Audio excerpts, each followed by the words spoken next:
Welcome to another exciting edition of the Voice of the Colonization radio show. I'm the chief host, the Genesis, guiding you through the next couple of hours of interesting conversation and knockdown, drag out, ruckus debate and discussion.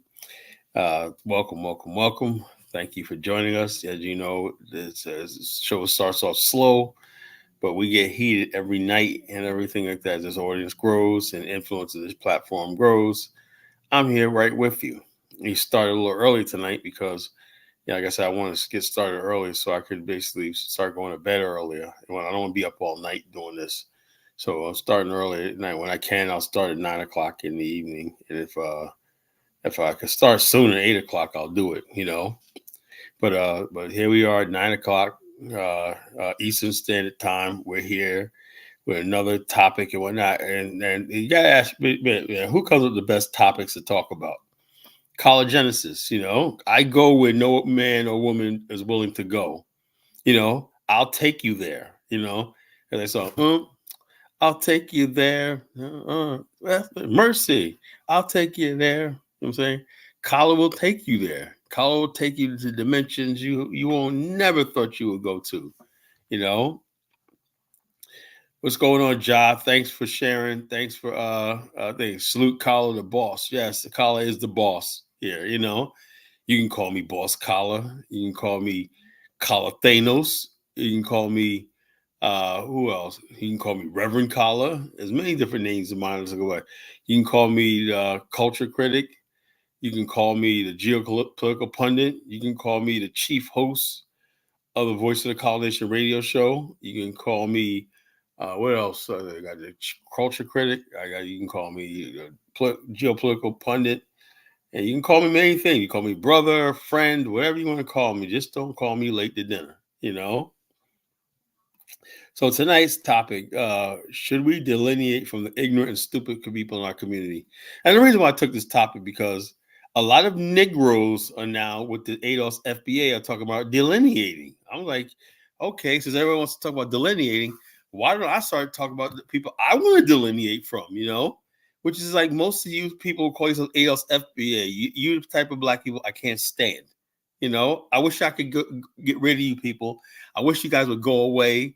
You are all the problems in Black America are these one group of black people that one ain't serious about shit, two always complaining, always fighting, always beefing, all this nonsense and everything, always ignorant, always ratchet, every vile thing they are, right? And then they got nerve to tell me that we got to delineate from people from the Caribbean, people from Africa who could be good people. Now, at the same time, I'm proud to be African American. I love it, right? I love it. If you're African American, you love it. You wouldn't trade anything for anything else in the world. But at the same time, I want to basically preserve my heritage and everything. But it doesn't give me a right to hate somebody else because they're not African American, And so the bottom line is, yes, no accountability. These people that have no accountability. I noticed something. When you talk to Caribbeans, you talk to Africans, anybody other black people, right? They have a natural balance in their culture, in their nature, which they understand about accountability, responsibility, and basic things about doing right, what's right and wrong, and stuff like that. The black person in America, basically, in America, is the only group of people. Slavery did something to us. And it's all because of slavery and what happened to us in America. But we wallow in our oppression, right? The white man says we're nothing but niggers and we're ignorant and stuff like that. So we acquiesce and act like that. That's why he knows we're never going to go any place. I had Jonathan Miller the other night talking about, Colin, why don't you build the African? I ain't going to build nothing with you Negroes. Whatnot for what? Why should me at my age be worried about what's going to happen to you, somebody, a younger man? It should be people in their 20s and 30s sitting around. What do you think the people who started the Zionist movement? These are the young guys in their 20s, one guys in their 50s.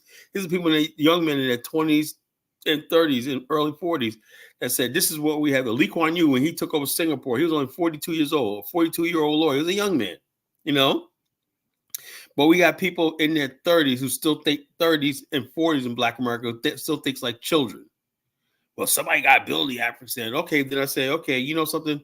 So the question was asked about the American dream. I say, you know, something. I think I'm living the American dream right now. I got a nice business. I own a house, everything like that. Oh, you like the American dream? Yeah, nigga, I like the American dream. Is there anything else? You know, I spent 35 years trying to build a nation, Africa, and all that, and they didn't work out. Nothing panned out. I can't get anybody involved. Why?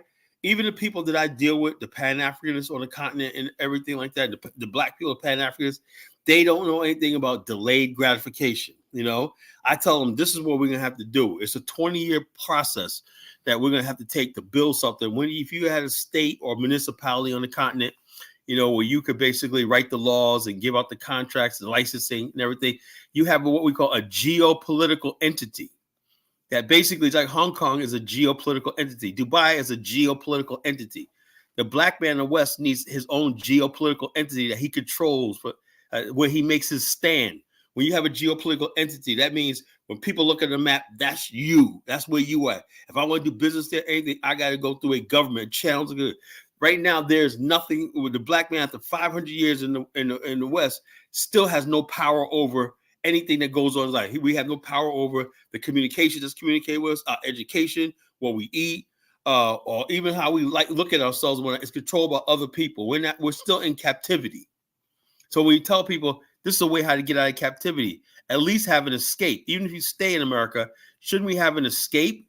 And they said, well, how do you? I said, look, I took the painstaking time to show you that we did this one time in history before. In my book, Journey to the Promised Land. You know, this idea of the promised land, you know, Black America always, if you know African American history, we always look for the promised land, you know. Some people thought the promised land was new territory out west. And the black man's Zion, right? The black man's Zion is where the white man is not.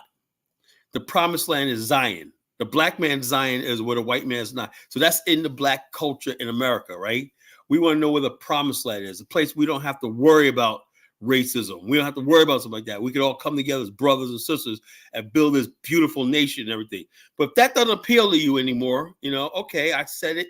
I've been out there. I've been talking about it, this idea of an Afristan. Just before you can talk about building Afristan, you have to have it conceptualized in your head. So I wrote the book, right? I said, okay, people, instead of people being inspired by what our ancestors was able to do almost 200 years ago, they want to fight me on it. Carla, you go out there and build the Afristan, and we'll probably want to come. No, it don't work like that. You know, it don't work like that. Do you know the Zionist movement, right, was conceptualized for like almost 40 years before it took root? In fact, when we talk about Liberia, people don't understand something. Liberia just didn't happen like this ignorant woman, what's her name, Chantel last night, or the ACE founded Liberia. No, the Liberia was 200 years in the making. It was conceptualized by slaves and free blacks alike for 200 years in America. And places like Canada, where would we like to build our own republic on our ancestral homeland? So 200 years in the making. Liberia was 200 years in the making before they basically before it took root. And all the ACS doing was assisting at what black people at the time really wanted. They didn't say, okay, we're going to create this country called Liberia and everything. No, the black people were behind it, you know? And the people who think like that tell me they're pro-black and everything, but yet they don't have faith in their own people. And maybe the people came to the conclusion that they could do something better than what they have in America. You don't think that's possible that black people could say, you know something, I think we could do better if we weren't around white people, you know? You don't even think that's even possible. You know, you may be at the U, but our ancestors had confidence in themselves. They had their faith, they had their religion, whatever they had, they had the hard work. They had a work ethic. They had all that stuff like that. That gave them confidence, and they had each other. They gave them confidence that they could build a nation of their own. They didn't need America. They didn't need Canada. They didn't need the UK. They didn't need all that. What's up, Frenchie? Peace, sister. What's up, Dave? What's going on? You know, so the bottom line is this. But the thing is holding us back is the freaking ignorant and stupid people in our community. The ignorant and stupid people in the community is who I want to delineate from. I don't give a damn about what your problems are anymore. I don't give a damn. You're on your own. You're not serious about politics in America. You're not serious about building anything in America, right? So, and you're damn sure not interested in building in Africa. So you don't want to build nothing in America.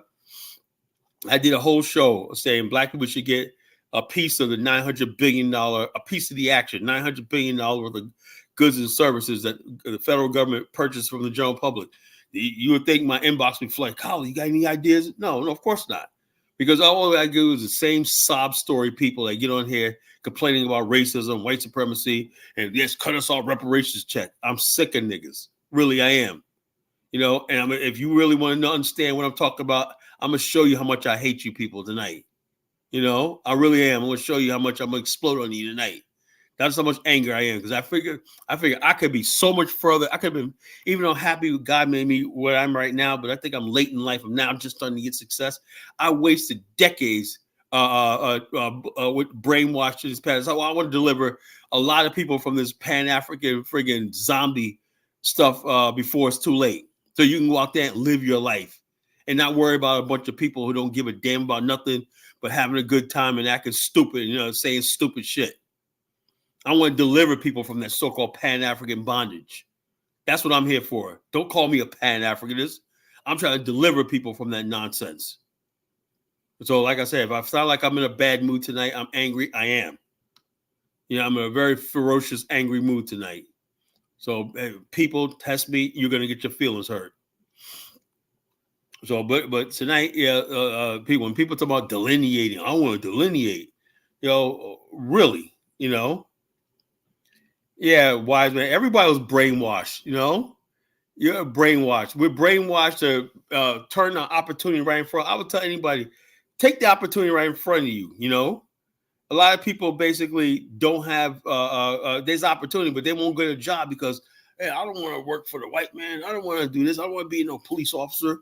I don't want to go into the military. I don't want to go into stuff like that because, the so-called black so-called community, whatever it is that don't exist, might think it'd be a certain way. Instead, you worrying about how you could get the good job so you could marry the woman of your dreams and have beautiful children and have a good life in this country and whatnot. You basically sitting around talking to people who milk you for your money, talk about what they're going to do. They're going to build a school. They're going to build a museum.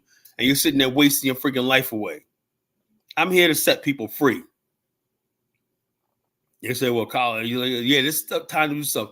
But the bottom line is you have to really want this. I have to be convinced that people really want what I'm talking about.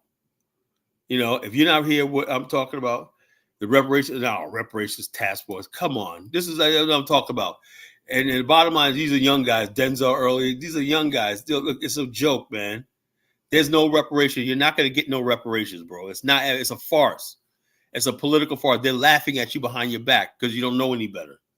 There's no way in hell that's America's capable of admitting wrong, one, and then giving you money with people that they don't even consider. They're giving illegal aliens $150,000 to basically for nothing, for breaking into the country, using all the services, being here illegally. They're going to give $100,000. But that just showed you that they don't care about you.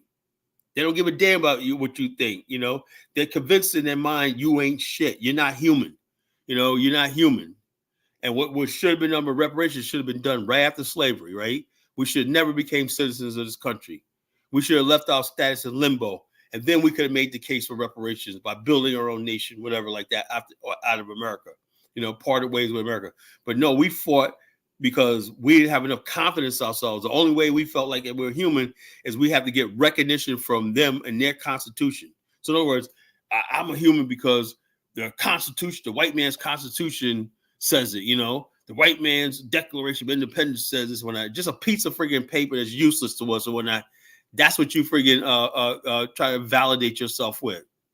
I'm gonna open up the lines in a minute, but I usually wait like 30 minutes before I open up the line because I'm cooking right now. So I'm on a ball. So the bottom line is this, the ignorant black people, the people with this.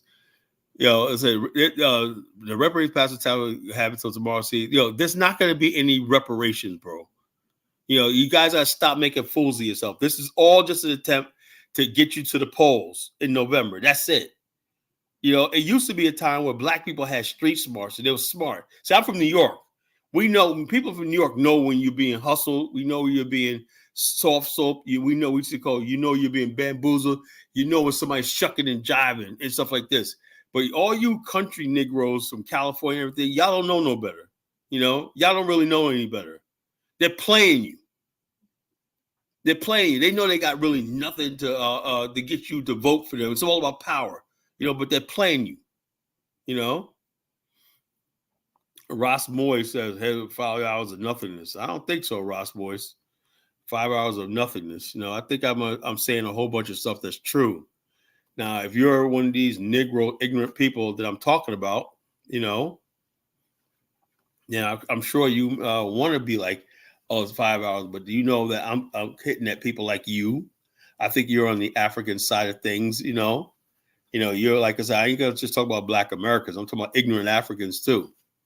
Ignorant Africans too. We got ignorant motherfuckers on the continent, I'm like this. I told Mike, yeah, Carla, come to Nigeria. No, let me not come to Nigeria.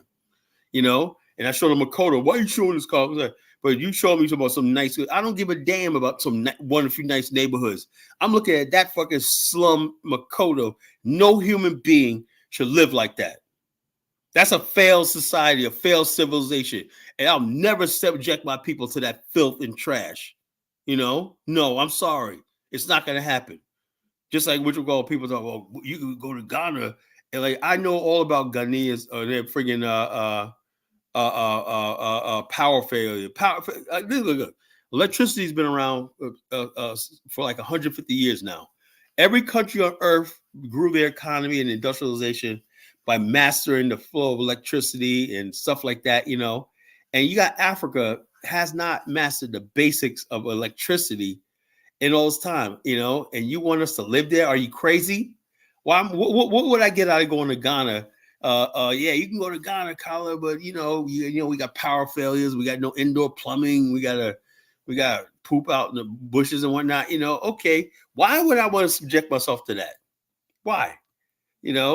Why would I just do a fucking dirty, filthy market and whatnot? Unsanitary stuff like that. I look at stuff like this, but I tell you one thing. When I look at countries like Zambia, Angola, and Botswana, and South Africa, and Namibia, they look incredibly modern and clean. They do. They look incredibly modern and clean. I can tell when I do, because I do my research really hard. When you look at Angola, right, the youth, right, when you see the youth, right, the kids are always with backpacks on. They got iPads in their ears, and they're basically got nice sneakers on. They're on. It's just really show you that there's a middle class, a middle culture, a middle income country. Angola, I love it. Same thing with Botswana. Same thing with South Africa. Right. When you come to West Africa, I'm sorry, that level of poverty is a disgrace to human beings. All these West African countries are friggin' disgrace. And I don't recognize nobody moving to West Africa. I would never recommend anybody. You want to stay there, go there for vacation, for whatever hell reason you have one night.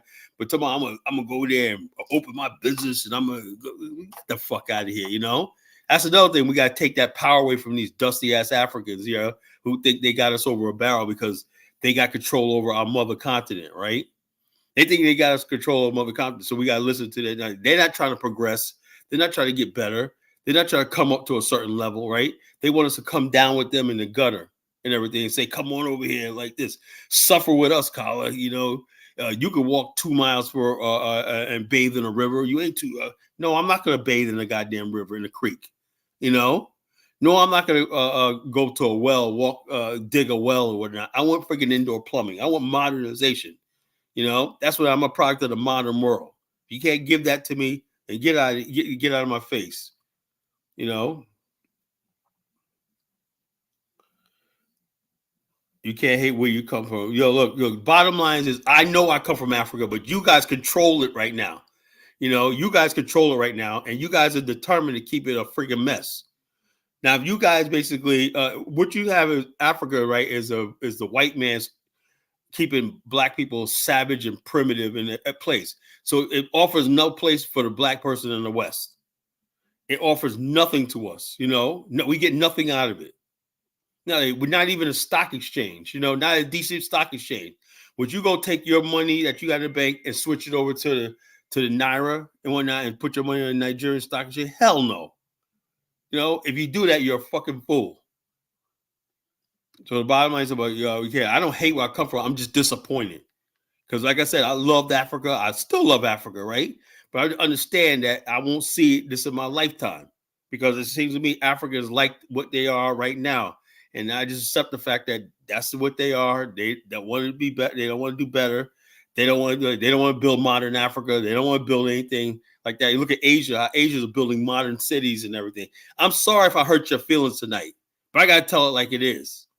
I'm not one of these fake ass people who call themselves Pan Africanists. These weird Negroes that call themselves Pan Africanists. These weird middle class Black Americans I can't stand. They're gonna go to the motherland. Shut the hell up, fool. So let me get somebody on. Maybe I'm talking too much. Let's see what somebody else has to say.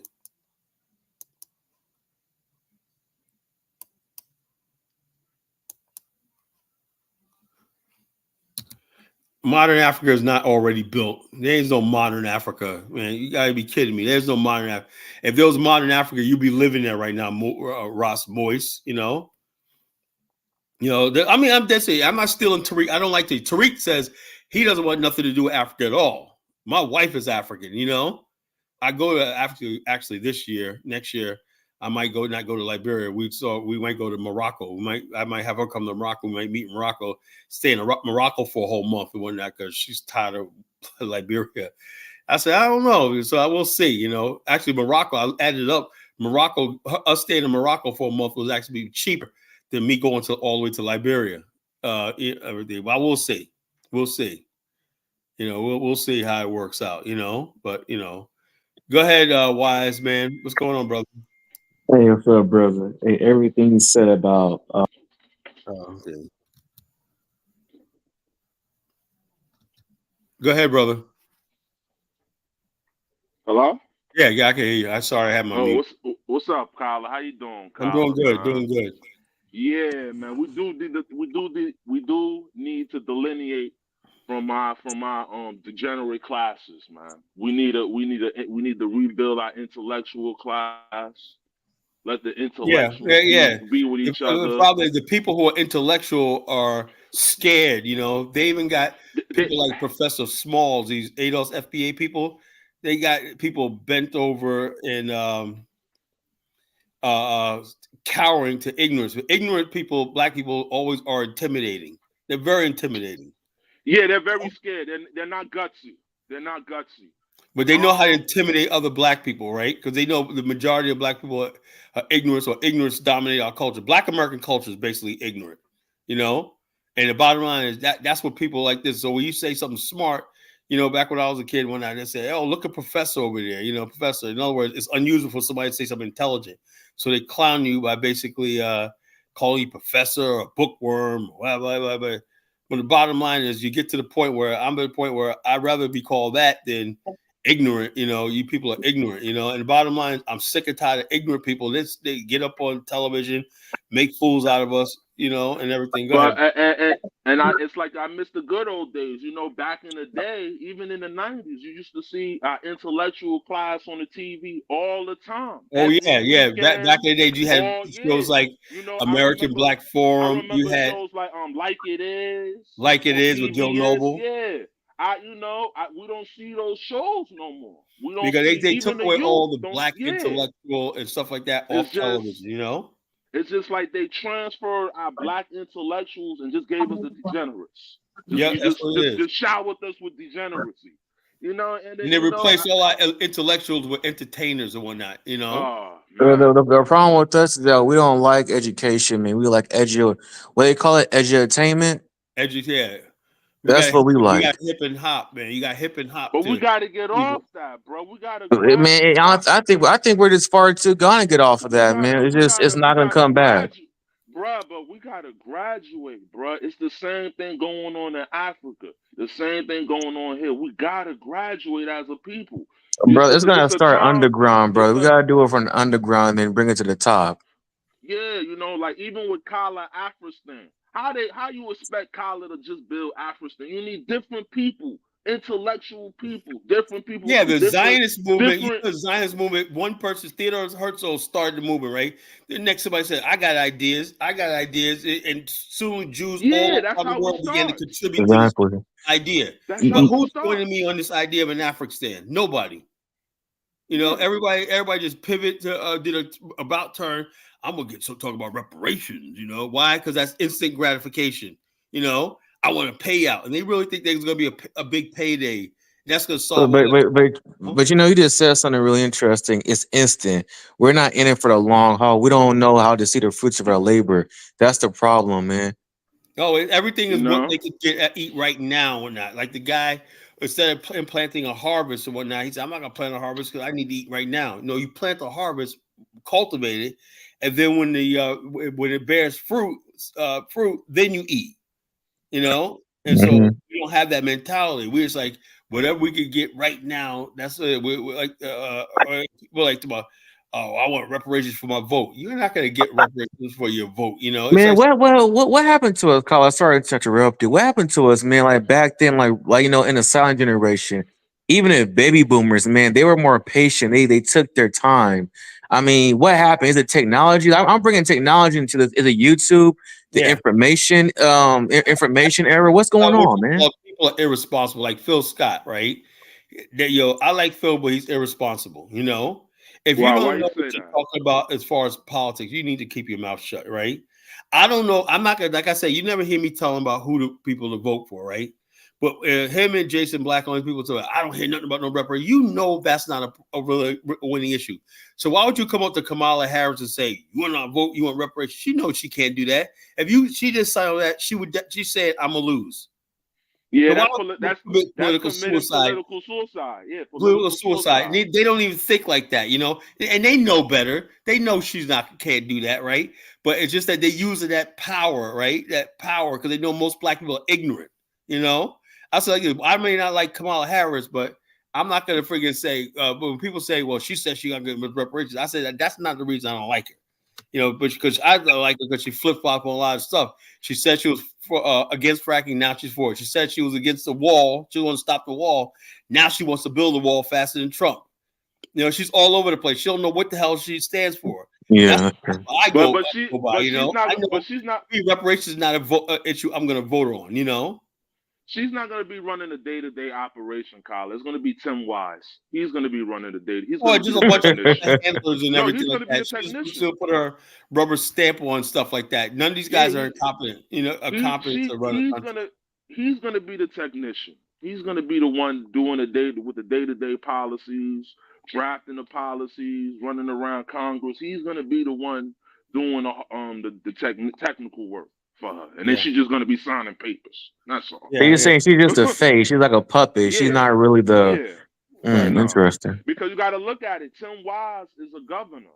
She don't know really much about administration, putting a cabinet together. So that's why, and he's a nice guy. The image. He's a dad, and the old Yeah, grandpa looking they're gonna guy. play the whole thing. It's all gimmicks. It's all gimmicks. All gimmicks. It's all But gimmicks. the He's an bottom older line is guy. America. It's already comes down to white America, right?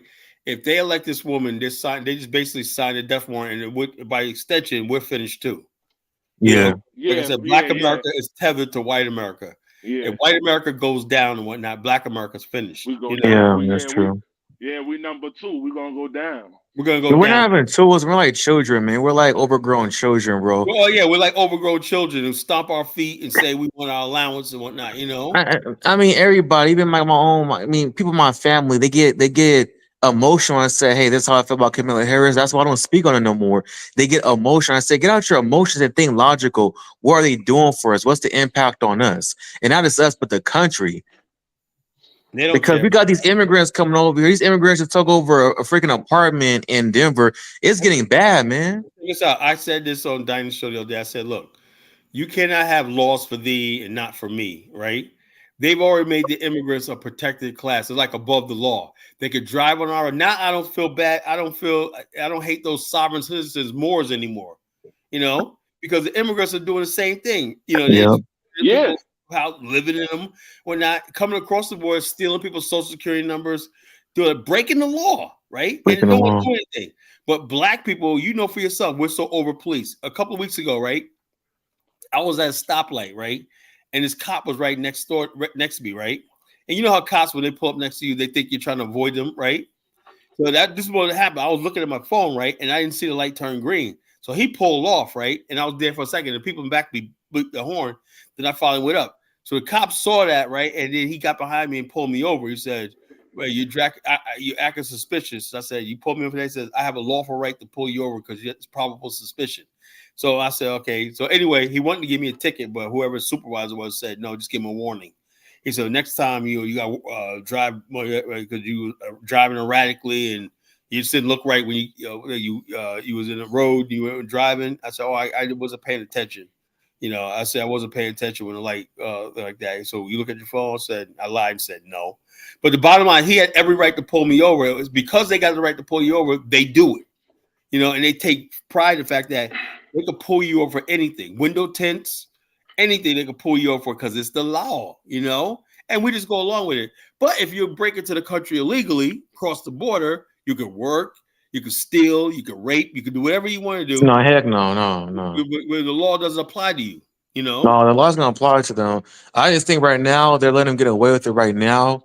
It's due to something, man. I don't. It's something going on. But if they really wanted to, man, they could rain hell on them immigrants if they really wanted to, man. I know. Check this out. Because right now, the only people that's really going to be hurt by them is black people, poor black people. But the bottom line, when it comes to the point where middle class white people started being affected by this, trust me, they're gonna clamp down on this. I don't know how, but they're gonna clamp down on this. They could be bringing an army. I think we're gonna clamp down on them too. I think they start messing with us a little bit more. We're gonna start clamping down on them too. Yeah, and also citizens are gonna start taking up armed militia groups and stuff like that. It's Buy guns. I got guns. Go buy guns. It's gonna start being a thing. Also, I would black people really feel like that. I would urge anybody to join ICE. They're looking for people. I don't mind doing that. Join ICE. Join ICE. Espanol. You speak a little bit Espanol. That's all you need. Oh yeah, I wouldn't even care. I say yeah. I speak Shnagalaga. Shnagalaga. Yeah, ¿cómo estás? No, don't I speak Shnagalaga. You speak Spanglish. Shnagalaga. A little Spanglish. Shit. I speak Shnagalaga. That's good enough. You see this nightstick, right? You see his handcuffs. You better put these shits on, or you're gonna get this upside your head.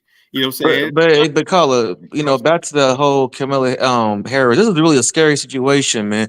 Do you think it's a chance she could win, or you think Trump got this? Well, I don't know.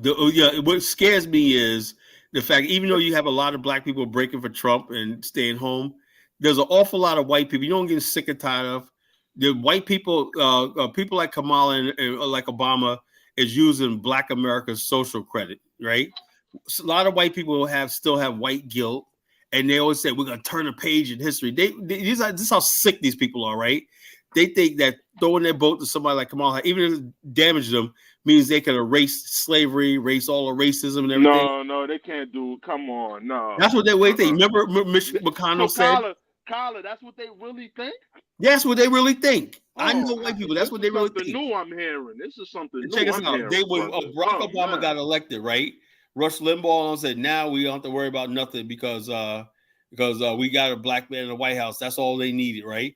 And Mitch McConnell said, yeah, black people got their reparations. They got a black man in the White House. Yeah, I remember he said that. I remember. And then Hallie Barbour, remember that redneck senator from Mississippi?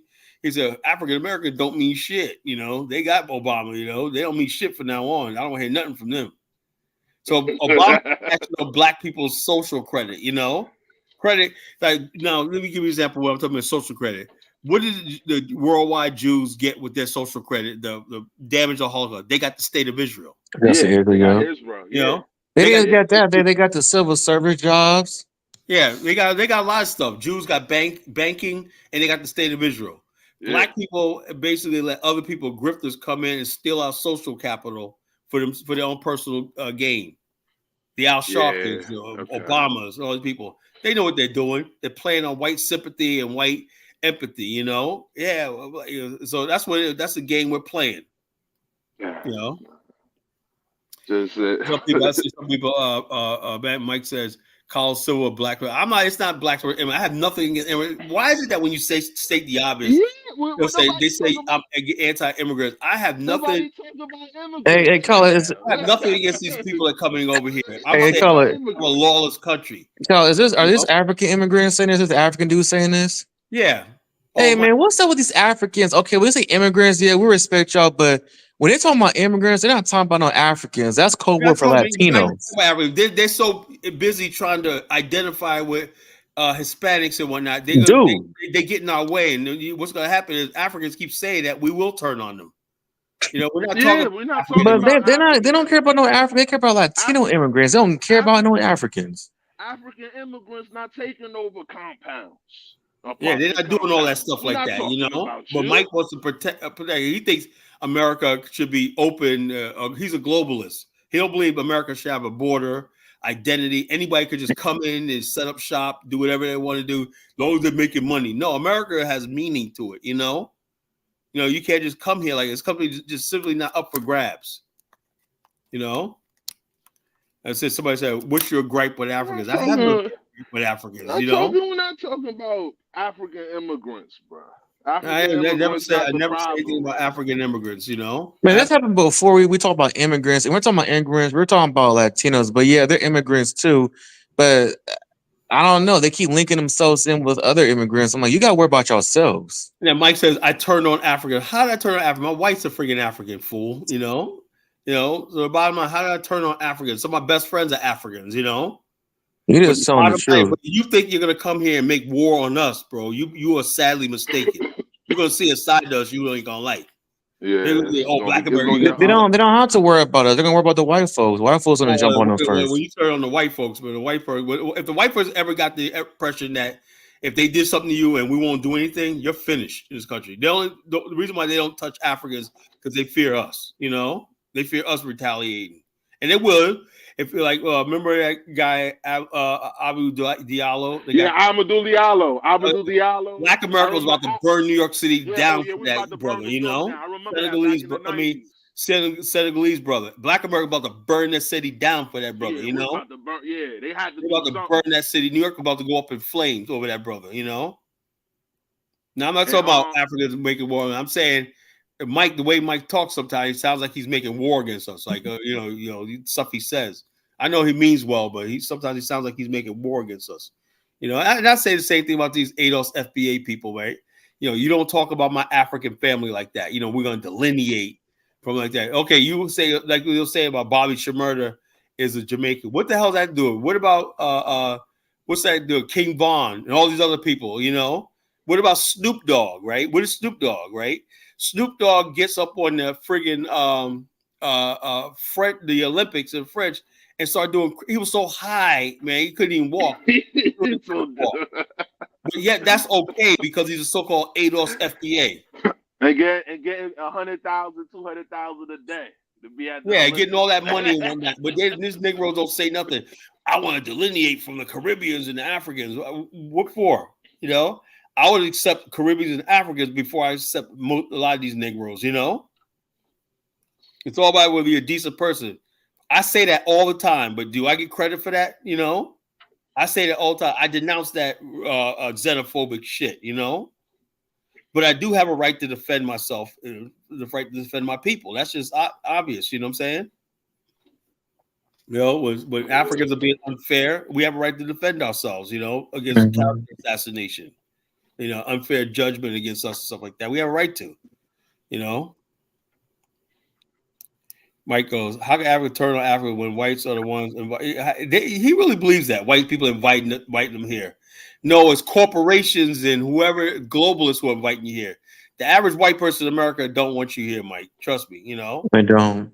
No, they don't. They don't. I know them. But, you know, let them Africans get their Waco call, man. Yeah, they haven't been exposed enough. Man, haven't been to enough areas. They're not watching what's going on in the UK. Yeah, the UK. Well, they'll tell you, there's nothing to see here in the UK. Africans living in fear like little rabbits. Yeah. You know, in the UK and Italy and stuff like that. You know, I'm like, Ireland, man, they're busting Africans upside the head. You know, because they go up there. And we know in America, we don't mess with white girls. We just I knew that since I was a kid. Even to this day, 2004. Even to this day, certain I don't either. In America, no, you don't go out in public with a white woman unless you're ready for it. Even talking to them. Yeah, even talking to them. Yeah, even talking to even them. talking to them. I be talking to my work, man. White dudes just staring at me crazy. I'm like, damn, how do brothers deal with this? Yeah, I don't have no idea. And I'll be perfectly honest with you, man. Over the years, there was white chicks that liked me, right? The only reason why I never got with them, not because I have some loyalty or some pro-black or not, is because I fear. That's what I fear. I fear I'm walking to a restaurant or something like that. Somebody gonna say something. I know me. I have a temper, and I'll kill that person. For real. So it's best me. I'll stay with my own women. So I don't have to deal with that. I don't want to be like, well, you can meet my parents, but they don't like black guys, and I got to act a certain. No, I don't want. You don't. You're not good. You're not better than me. I'm not gonna subject myself to that shit. The black men subject themselves to that. Well, her family don't like me. Her family's gonna disown her and whatnot. I wouldn't want to put her through that. Mm-hmm. So the bottom line, I tell my white female friends, no, it won't work. No, it won't work. I have white guys who are racist and whatnot say, you want to meet my daughter or whatnot? Like, man, I this could be a gesture of goodwill between the races, but no, I don't want that responsibility. Let somebody else do it. I don't want to do it because if I call me a coward, call me a coward. I just can't do it. I can't do it. I cannot live life and being in public with another race and a white race and after everything, the history and everything, that. Now, if I lived in another country or not, as I was a foreign black, I see things differently. But as soon as I know I come to this country, America, based on the history of America, based on the fact, like, let me give you an example. Yesterday, I seen this pretty ass sister, man, black girl, pretty ass, long braids, light skin. She was pretty, not because she's light skin, but she was cute. And then she was at the checkout counter, right, in Kroger, and then some freaking tall white dude came up right next to her, right, and he started scanning something. I said, "Oh, they're together." And I said to myself, the bottom line, this is how it is, right? We used to be scared to be with a black, but they like, look, they got so much privilege, right, that they could date black women. And those are the people, when they see me, they always act uncomfortable, for some reason. Maybe they can read my mind, maybe it's my facial expressions, But this guy was like, basically like, he put his arms around and whatnot, a cute black girl. And I said, this guy was real white, blonde, blue eyed and whatnot. I'm saying to myself, it used to be a time where black men, if they did the same thing, a black guy with a cute white girl or whatnot, he would be killed. I've seen it.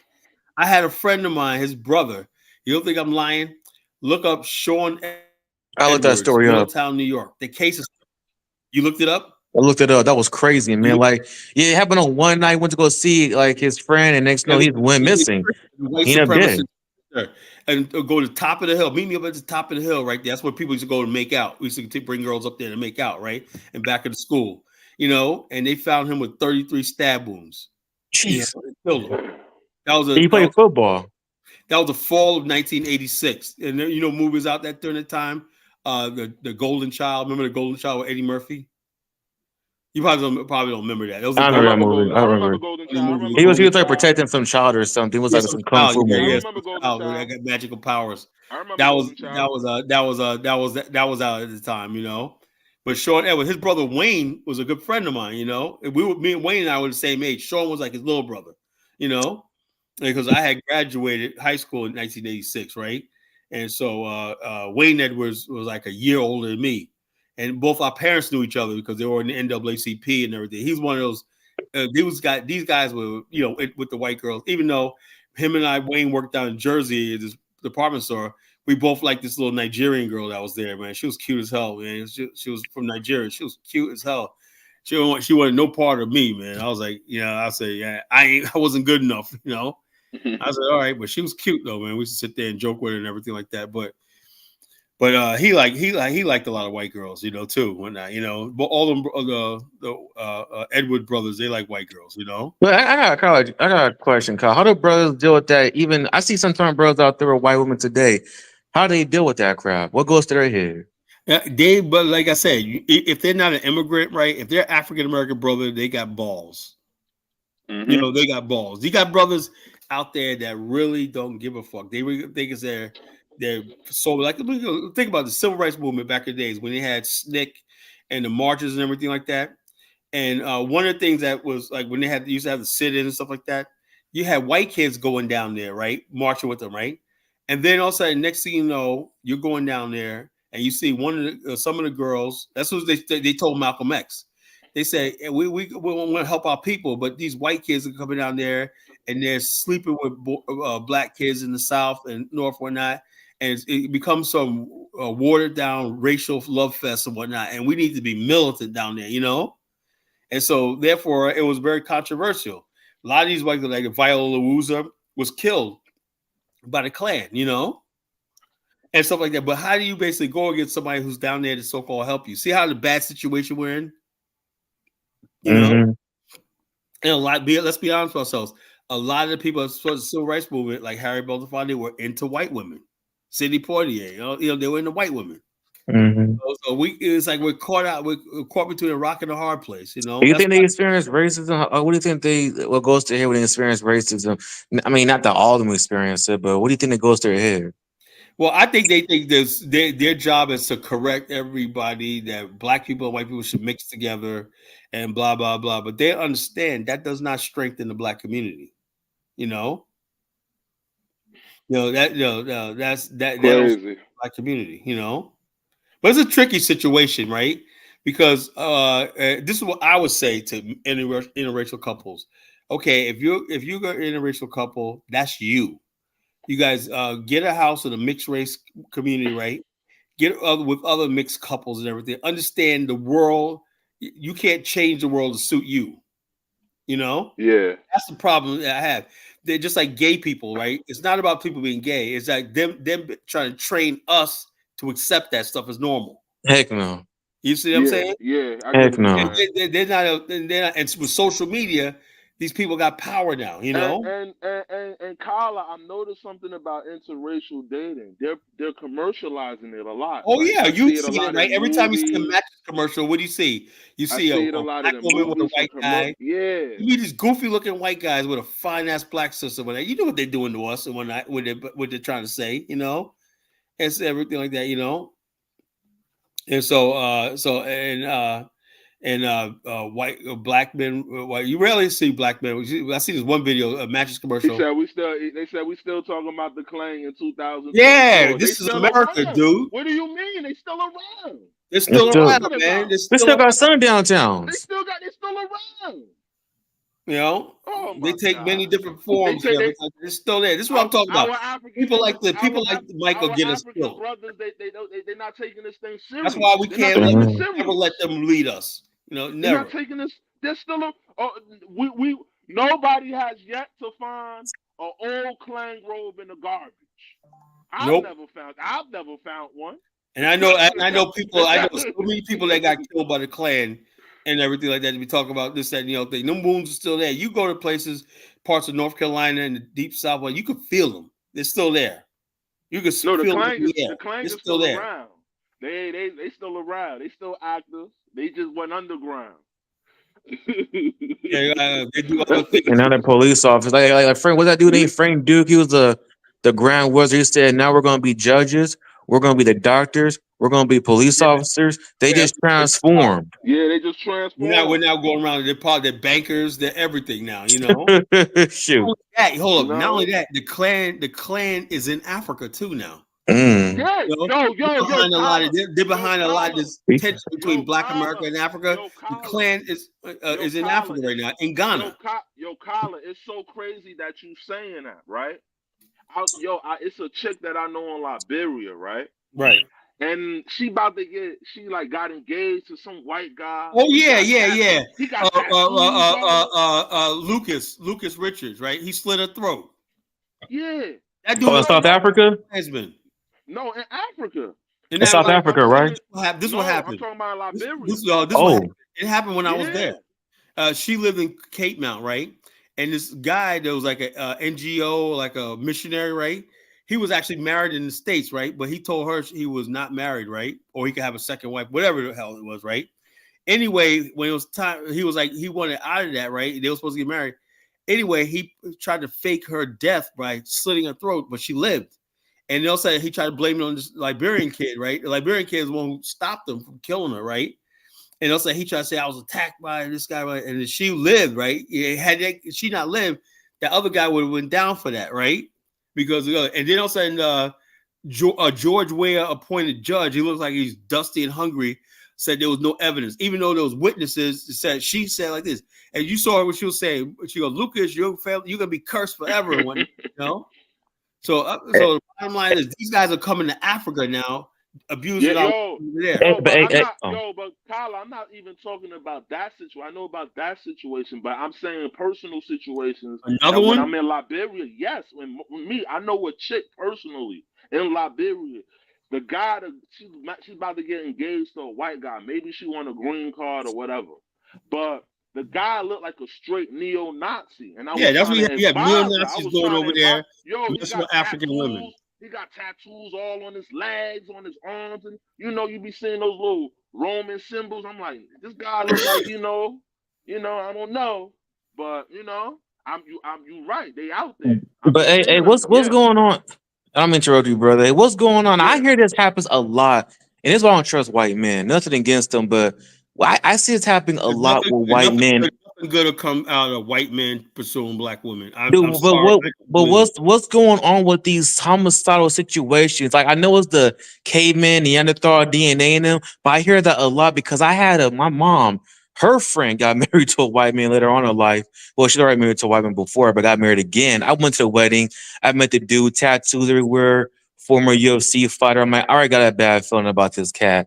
Anyways, they got divorced, but towards the end, they got ballistic. And he got not violent with her, but he started cheating on her, all kind of crazy stuff.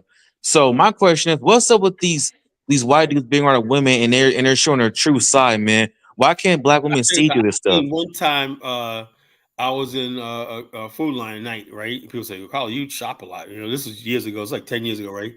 And this cute little sister, right? She was basically pushing a cart with this guy that was much older than her. He guy looked like he was in his late 30s one night.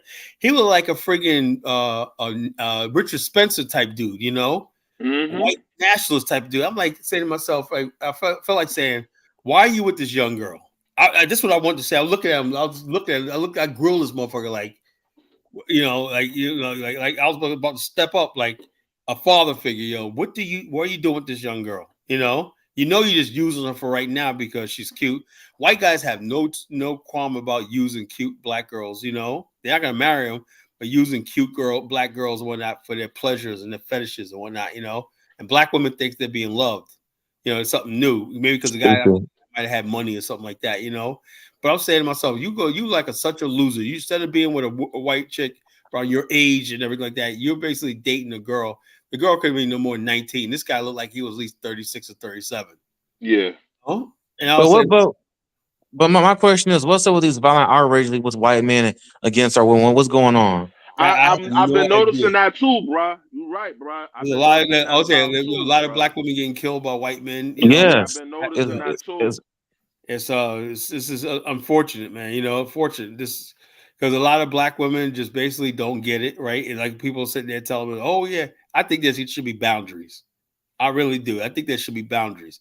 It used to be a time where we just didn't cross color lines and stuff like that, But you got people here like Mike Olawale now talking about, "Oh, color don't matter and race don't matter." Get the fuck out. Color's always gonna be right. As long as there's America, as long as there's black people here, as long as white people here, that color line is gonna be there. Oh yeah, it's gonna be there. It's always gonna be here. And I'm not gonna friggin' Mike wants us to get on our knees, bow down, and lick their boots of white people. That's never gonna happen. No, they're not that important.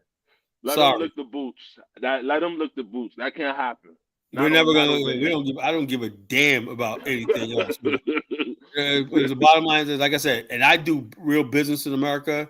Hopefully, my business is gonna take us to a partnership with this marketing company and whatnot. If we get that, I'm gonna be a fucking millionaire. But anyway, the bottom line is, I do things my way. I am not gonna kiss nobody's ass for advancement and success and stuff like that. I have white business partners. We joke, we talk about race all the time on that, and they always tell me, "Yeah, you're the realest black man I know. Could you tell it like it is?"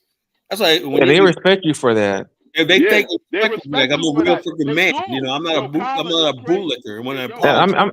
I said some things to white people too, man. That meaning well, damn, he's talking crazy, but he speaks real facts. I can only respect him. And the bottom line, when it comes down to it, they'll respect you because they know for themselves their shit ain't right. They know it. They know Yeah. it shit ain't right. But when you kissing their ass all the time, When you they ain't gonna bootlicking, respect kissing you. their ass and all stuff like that, They they don't ain't gonna respect you. respect you. They'll treat you like a damn dog. You know, they're gonna talk about you like Tommy Sotomayor found that out. You know, well, like, so I'm not gonna give them the satisfaction. Yeah, I know, like the stuff I'm talking about tonight about ignorant black people in the community. I would never have this conversation with white people. Never. This is just basically for us. We could all Yeah, this talk. is fine. This us. This us. You know, we could talk among like ourselves. you said, Colin, certain conversations is for certain, time and places. So This ain't the conversation where you have with your white friends out there. You know. No. Now let's see what Mike Olowate, the oppressor of the black man in America, has to say. Okay, Mr. Oppressor, what's going Carla, what is your problem with me, man? Why do you always put what in my mouth? Why you always accuse me of saying things I never say, man? I like when did I say you need to kiss any white people's ass? When did I tell you that? You imply that, In what sense? In what sense? Explain it. You get mad when we talk about white people, How do I get? When did I ever get mad? Because you talk about white people. What's my business? You talk about white people. You always say, "Oh, I do business with them," and you give your testimony, right? No. Okay, put it in context. Like for example, you give your okay. So because I say I do business with somebody, that means I'm getting mad. I all do. I can say a lot of things. I can't look. You're not making sense. I'm asking you to tell me, explain. Family members, that's not the point. The point is we're black. Again, I may ask you, what are you accusing me of? No, I'm saying that you're being dismissive of what I'm saying, right? Because you don't make too much sense, man. All right, the show topic tonight is about should we delineate from the ignorant and stupid people in the community. It's based on the fact that you have people talk about they want to delineate from black immigrants, and I'm saying let's delineate from the stupid and ignorant people. Well, do what you got to do. So why do you have to announce it? If you want to delineate whatever you want to do, just do it. Why do you have to come fight somebody over it? That's the problem. I want the ADOS FBA people to call in and tell me why they want to delineate from the Caribbeans. And why do you have to make drama out of it? All you have to do is just stop saying hi to your Caribbean and African neighbors. That's it. No, it's more than that. We're living in a civilized country, bro. You can't do it like that. Okay, describe how you delineate. Mike, this is not Nigeria, bro. That really makes sense, huh? We live in a civilized world. You cannot basically, after all these years of black people living in harmony with each other, we always talk about now because of social media. I'm against Jamaicans. Like, let me give you an example. This ADOS FBA crap is now starting a beef with Puerto Ricans and Dominicans. Now, we've always been cool with them in New York. I'm from New York. We've always been cool. It's like we've always been cool with them. We've always been cool with them, But now, so I'm not supposed to say nothing about this shit, I said, no, you ain't gonna make enemies for me, in my name. Well, you're making my point. I mean, so what again, you're shifting. What do you disagree with me? I mean, no, I didn't say I'm to disagree with you. I say Lord, you've been roasting me all this while. Now I came on. Now it's all peace. Mike, when you say stuff like I'd rather listen to Clan than me, that's hurtful, man. Come on, Mike. What about this shit you've been saying all day? Are you kidding me? I didn't say nothing, man. You know how to push shots at people when they shoot back and you start crying. What the heck, man? Mike, man, I didn't say nothing. I didn't say nothing. You said it, man. I ain't say nothing. Dude, the hatred you have for Nigeria, dude, KKK don't have that level of hatred. That's why we trust the KKK before you, dude. Like, you came on. What are you talking about? They kind of hatred spirit against Nigerians, dude. In fact, you went all on the whole West Africa earlier. Hold on now. You went on the whole West Africa earlier, right? Yeah. That can't make me trust you, dude. He was telling the truth. Okay, that's fine. But then appointment. Okay, yeah. First of all, how can it be true when Carla's never been nowhere?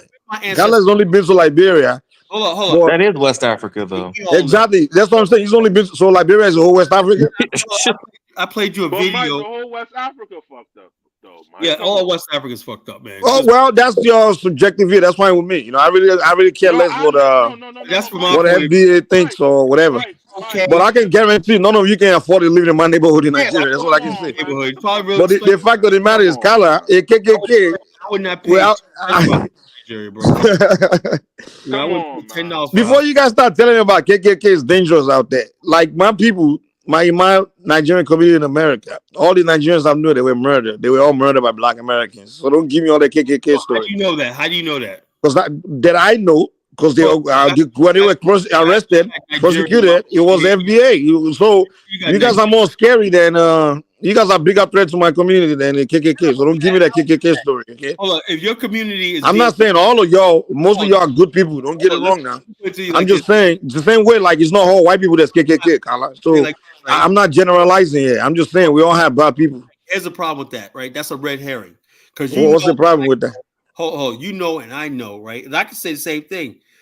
Black people are more threat to other black people than the Klan because statistically we kill each other more than the Klan do, right? But the fact still remains, right? The black people get killed by other black people are in certain circumstances. Either probably the drug problem, drug trade, stuff like that, you know? It's a relevant reason why you do it. The fact that it's done, that's the bigger threat to me than the people that do it less. I'm willing to bet any amount of money that Nigerians are killed by Black Americans is two criminals killing each other. That's not true. That's not true. In fact, the people that killed those Nigerians killed the people that killed, they didn't even know them. So somebody just randomly said, like most of them, they didn't even know them. It's just they were in the wrong place at the wrong time. They got robbed and killed, or so either a robbery or just but or the guy just or the one that led to whatever. Usually maybe the guy didn't like him because he looked too African. Whatever. It's just something. Come on, Mike. That's a lie. Come on, Mike. You know that's a lie. You know, we don't do that shit. You know. And Mike had to drop off, man. You know that's a lie. Of course. So like I said, when I trap people and get exposed and whatnot, you know, you gotta drop off because I'm about to hammer him, you know. Ain't nobody business say, you know something? I gotta friggin' murder somebody because he's Nigerian. We don't know what a fucking most white people don't know what a fucking Nigerian is, you know. Hey, what happened to Mike? He dropped off. He's about to get the smoke. That's why. Too much smoke. But most races kill their own people. Most white people kill their white people. Black people kill their own people. That's just how it goes. I think statistically speaking, more white people kill each other. It's not like if you're around a bunch of poor black people and you're living in the hood and in a dangerous neighborhood, you're involved in drugs, you're involved in prostitution, you're involved in women, you're in nefarious places like that. I could be dead right now if I was still in the streets or whatnot, you know, because I've been back in the 90s and the early 2000s. I put myself in dangerous situations the people I used to hang around with, you know. Me too. You know what I'm saying? So the bottom line, I'm not gonna say, well, blah blah blah blah blah. I was in that situation. Now, the world I live in right now, I don't have no fear of getting killed. Where like that, it could happen. I could be in a 7-Eleven. And I could be walk up in the middle of a robbery or somebody trying to knock off a 7-Eleven, and those things happen. It could happen, you know. But the probability, Mike acts like, oh, the black America, there's a high probability a black American's going to kill you just because you're Nigerian. That's a lie, you know. Yeah, that's true, man. That's a lie. And why don't you talk about the Tariq is likely to kill me than a white person. No, Sango, that's a lie. I have not just been to Liberia. I've been to Durban. Why don't you talk about the crime in Nigeria? No, because last night we was talking about Nigeria. He was like, "Oh, yeah, come to." I said, "Look, no offense, right?" I was like, "Look, no. The front thing is like this. I basically have a nice house here in beautiful Chesapeake, Virginia. You know, Virginia Beach border. I have a business, an office. I'm still moving in. Man. It's harder than I thought. I'm still moving in my office. My cubicles came. My guys will put them together tomorrow. I have. We're about to have a big award thing. Our agency has been selected for an award. I don't know what it's going to be. Who knows? They might give us a partnership, whatever like that. Our agency's grown better than any other agency out there in this marketing group. I don't know. So I got big things happen to me in my life in America, right? And so him and Jonathan were like, yeah, you could move your business to Africa. Why the fuck would I be able to do that? You know? The years I basically was spent years talking about we need to build an African. We need to build bases in every African country. Did anybody join this movement? No. But at my age, right, in my 50s, I'm supposed to be like, yeah, I could start all over in Nigeria. And then I said, I played a video last night. I showed them this is what they want me to start off with, right? Yeah, this is some beautiful neighborhoods in Nigeria. I've seen them, Banana Island. I've seen them, beautiful neighborhoods. But the fact can't remain when you're driving on a highway, you're looking at the worst friggin' slums. It'll be a culture shock. I cannot be around that level of poverty. You went there and that's what you saw, Carla, right? I'm looking at the videos. I do my homework. Oh, so you go watch some white guys documentary, and then you really want to come back and tell us about documentary white people. But it's not even that. It's not even that. Kyla, talk about how unstable politically and economically. This is how you know about places. Wait. Kyla, talk about you go on YouTube to go Google country. No, but Kyla, West Africa is the least attractive for foreign direct investment because of Well, that's fine. So I don't understand your problem though. But Kyla, talk about look. After all these why years, is that making you cry though, Kyla? The basics, right? Because West Africa is my homeland. I thought you already delineate. I want to see West Africa win. I want to see tall cities. Really? Stop lying, man. You know, you don't give a fuck about this Africans. Come on now. I would have took time to write this book and everything like that because I really believe that we could build. Come on, get out of here with that fake book, man. And Africa is not just a Black African American homeland. It's also building nations that are truly black centered and Black power. You know, you guys don't want that. You know, you guys want, whatever. How do you know what everybody wants, Kyla? That's your problem. You generalize too much. How do you know what everybody wants? But Mike, we can see it, Mike. All right. Hey, Kyla, talk about how politically unstable and economically unstable West Africa is to build. West Africa is not a country, man. What are you talking about? You guys should go spend more time in school, man. Okay. Damn. The region of West Africa is fucked up, bro. It is, dude. Okay, that's fine, man. Depends on what you define as fucked up. We talking about spend more time in school. I'm educated. We talking about. Okay, if it's fucked up, so what? So what is that? How does that make you? Why is that making you cry? No, it's not fucked up. So what? It's fucked up. That's the point. It's economically fucked up. Okay, so what? Okay. Why is that hurting your feelings, though?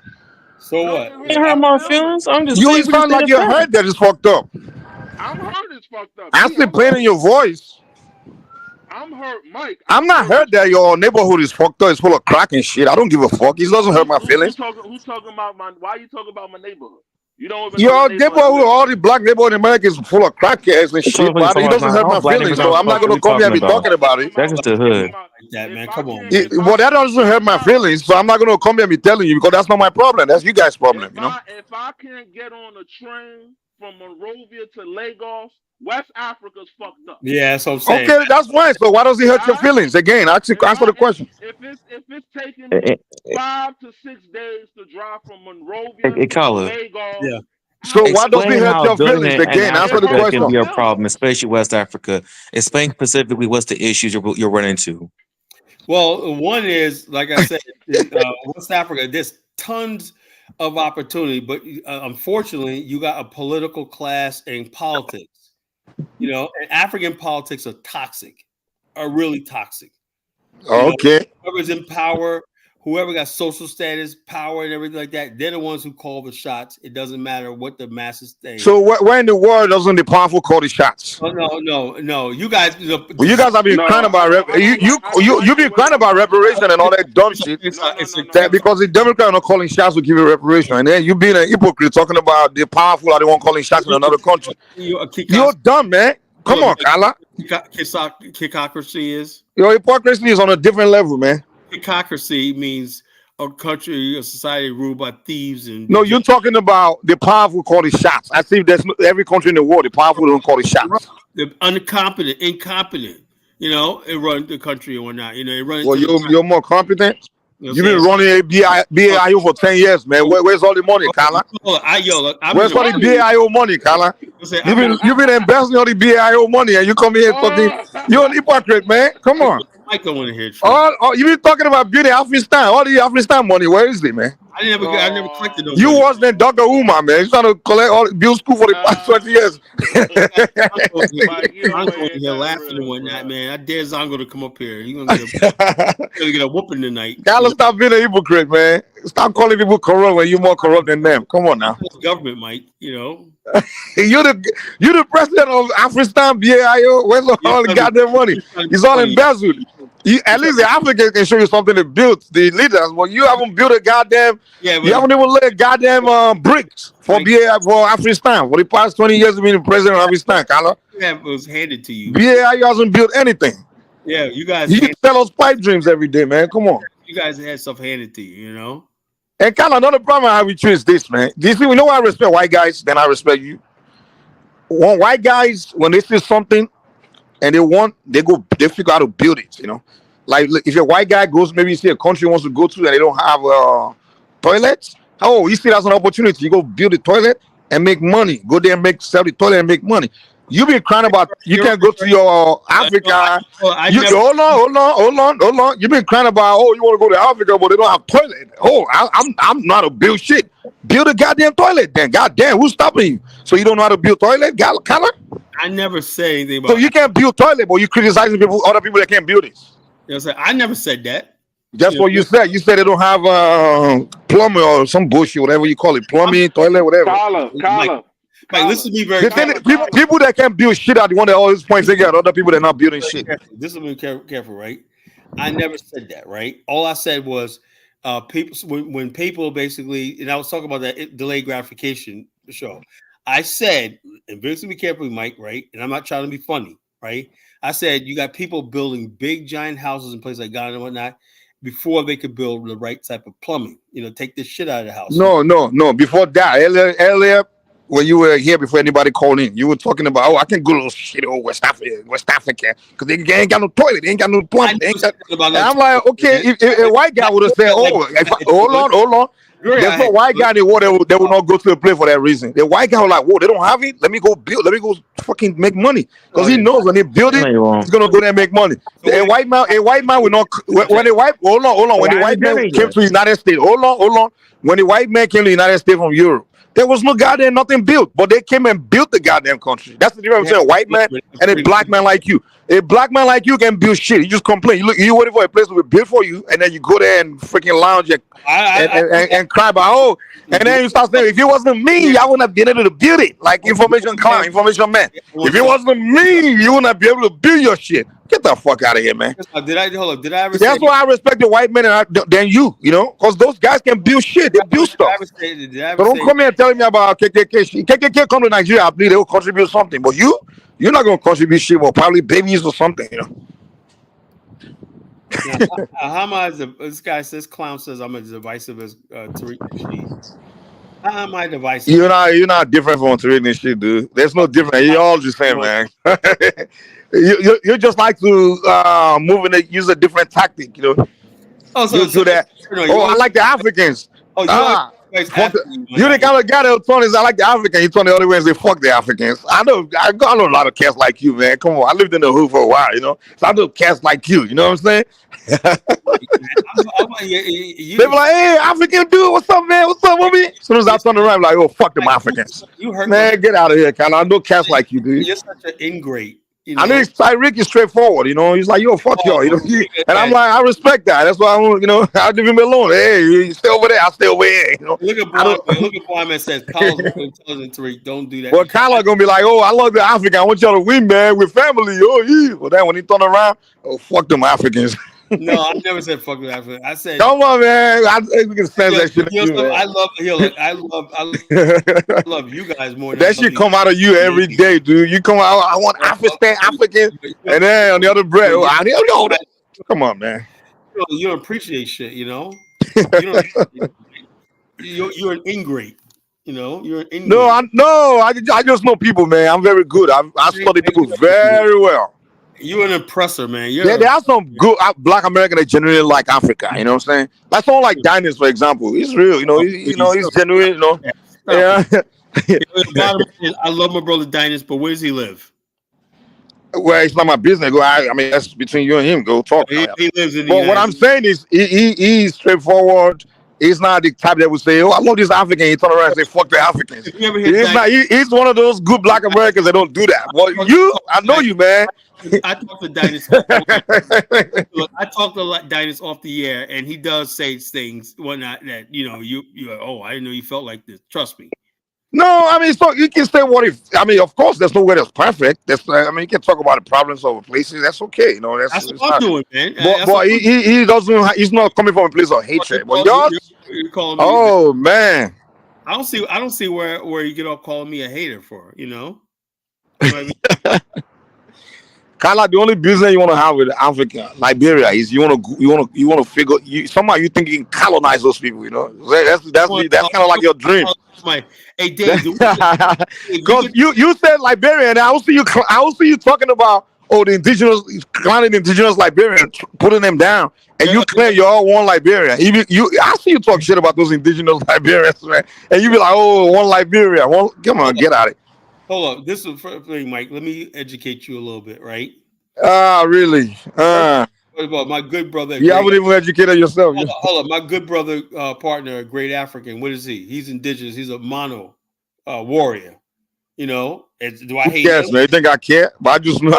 I know the so-called Liberia you're talking about, man. What you do when you speak about Liberia is you elevate those ones that you believe came from the United States, and then you put down those the indigenous. And then I want you to stop doing this. Stop lumping all Africans in the same pool. You know, stop talking about those indigenous Liberians, those people, those tribes there.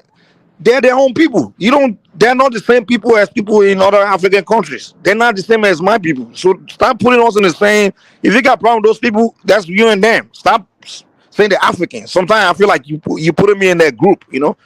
In Africa, we've got different nations of people. So we all have different cultures, history, philosophy, everything. We're different people, kingdoms. So stop putting us all together. That's just very, very condescending and very insulting when you do that, you know. If you want to talk about Africa, pinpoint a particular place and talk about that place, you know, and we can maybe people from there can come challenge you and address you. Every time I try to do a show, why we always end up talking about Nigeria? How the hell that happen? Nigeria is amazing. Like Nigeria, what the hell, man? You said the Nigerians are lazy? I said Nigeria is amazing. Oh, okay. No, bro. It is amazing. It is amazing, though. Nothing bad about Nigeria, bro. I never say nothing bad. I just said I can't live there. Yo, Mike. Tomorrow I'm about to go to. Well, hey, Mike. Some Nigerians are lazy, though. Well, they're lazy human beings among everybody. Yeah, that's true. Definitely got more lazy people than my people, though. When I was in corrections, man, there were some of the most laziest people I ever met, man, I had to work with. So I'm not gonna lie. But reputation wise, they work harder than you guys in America, though. This is what I'm talking about. We have a misguided, ignorant sister named Chantel Commentary, whatever her name is, right? She says, by the way, America. First of all, there was no good people called American Liberians. They never existed. Yeah, she told about what she read on Wikipedia because she never read a book before in her life. You know, a book. If she ever picked up a book, she probably melt her hands. You know, look it up, folks. No, dude, she's right, though, man. What do you mean? I would ask somebody. The document. Go to the U.S. government. They will show you the document. First of all, Mike, you're gonna be quiet for 1 second while I'm talking. Okay. First of all, the bottom line is this: if you're gonna talk to me about history right now, you give me your references. You know, I can send you the document, Carla. I don't even know. I can help Chantel. Give me books and give me your references. From the U.S. government page. Just go there. Hold on. Anybody can go. In fact, I even on my channel I did a response when you and Daniel asked me for proof, and I pulled a document. Proof of what? What are you talking about? That it wasn't the American colonization. What she said right now. No. Let me. American Colonization Society. They're the one that established Liberia. No, bro. They established Liberia. They built Liberia, and they named it. Hold on. They built Monrovia. They built Liberia. The Monrovia. They named it after the President of America, James Monroe. It has nothing to do with anything, you know. But you come here and be like, you the one that went there and ran away from white people and built your own country. First of all, and then the flag. Hold up. First of all, the flag of Liberia has nothing to do with the American flag. It has 1 star, 11 stripes, 1 star, and it's called the Lone Star of Africa, right? Boy, it's the same American design. We just hold on now. The U.S. flag was a flag at the time. Was a flag of the Navy. It wasn't the official flag of the United States at the time. So whose flag did Liberia model the flag after? America didn't have a flag at the time. What the hell are you talking about? The American flag was just something America flew on foreign ships to recognize the foreign trading company. It was not like that. In the South, America was a bunch of states. Hold on. That flag, that Liberian flag, was designed by the white people. Hold on. No. The capital was designed by the white people and named by the white people. No, it's not. Who was the capital named after, Kala? Who's Monrovia named after? Was it not named after James Monroe? Randolph Cooper was. Kala, who was Monrovia named after? That was who named that because he was the one who funded the project. James Monroe, the president of the United States. Nothing to do with the fact that white people built it. It was black people built it because these people. But you telling me you ran away from white people to go build your own country and you build some shit like that? How can you say you run away from white people and name the god? Mike, you freaking shut up, man.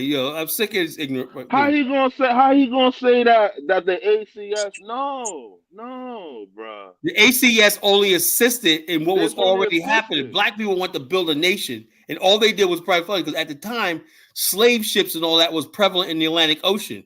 So they need the ACS guaranteed military protection, everything crossing the Atlantic against pirates and everything. Atlantic Ocean was dangerous. Yeah, it was dangerous. That's why the ACS political protection to make it possible. That's where the ACS came up. But once Liberia, after 25 years, built up an army and their own navy and everything, they didn't need the ACS anymore, and they sent them on their way. 25 years. And people don't understand some Liberia. And the ACS, after that 25 years, the ACS wasn't active. The ACS went out of business, It went out of business. In my book right here, Journey to the Promised Land, the black people of Charleston, South Carolina, in the United States, purchased their own ship and built the Liberia Exodus Company. That's the real history of Liberia. It wasn't like the ACS and white people gave like this. Liberia had great men like Randolph Cooper, the Elijah Johnson, Hillary Teague. These men who built Liberia. You go to Monrovia, the architecture of that place is beautiful. The temple, the churches they built, the streets they built, and everything like that is amazing. It's like stone. You ever notice that, Dave, the black stone in Liberia is it's the most beautiful thing on the planet is Liberian stone. Broadville, I know Broadville, all those areas. All those places got that black stone architecture because Liberians were stonemasons. That's who built the country. It was a real country. It wasn't a country like Mike's territory, the Yoruba place was built on mud and shit. It wasn't much of mud bricks and whatnot. They telling me I don't know how West Africa looking. Kala, you right, bruh. West Africa is a dump. I lived in West Africa for 6 years, bruh. I now traveled to Ghana, Nigeria, Sierra Leone, Ivory Coast, Guinea. Mike says I got to. Hey, brother. Hey, brother. I'm only a credible historian. Let me talk to Dave, him real quick. Dave. Okay. I lived out there. I know how it's looking, bruh. From an African American perspective, I know how it's looking out there. I know tribes and all of that. I understand what Kala's saying. What is Kala saying? All Kala want is the best for Africa, but y'all. Really? Who cares what Kala wants, man? God damn. The African mentality. Hey, brother. You see the mentality? I told you, Kala doesn't want shit for Africa, man. Kala is the kind of that would say, "Hey, I love you," and turn around and say, "Fuck the Africans." Come on, man. All he's doing is criticizing you in a way so you could do better. That's right. all. Who can do better? Me? Just like you guys. How about Kala do better for him? How about Kala do better? What has Kala done? So is Kala the one to advise someone how to do better when he hasn't done shit? No, but he's just critiquing the situation, bro. We're not allowed to critique. Kala is roasting. No, there's a difference between critiquing and roasting. Kala is roasting. I'm not. No. Before you roast, you're gonna have to be someone that has actually done something. Like if a white guy come here to roast, I can say, hey, you have the bragging rights to roast because you actually built some shit. But Kala hasn't built shit. He can't build nothing. But you got mouths to go and roast people. Are you kidding me? If white Americans separate you guys and give you a space, you're gonna be naked because virtually everything you consume, everything you put on, is the white man that manufacture it. So open your mind and be talking about, they gotta do better over there, nigga. Build your shit. That's why. Before you talk about toilet, can you build toilet color? No. Okay. Let me ask you a question, Mike. Do you know in the West African, just in West Africa in general, more people got access to iPhones and Android phones than they got access to clean water? What type of shit is that? Man. And okay, I don't know where you get your facts from. Where you get your facts? Well, I don't know where you get your facts from. You living in a village or something, man? In my understanding, that's not true, boy. Well, if that's what you believe, that's fine. But how is that your edict? More people in Africa got access to Facebook. And how many African countries you visited? How many African countries you visited, bro? I visit a lot. You went to Burkina Feces, you know. Oh man, like your mama's ass, right, Kala? You see, Kala, they was like your mama's ass, man. Who's that? Kazori is the Burkina Feces. Yeah, just like your mama's ass, bro, Kala. Come on, man. It's about the same. And look about the same.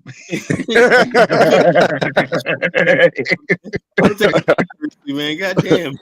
Goddamn, bro. Like my man, you were in the village, man. You know, that's where you were, man. People got clean water, man. In the village? I don't know how you. You're not understanding. No. You're not understanding what I'm saying. You don't know how to distinguish clean water. James, so I bet you the water in Kala's neighborhood. Kala, do you drink water from the freaking tap here in your neighborhood? Same thing in America. People don't drink tap water. They don't drink tap water, exactly. These guys are a bunch of hypocrites, man. Have you seen your people? Like, have you seen the people in back then in how you call in Detroit? You see the kind of water they were drinking? Oh, come on, you're gonna compare. Like, that's the United States, bro. Same thing. They will go call the white man to come fix it. They will go call the white man to come fix the water in the neighborhood. Hey, what's up? Hey, brother. No, but Kala, the point is right. You went from Kala.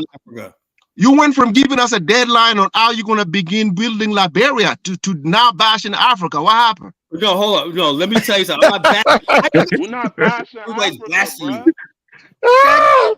No, you got a clear plan. Like, yeah, this is when I'm gonna start building Africa. This is how I'm gonna. Kala can build shit, man. That's why the Liberians are calling the Chinese. They know Kala can build shit. That's why the Liberians are calling the Chinese to come over.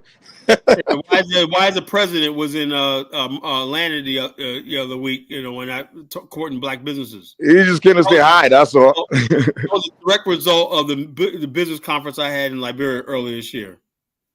Dude, he doesn't count on you guys, man. I guarantee you.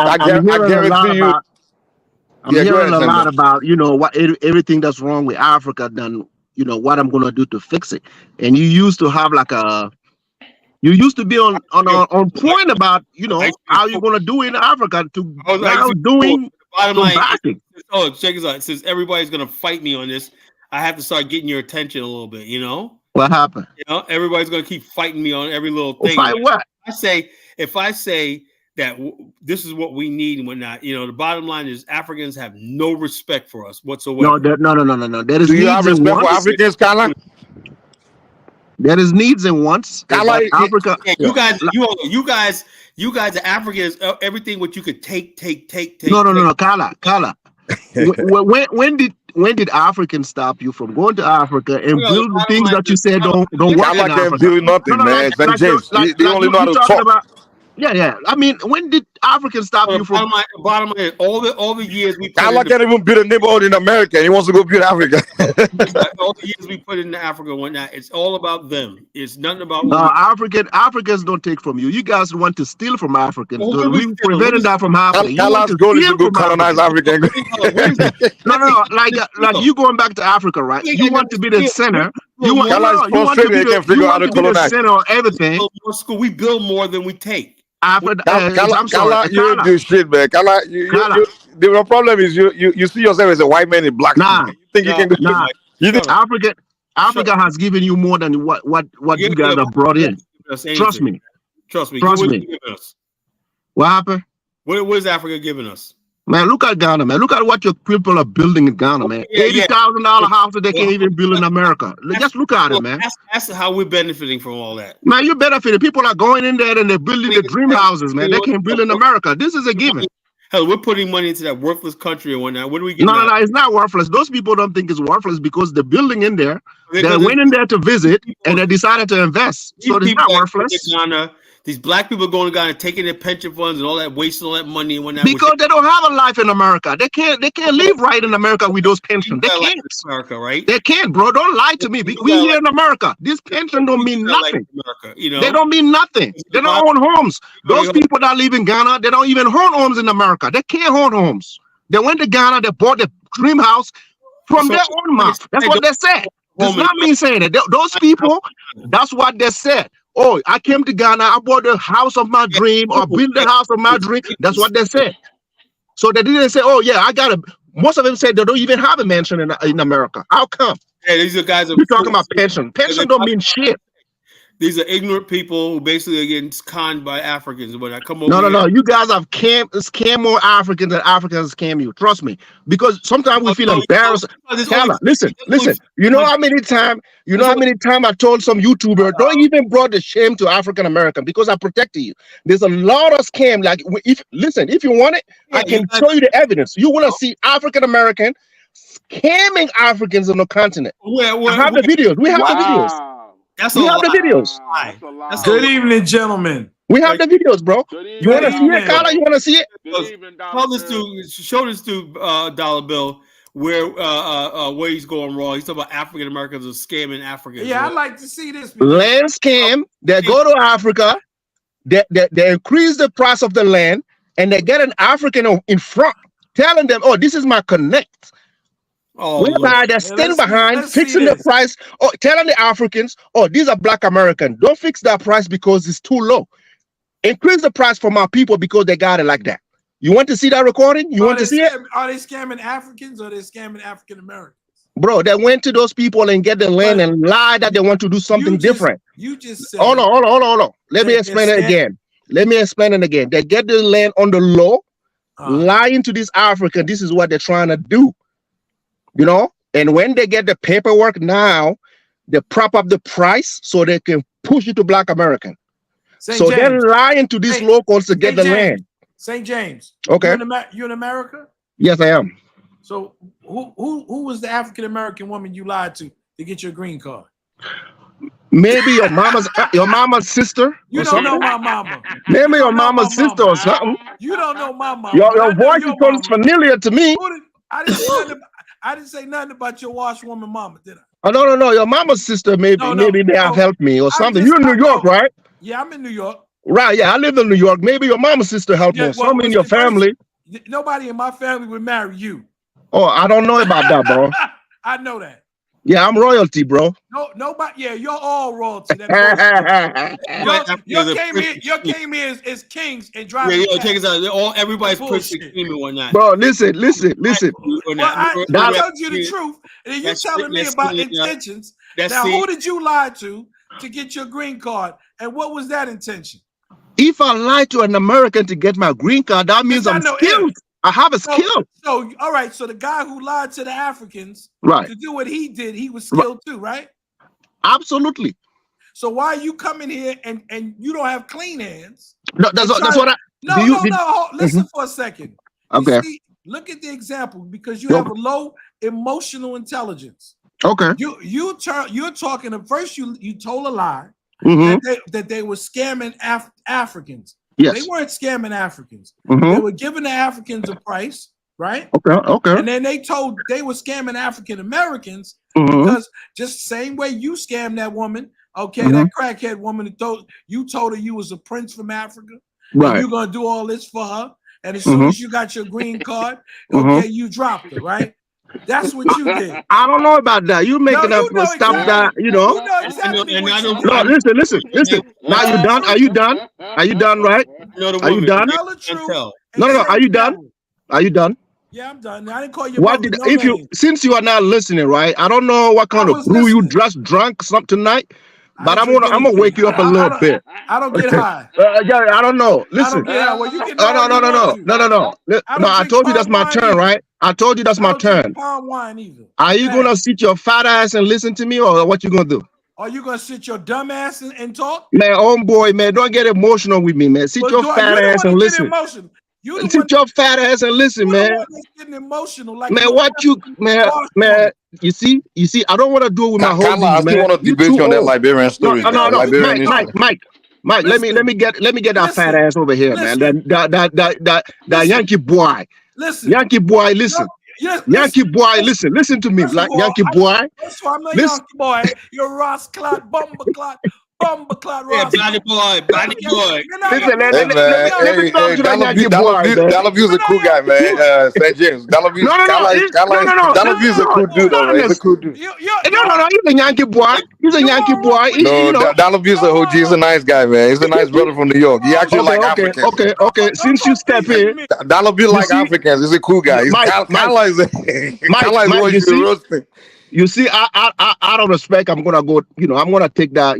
Like I'm not gonna go there. Listen. Yeah, he's the cool brother, man. He like African. Kala is the one that always trying to push his brothers into this. Okay. He's from New York, so that's why I was trying to go there with him because they talk a lot. But that's fine. People calling here, and he makes it about Nigeria. No, Kala. What Dollar Bill just said, right? What did I tell you? I don't want to show you the evidence. I don't know. What did I say? Black American. I said I have a skill, right? If you go in Africa, right, and you try to make it for yourself, sometimes there are certain people that lie, and we know they lie to get things from Africans. If you don't want to accept it, that's fine. Like I told you. Yeah, but what? I have no. Like I told you, I have the recording. Out of respect, no. Listen, I don't want to knock your hustle. I don't want to knock anybody's hustle. That's why I kept quiet. But maybe Dollar Bill didn't hear me. I said I don't want to knock the brother's hustle. You see what I'm saying? That's what I said. So I feel like he has a skill set going to Africa and trying to get things done. But sometimes I feel like he lies. But it's cool. I'm gonna let him run. Why do you? Maybe you didn't hear me. I said I'm not gonna try to knock his hustle. But what I'm saying to that's what I said. Now you coming at me. No, I came at you because you said something about my mama. So come on, man. You got that mama joke, bro. Why you can't take it, bro? Well, my mother's dead. First of all, you're being disrespectful. Okay, I'm sorry about that. You don't know about the past. It's a mama joke. It's a mama joke. It's not your direct mama. I thought he was referring to Kala, though. It was Kala that he was talking to because Kala called his country Burkina Faso. So he responded to Kala. Absolutely. That's what he said. So I would just repeat. No. He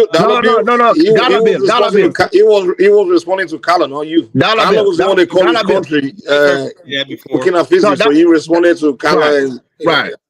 Dollar Bill, my apology for that, man, for your mom, man. I'm sorry. If that's the case, man, I'm sorry. No problem. All right, man. I would just got that out. Burkini feces. That's what Kaisori. Hey, Dollar Bill, you see, Kala is the one that always start this shit. Like this shit, Mike, I already told him. You then gonna keep quiet and allow y'all to be, fighting this battle for him. No. That's what he does, man. Mike, he fires shots. He put me in the backstage. He likes to fire shots, right? He fires shots. When we respond, he get mad. He get emotional. Listen, St. James is laying in the cut because he knows I'm from New York, and we probably know each other. That's why. That's what I just said, bro. I said, I may have met you. Yeah, I probably mentored you. So won't you be happy I'm dating one of your aunties or something? What? God damn, bro. I don't care who you date, man.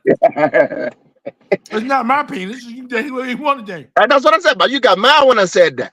I ain't get mad. All right, man. You got a little mad, man. What's up with that, bro? No, I'm not mad, bro. You're not mad? No, I'm not. Man, you gotta talk to your boy Kala, man. He was going from Kala building. Is a problem. No, not that. He was going from building Africa to building Africa. He's the one to be roasting, man. Leave Dollar Bill alone, man.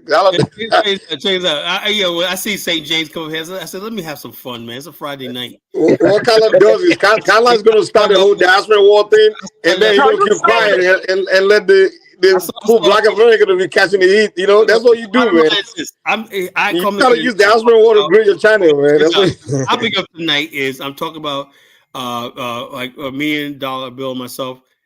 People basically talk about we need to delineate from Africans. Like you guys are part of my family as far as I'm concerned. Same thing with why do you go from the topic to start talking about that start insulting the whole West Africa? I'm like, dude, still on your topic though, man. We tuned in for the topic. We didn't. If the topic was about insulting African, I wouldn't have tuned in to watch what you're talking about.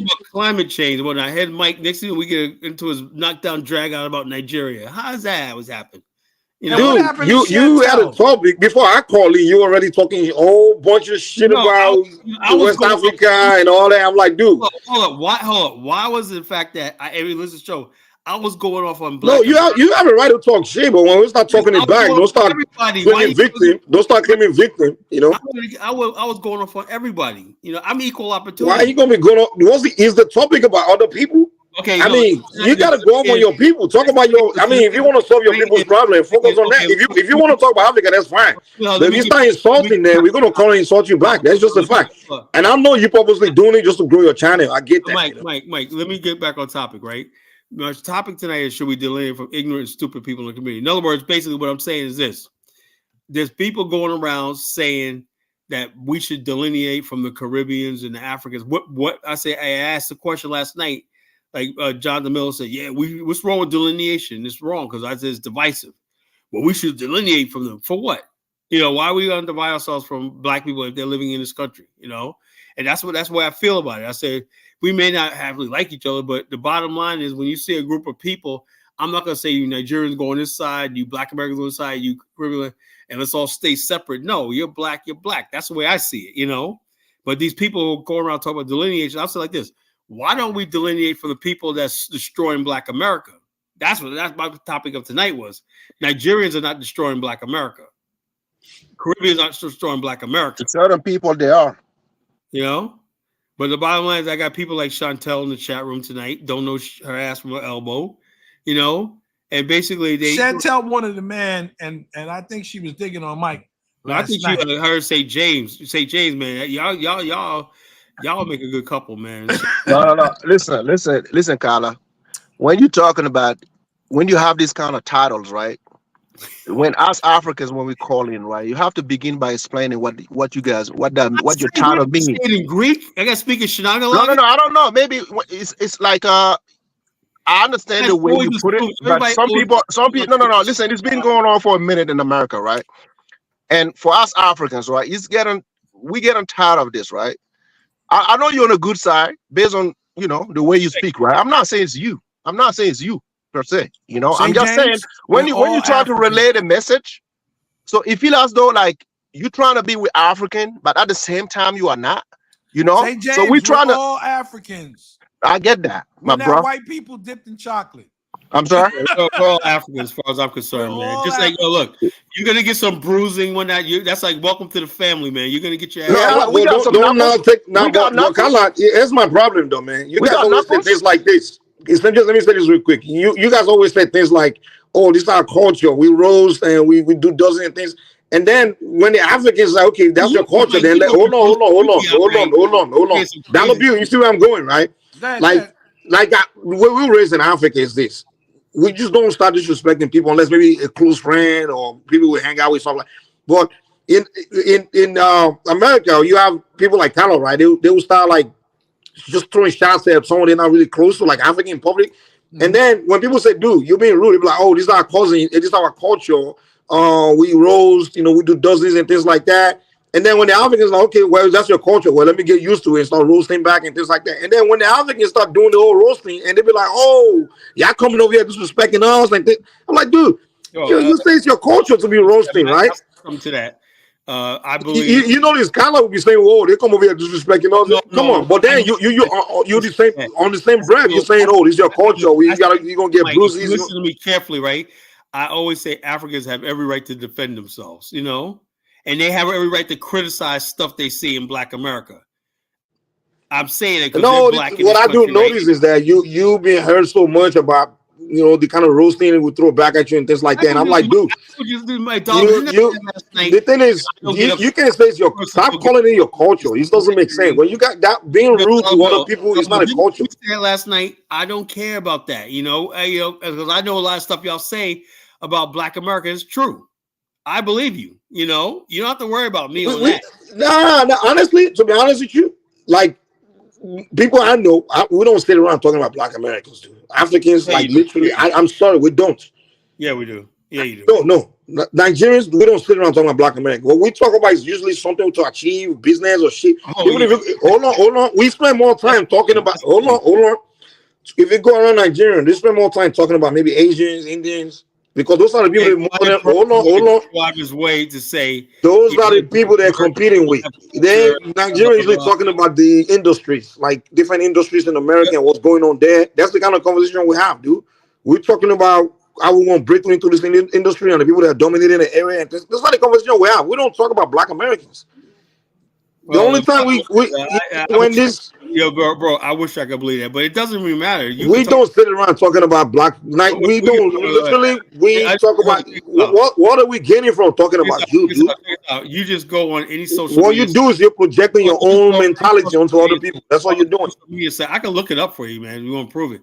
You go on any social media site right now. You know, Nigerians have constantly got Black Americans' mouth naming them. That's when they're responding to people like you, though. No, that's the only time. They be talking. No. When they're when they're talking about usually when they're responding to your diaspora war shit, that's all. But if they have a conversation about themselves, they don't talk about you guys, man. What the hell they want to talk? What is that going to take? We definitely don't. Bro. When Nigerians want to have a conversation, it's about some real stuff. It's not about some fuckeries. Most Black people in America never even heard of what Nigeria. Never heard of it. No, I'm just letting you know. In our culture, we grow up, dude. Like we start doing all these kind of childish things after like middle school, high school. These things that you guys direct all this roasting. That's Tariq. When I don't bro, in African society, when you still doing fuckery like after a certain age, they're gonna be calling you Agbaya in Nigeria. Let me ask you a question. Like all these childish things that you guys do, like we don't do it, man. Let me ask you a question, right? Is there basically thing like I agree with you, roasting we don't do that kind of stuff. That's not African culture, dude. They whip this shit out you. Mike, let me say, maybe listen to this carefully. I want you to listen to this carefully. I want you to respond to this, right?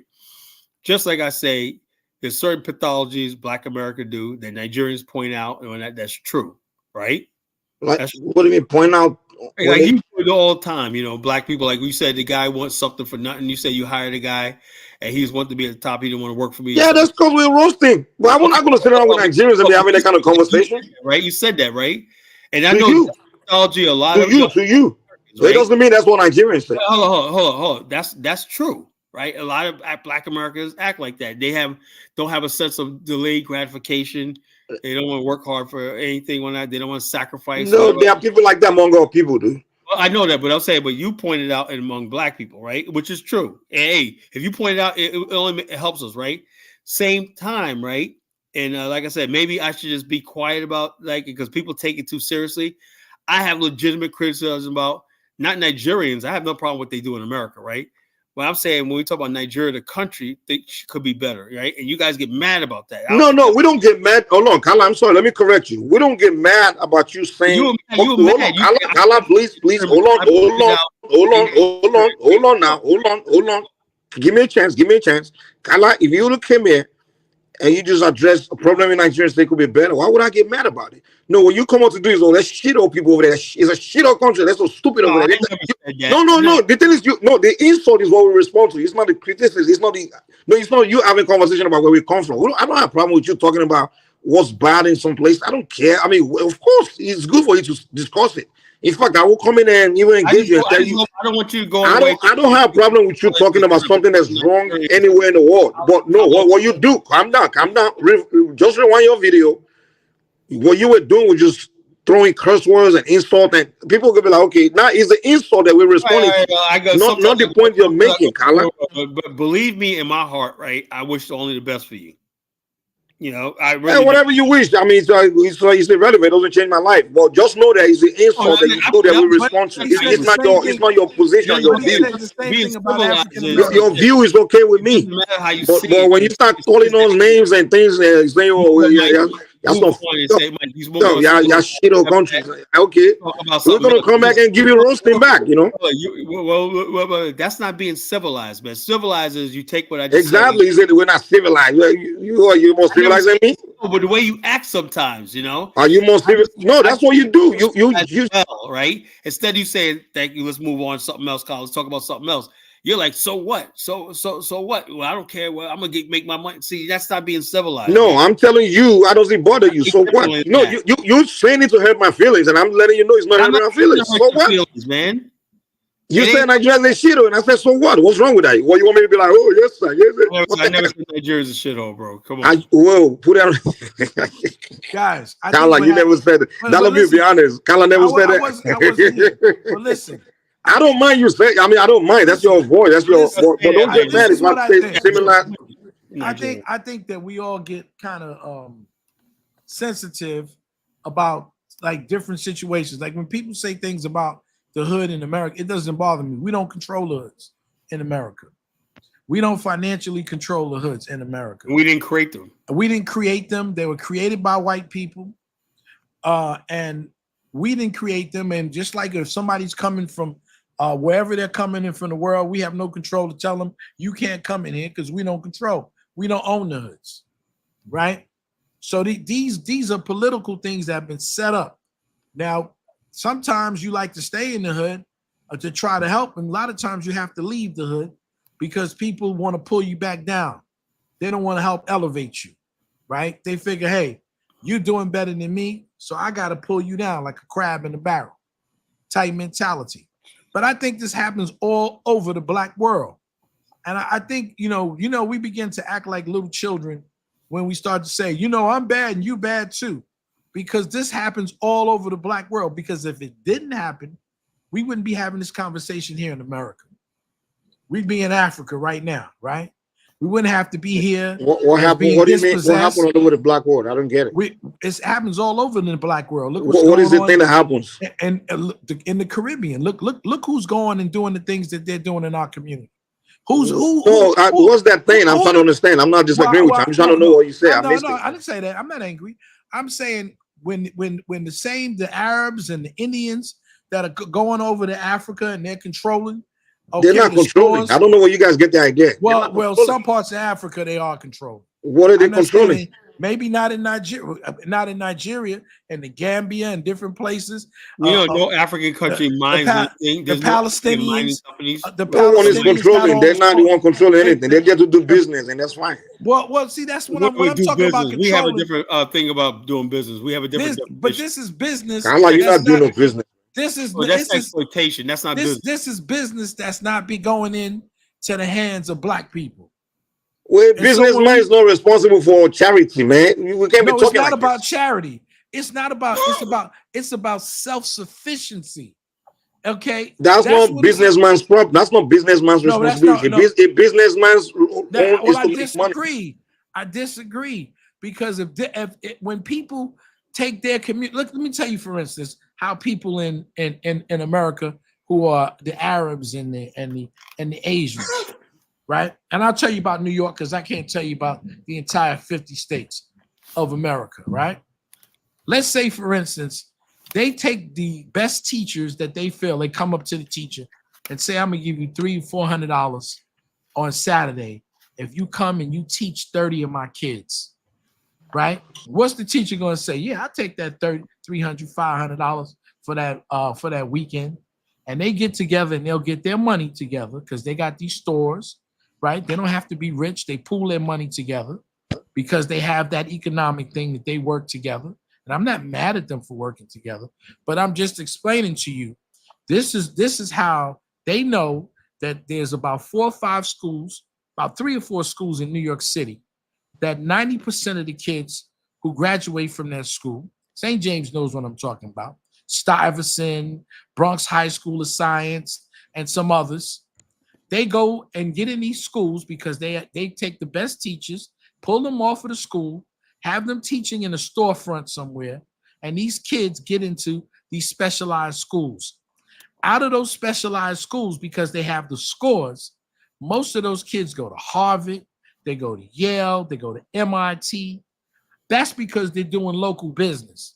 Now, so when you say they have no responsibility, it's just business, this is why the average everyday child in certain African countries, because they're not controlling the economics like we don't control. What do you mean we don't control the economics? I don't understand what you're talking about. I'm not talking about Nigeria, man. You're thinking about Nigeria. Well, which country are you talking about? I'm talking about countries. Let's say Gambia, for instance, where the merchant maybe Afro-Damas needs to call in. I don't know. I'm not talking about Afro-Damas. See, the whole thing is it's not. No, he's from Gambia. He's from the Gambia. That's what I'm saying. He needs to come in and verify. Let him call, and he's out there somewhere being with a white woman. He know that he ain't in Gambia. Okay, so these people who control the merchant class in their society are the ones that help the children in the local. They're the ones that give money for the baseball leagues and the basketball leagues. They're the ones that support the local schools. They're the ones with their tax base goes back so the children can go to school for free and don't have to have school fees. So when we say, oh, they're just doing business, we're not understanding that. This is why their children don't have to be out there knocking somebody's head to try to get money, because they got their children working behind the counter. So it's not just. I don't know where you get this idea that some other race of people are just running our economy, running our countries. I don't know where you guys get this idea from. True. You see it all the time. You see it all the time. The Lebanese, somebody's running it. That's why the Lebanese are in your local communities. Look, which local community? This woman got killed in the Gambia because, and I thought she was crazy. God bless her soul, because she thought she was doing. So you saying Gambians they don't own companies, and I mean, no, you go to most of those local people who are running those stores. They make nickels and dimes, Mike. Okay, Lebanese, have you been to Gambia? Are Lebanese? No, DB, Dalabi, have you been to the Gambia? No, I haven't been to the Gambia. So it's irrelevant. So what you're telling me, I can't take it because you never been there. So why should I be taking information from you when you've never been there? Let somebody call up tonight. Okay, tell me the country you've been to. No. And make a lie. If you want me to take you seriously, tell me what the country you've been to and what you saw, and then I can take you seriously. You might be talking in general, right? But sometimes it's not like it's not 100% accurate, you know. Like Carla has been on the continent. It's not happening. And no. I'm not saying you lying. I'm just saying sometimes, like when you, like, let's say you live in America and you watch it from afar, right. So you may have seen it like Africans don't control their businesses on the continent, you know. But when you get there, you will see they do control their businesses. That's not what I'm saying. Okay. What I'm saying I feel like sometimes they think we just there sitting around with that's not what I'm saying. I think you're getting oversensitive. No.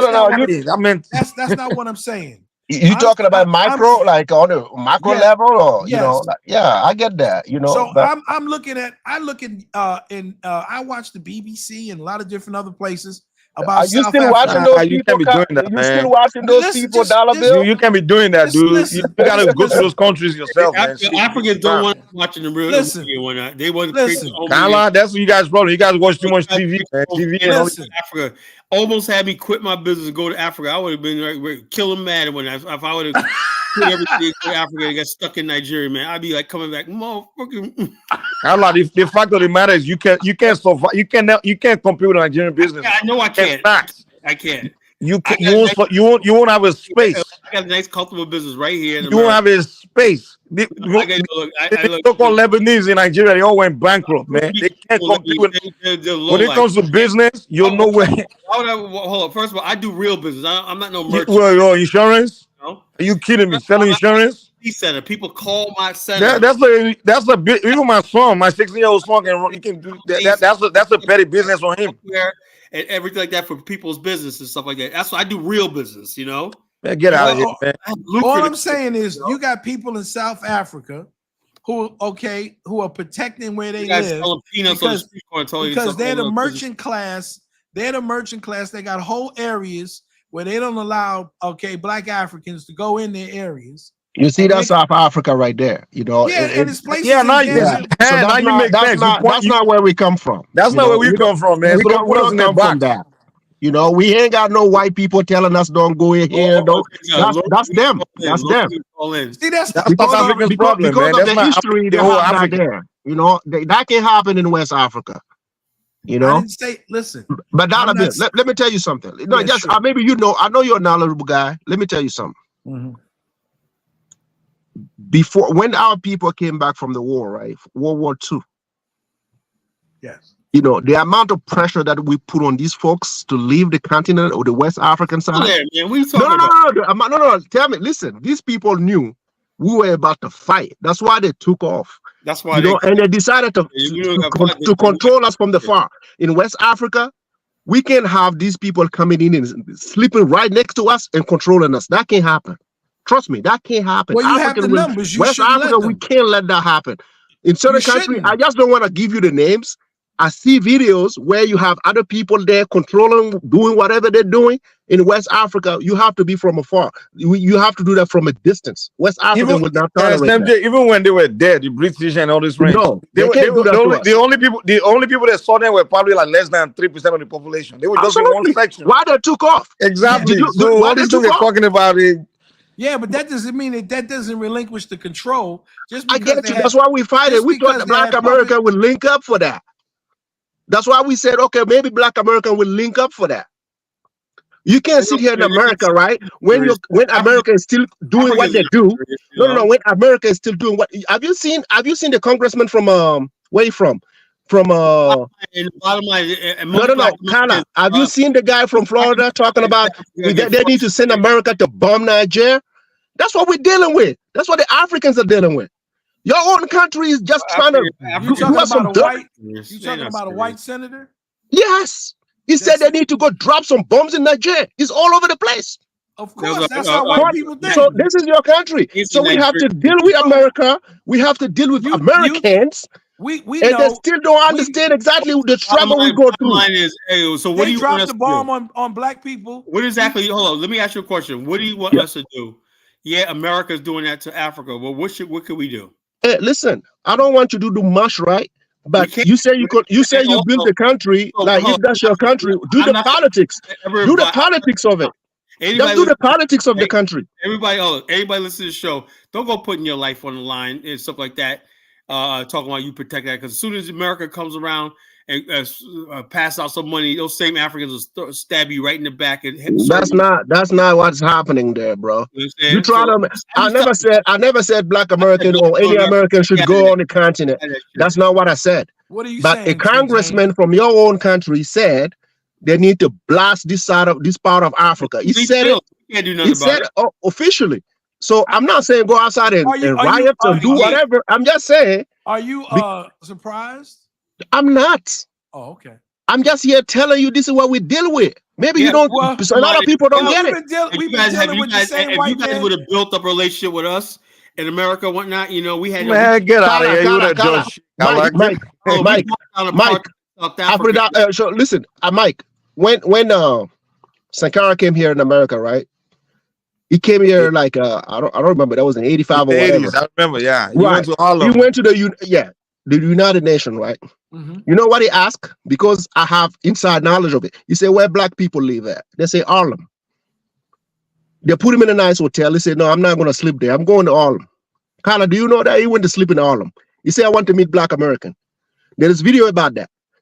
He walked to Harlem. He said, "I want to talk to Black American." He talked to them and tell them, "Hey, listen, he talk about Burkina Faso. He told about everything he wants to do in that country." And he told Black American, link up. He told them, link up. All they did was clap for him.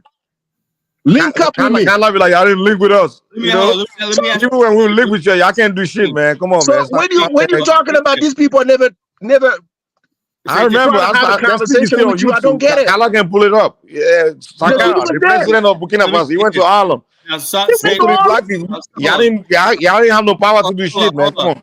Hold on. That's not true. What's that? It's true, bro. It's not true that we didn't have power. Men also went to Harlem. Everybody went to Harlem when they were trying to get with Black America. But Black America, we're used to people coming to us to get something from us. You know, y'all can't do shit. Y'all can't assist nobody. Can I ask you a question? No, this dude didn't want nothing. People that can do anything for them. Right. Go ahead, bro. What was he offering Black America? All you need is a visit. He wants you to visit. He wants you to visit first. What did he want to offering you? A president of a country. What is he not offering you? A whole country. What was he offering Black America? He's offering you to visit. He's telling you visit so we can have a conversation. No, he's offering you. Hold on, Sam James. He's offering you partnership. What kind of is asking for? What kind of partnership are you offering? Okay, now. What kind of partnership are you talking about? Go visit in Disneyland. What were you offering? Same so I can take him seriously. They will move all the goalposts. This is the whole situation that Colin's been talking about. That'll be. What is he supposed to offer you? Tell us. No. So what did you offer him though? What did you got to offer you money, right? What did he offer? What did you guys offer him? But he came to talk to us. Why did we have to offer him anything? I mean, he came to he didn't come to ask you to offer him anything. You kind of say we need to partner with y'all. Right. And the president of the country came. To you. Hold on. Partner with me. What is it that I'm supposed to get out of this partnership? What are you offering? What are you demanding? What are you negotiating? Obviously, that's why we're going to create the voice, right? We want Africa. What do you have to offer, and what are you negotiating? Absolutely nothing. I'll tell you what. How about that? I'll tell you what. If you're looking Pakistan? hold up. If you're looking that's what it is. Hold up. You don't want to listen. That's a joke. If you're looking, that's not a joke. You think it's a joke? Okay, it's a joke. Just stay away from us then. Let me explain this.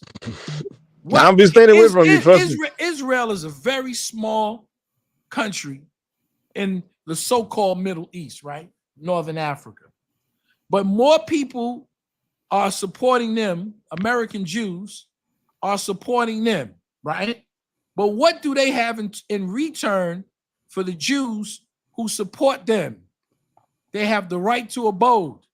They have the right to get citizenship. They have the right to come and fight in the army if necessary. You cannot get a deal or partnership. Dollar Bill. Which one of these? You're giving up nothing.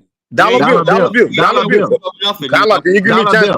That's Dollar Bill. Which one of these things don't you? Wait. Which one of these things don't you have access to in Africa? They don't have nothing like that. It's on their own terms. Are you kidding me? There's no path to citizenship in African countries. How do you get your visa when you get to Africa at the airport, right?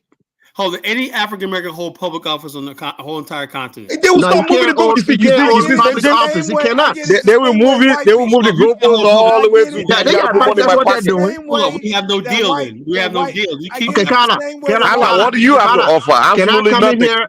Can I come in here without nationality and hold the public office? Can I do that? Yo, check this out. You just go ahead and keep Africa to yourself. How about that? Yeah, we'll keep it to we'll keep it to Africa. You stay in America. You have nothing to offer us, Carla. Mike,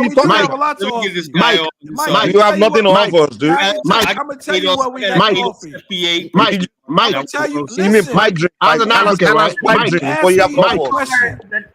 if I come to your home, right? Mike, if I come to your home, right? You don't want to deal with what I'm saying. No, let me ask Mike a question. He knows. Mike, if I come to your home as an African in Nigeria, and I come and have a seat, you give me water to drink or whatever, right? What would be next for you? You talking to me? You say if I come to your house and we have a conversation and you give me water, we discuss things, what would be next? You will be coming to my home, right? Yeah, I'll come. Yeah, I'll come next week. Yeah, that's not what I'm talking about. So we can continue the conversation. Hold on 1 second. I told you specifically. I gave you an analogy, right? Same day, they have nothing to offer. That's why they didn't. Excuse me, Mike. I said to you that the Jews give political support to Israel. Right. The Chinese, the Beijing government gave Chinese. Let me tell you what. Jews, the U.S. government give political support to Israel. No. It's the Jews. It's the U.S. government. They need Israel. In fact, the U.S. government created Israel. It's the American Jews. It's the American government. It's not the American Jews. That lobby. Can I speak? That lobby. Can we have on Chantel, man? You don't want to hear the truth. You don't want to let me land and then Chantel can talk. Everybody chill. Okay, Chantel, go ahead. Yes, let Chantel talk. Okay, thank you. Greetings, everybody. I want to say this. Greetings, Chantel. Greetings. So right now we're in a serious about time you respectful. A lot of people cannot see it. A lot of people cannot see it. Hey, Mike Jones, you want to be out of here before you can get a chance to talk, man? Is that it? That wasn't me talking, man. What are you talking? No, I'm talking about the other Mike. Nigga, oh, okay. But kick me, nigga. See, that's what I'm talking about. When I said tonight that we should delineate from ignorant and stupid people, this is what I'm talking about. I want you to keep talking, so I let people know who I'm talking about in the black community. Go ahead, say it all now. Be ignorant, I can smell the dirty baby diapers and the roach spray in the background right now. Let the woman talk, man. Look at her shit off. All right. So right now in America, I know you guys probably can't see this, but we're in a serious bad position because with this, I'm not a political person. I do not vote. I'm not for the presidential voting anyways. But the two candidates like Trump and Kamala, I mean, there's nothing in it for any of us. You understand what I'm saying? So what I mean, right now, Trump he's one of his things is to give police officers full immunity. I don't know if you guys know what that means. Anyways, Kamala, she's all about the immigrants. Now, the two biggest immigrant groups that's pushing real big right now is, well, not two, but the Latino groups. They are pushing really big and strong out here. They are training non-citizens to be police officers. They have so much going on that we don't even know about. These people have unified. When I say these people, don't get me wrong, I'm talking about all people that supported that Latino culture. That Latino ethnic group culture is many different ones that come together. So just call them hoes. Just call them hoes. Fuck it. Fuck it. Okay, just so anyways, they have grouped together, and their group is really they're really pushing, they're doing big things out there. So we as Black people, we do not know how to make a connection despite of our differences. They have differences too. They have so many different ethnic groups within the Latino population, but they still what's your name? Chantel. What's your name? Chantel, hold on. They still know how to make a connection, and they're rolling and growing strong, and they're about to do a whole takeover. Seriously, and you guys do not know how to come together despite your differences. You got a problem. You got a problem with let die. Let these niggas. One second. I'm almost finished. So what I'm saying is that if you don't find a way to get beyond your differences, woo, Black America, and that includes you Black immigrants, woo, it's gonna be crazy out here in a couple of years. Chantel, we'll be fine in America, man. We used to be in proximity with the Latino for a very long time, man. We know how to squeeze them, man. Don't understand. No, the immigrant. Don't worry about the immigrant. No, the African immigrant. Don't worry about us. I see what you're talking about, but African immigrant, we will do fine. Sir, I'm not talking about. We don't care about you no more. I'm not talking about you in particular. You on that diaspora war shit.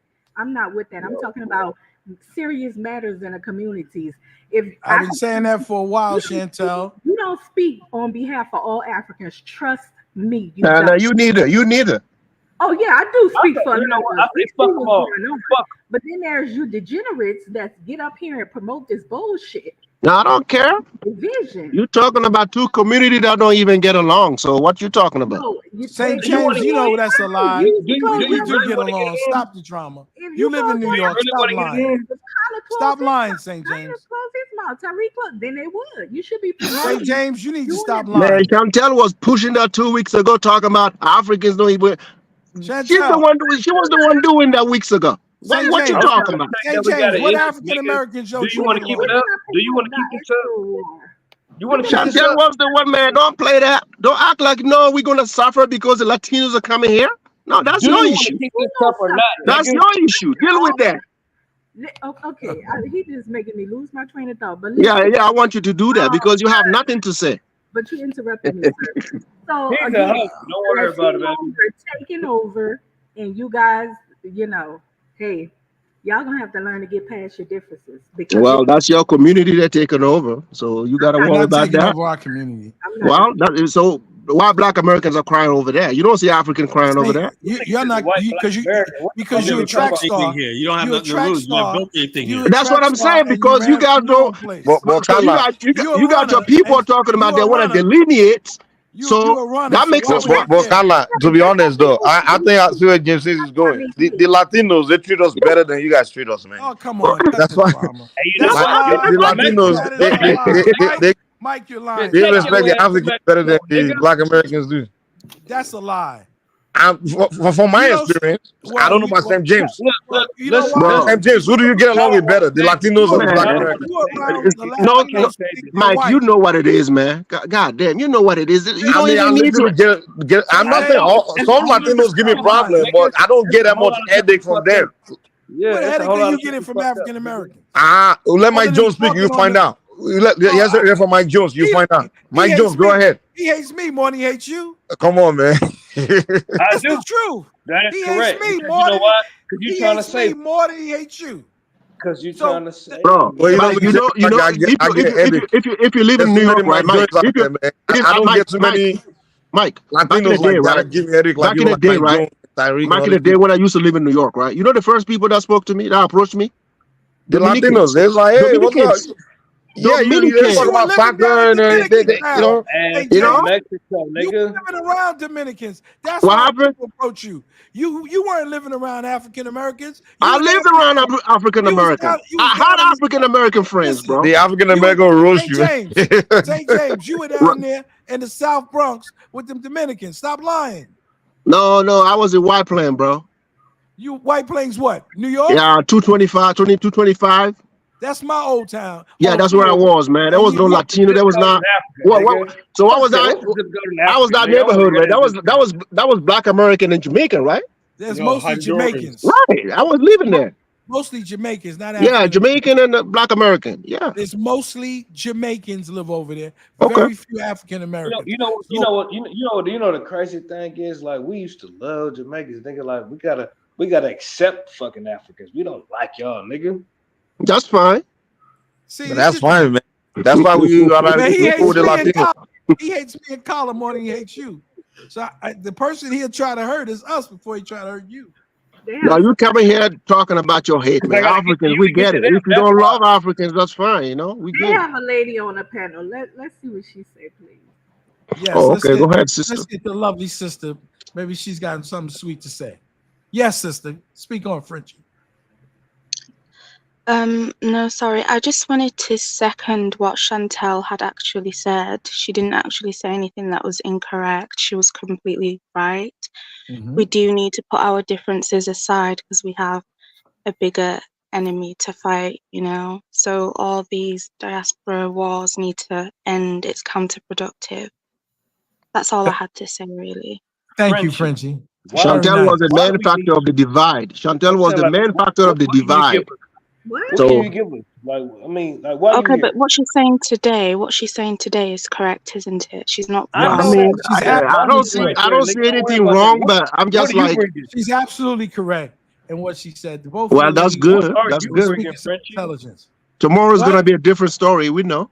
You gonna see when there's no different story with us. We've been doing this for 30 years. Nah, the flip flop is real in Black Americans, man. You guys got flip flop on on Africans every day. We don't flip flop in here. And we've been helping Africans since they came here in the 80s. But when you say you and Mike just said something like Latinos treat you better than us, or when of course that angers us, and I'm going to hit back at he that. Wasn't even in the African American community. Because they're open to whatever. Without judgment. I'm more Latino friend. That's a lie. I don't like it, nigga. I don't like St. James, I think I know you. And two, you were not. If you were 225th Street and White Plains Road, you were certainly not in an African American community. You were around second. Is Queens. You were second. Bedford-Stuyvesant, Queens, Long Island. You were around I live in Brooklyn too. You were around second and third generation, immigrants. Were you in Bed-Stuy? No, I lived in Brooklyn too. But let's talk about 225th because I was raised on 222nd Street. Oh, yeah, he was in East New York. No, not East New York. I don't remember. Let me come up with the name of that street. Come up with another lie, St. James. Come up with another lie. But dollar bill, man. The man's giving you the experience. You got plenty of lies. Well, yeah, I was living there like a place called Fire Rockaway or something. Fire Rockaway is far from the Bronx. And but dollar bill, I'm not gonna lie though. I get along better with Hispanics than I do with Black Americans. I'm sorry. Okay, yeah, sure. That's because maybe you want to get along with them in the No. I'm open to get along with anybody. You understand? But the Latinos, they were nicer to me. Mike, the Latinos that you know want to be white. They just respect me. Dollar bill. You know why we got along? Listen, you know why we got along? I'll tell you. You know why we got along? St. James, hold on one second. Okay, go ahead. The ones that you get along with are the ones who are not really Latinos. They want to be white. The other Latinos who are very much I'm talking about the one that can't even speak good English. No, the ones who are very much racist. They don't want nothing to do with their own African ancestry. So how would they? No, I'm not even talking about the Black Latinos. I'm talking about Latino, yeah, like all of them. Now, both the Black Latinos and the Latinos, like South Central Americans, like those people are cool, dude. Like they got along. I get along with everybody too. Mike, in America, right? The Latinos are immigrant, and we immigrant. So we link up based on that. I play soccer with them every weekend, and we drink. They offer me Corona. You know, we talk about soccer. We talk about Diego Maradona. And then when they leave Chicharito, Ronaldo, Messi. They say that black ass African. Okay, because they are. Yeah, they can say that, but they give me my respect. They may say, "By my black, that's fine." And we watch. They love to watch soccer. We like soccer. We play soccer together. We play soccer together. We get along, man. Bullshit with Acorn. Now you believe St. James, Mike. Do you guys really think that these Latino people respect and love black people? They don't. Not really. Not for they're respected us. Not from our experience. Where do you live, Frenchie? They live in. They live in a. They live in a. She live in Canada. Trust me. No, I think she's in UK. I don't live in Canada. Man, I don't understand what's going on. You live in UK, right? Yeah, I live in the UK. Well, you gotta go live in America before you can. I used to get a girl. You gotta come over here. I just go off of what I see, and you know what others have experienced. You can't go by social media. You gotta go and live on ground. You know. Hey, look, at least she accepted Canada. Look at her. Yeah. Carla, she had that nice accent like that. Her name was Lilith. That's back in the 80s, though. You know. But you can get along with them, sir, but you're never going to be accepted as one of them. That's like we don't need that. Frenchie, for you to mix with Black America, they will give you conditions. One second, they will give you conditions. They respect you. Right over me. I'm still speaking. Well, the Latinos don't care. They just want to be free. Hey, respect my woman and let her talk. You're talking over me. Oh, that's your girlfriend? I didn't know. Sorry, man. My apologies. Okay, would you like it if I talk over you? You wouldn't like that. So I'm saying that's the same thing we tell our brothers and sisters here when they kissing up white man's butt like that. You can do all that you want to do concerning this white man, but they will never accept you as one of them. It will never happen. I look like I want to be one of them? You would disgrace. Did I tell you I want to be one of them? But you're saying that I think you will sell your soul. I don't want to be anybody. I know who I am, so I'm not looking to be anybody. I think you all I'm doing is just I just want to get along with whoever I want to get along with me. And I'm telling you that I find it easier to get along with Hispanics, whites, than I do with you guys, man. And that's why you in America, nigga. Take your ass to where the Mexicans at. Right, Mike? Exactly, and that's what I'm saying. This is kind of shit you have to deal with, man. See my do all Africans feel the same way as you, Mike? I'm not saying. I'm just speaking for myself, though. You know? Okay, thank you. And most Africans I know, you know. So I'm speaking to all Africans, all black. I won't say Africans because Africa is not a country. Everybody's different. You, sir. I heard you, but I'm speaking to Africans and blacks that understand what's going on today. The time that we're in that's about to approach us very soon. Latinos is not a motherfucking joke. They are about to know what these Africans only realize like we on demon time now. Niggas over with. So we're not speaking to you. I'm speaking to the population that want us to survive on this land. Considering I will survive. I get along with I will go link up with a Latino to survive in America. It's not a problem for me. Latinos, man. If you want to survive, you better link it up with the Latinos, man. You think you're gonna link up with some Latinos? Dude, I'm already linking with them, man. I get money with Latinos, man. You linking with the white ones. You linking with the white both the white ones, both the black ones, both the brown ones. I get money with Latinos, man. We do business together. We play soccer together. We drink. They're cool people. I love Latinos. I know you love everybody but Black Americans. I know. I love good Black Americans too. You trying to say you in the bunch with the house? You a bunch of. I get along with good Black Americans too. It's not none of that. We get along with everybody. Matter of fact, I get along. With everybody. Matter of fact, John, you don't get along with nobody because you alive. That's one thing about Latinos. Dollar B, are you saying I won't get along with you? I mean, you and I get along here. We on your channel, right? We on the Black American channel, right? So if we don't get along, why we here? I said St. James because he been lying. No, I ain't lying, bro. Dollar B ain't lying. I'm being honest with you. Kyla, can you control the panel? Because Mike and St. James, they purposely got their mics up super loud and speaking over everybody when they talk. Yeah, okay, go ahead, Hey, one person at a time. One person at a time. Yeah, I was saying Frenchie, hold on. Frenchie, you say what you need to say? Oh, go ahead. Frenchie. Yeah, no, I'll go after Chantel. I don't mind. Okay. I want to hear from. Go ahead. I'm bracing myself. I want to hear from Elvis. I'm gonna mute myself. I want to hear from Elvis. See what Elvis has to say. Go ahead, Elvis. Oh Lord, help us. Yeah, what's up, caller? Yeah, not a whole lot. Oh man. All right, thanks to the panel. Look, you know when I come on your show, man, it's all love. It's none of that bullshit that's on other panels. Even though you talk a lot of shit, but yeah, go ahead. No, it's all love. I only respond to I only reply to energy. The way I get it, that's how I get it. You and Hustle let me say this. The night had me on the fucking floor. I was dying. You He gets down with that Hustle Simp dude. Yeah, Hustle. Yeah, man, that we're going crazy. at it, man.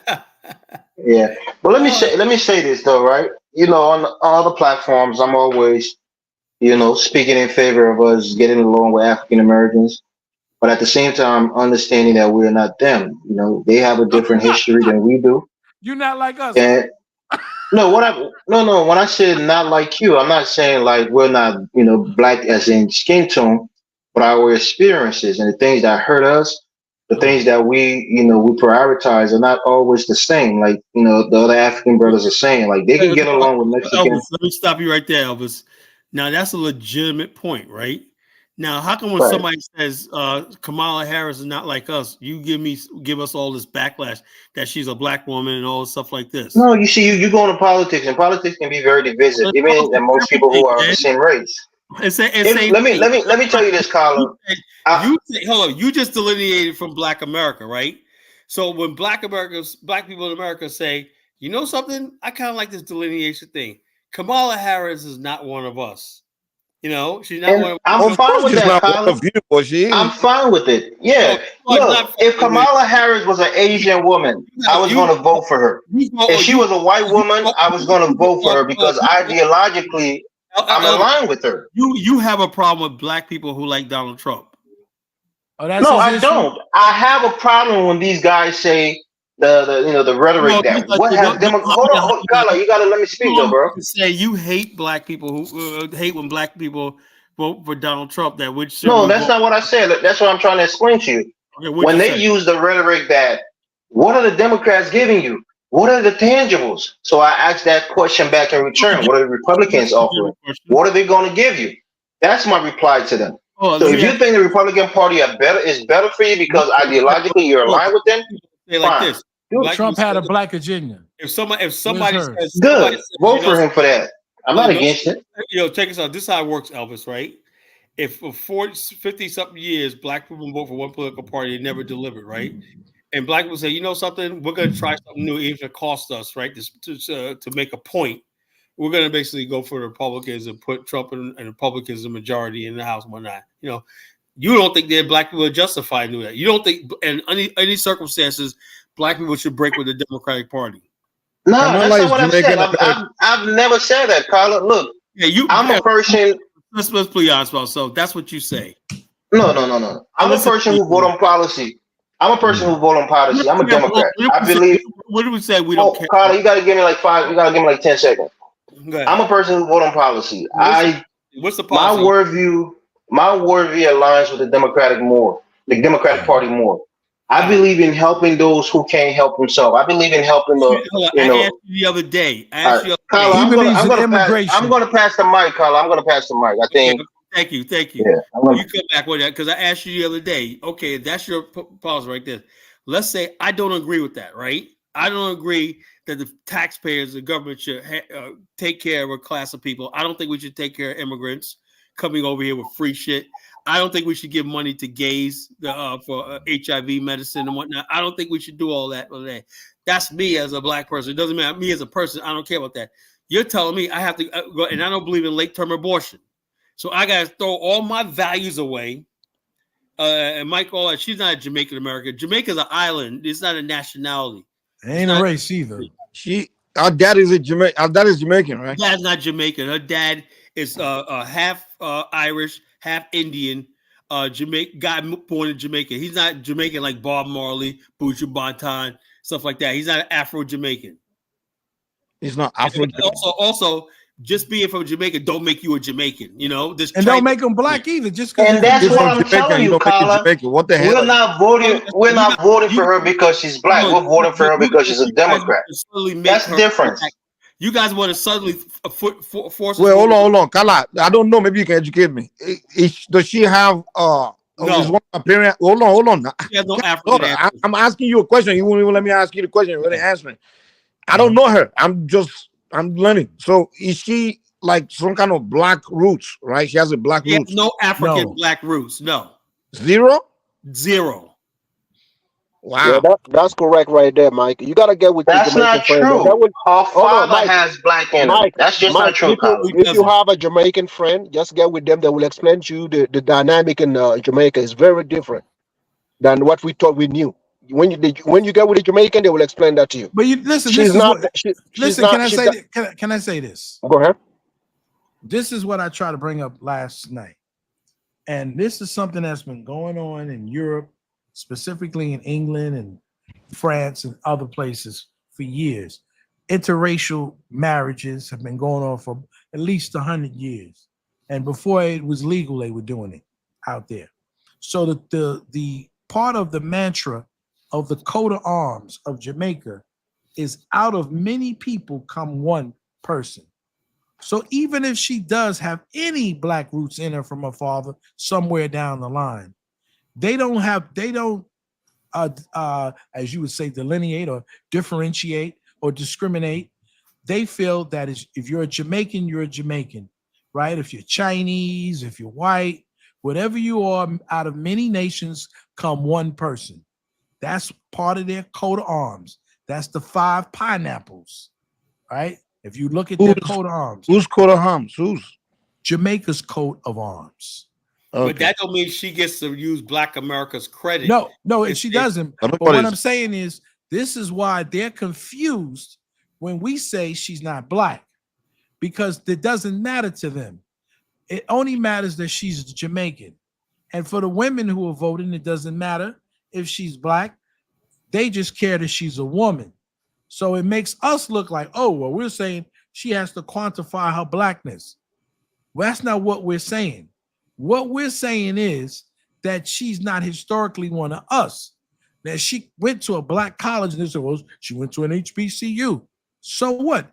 The lady who's from Walmart family went to an HBCU too. Now she's black.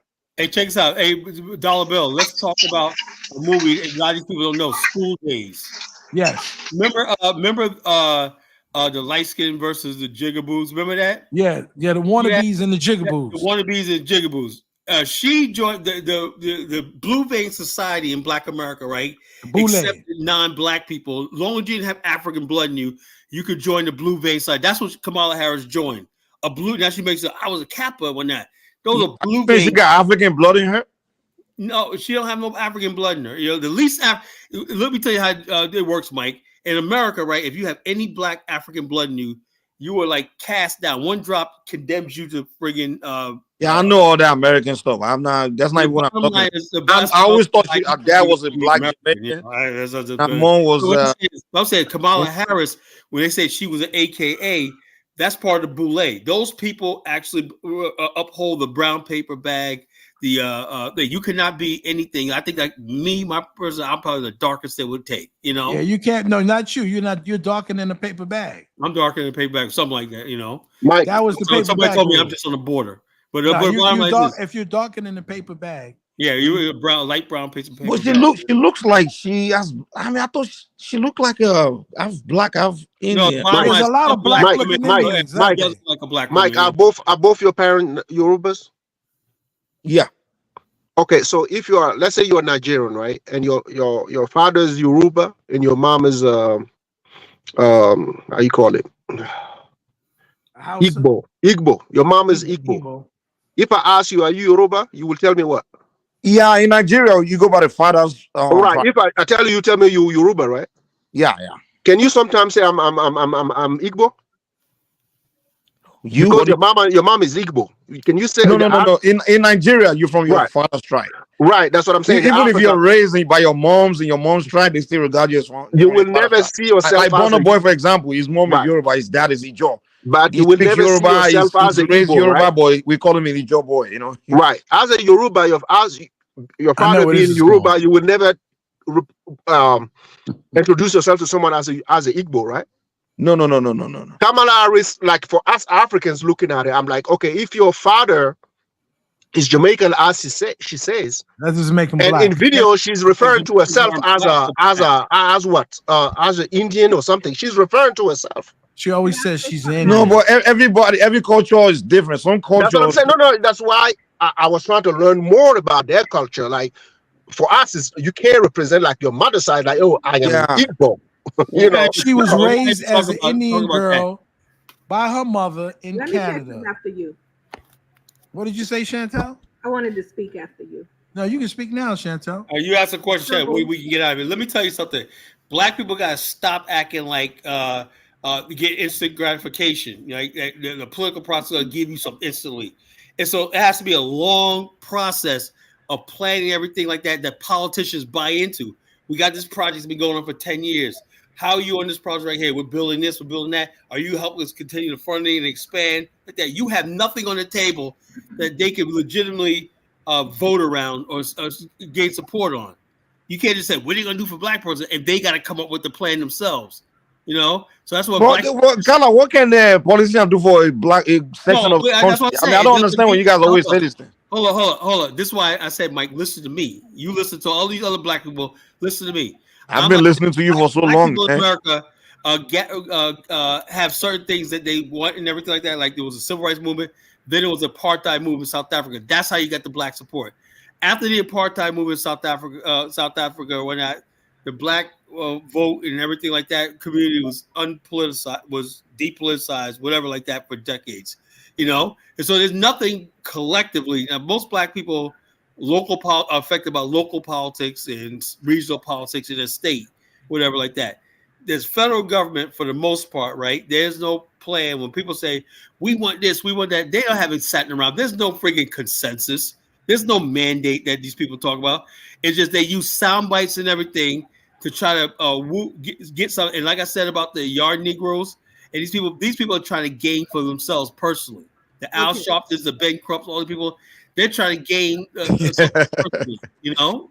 The misery merchants, right? Mike, hold on, because you coming on the first time. So on what Kala was saying. So really, I'm very big on ADOS, identifying my specific group. To me, that's not important. Groups, but right at this moment is not important. It's not important her race because Obama was considered the first black president.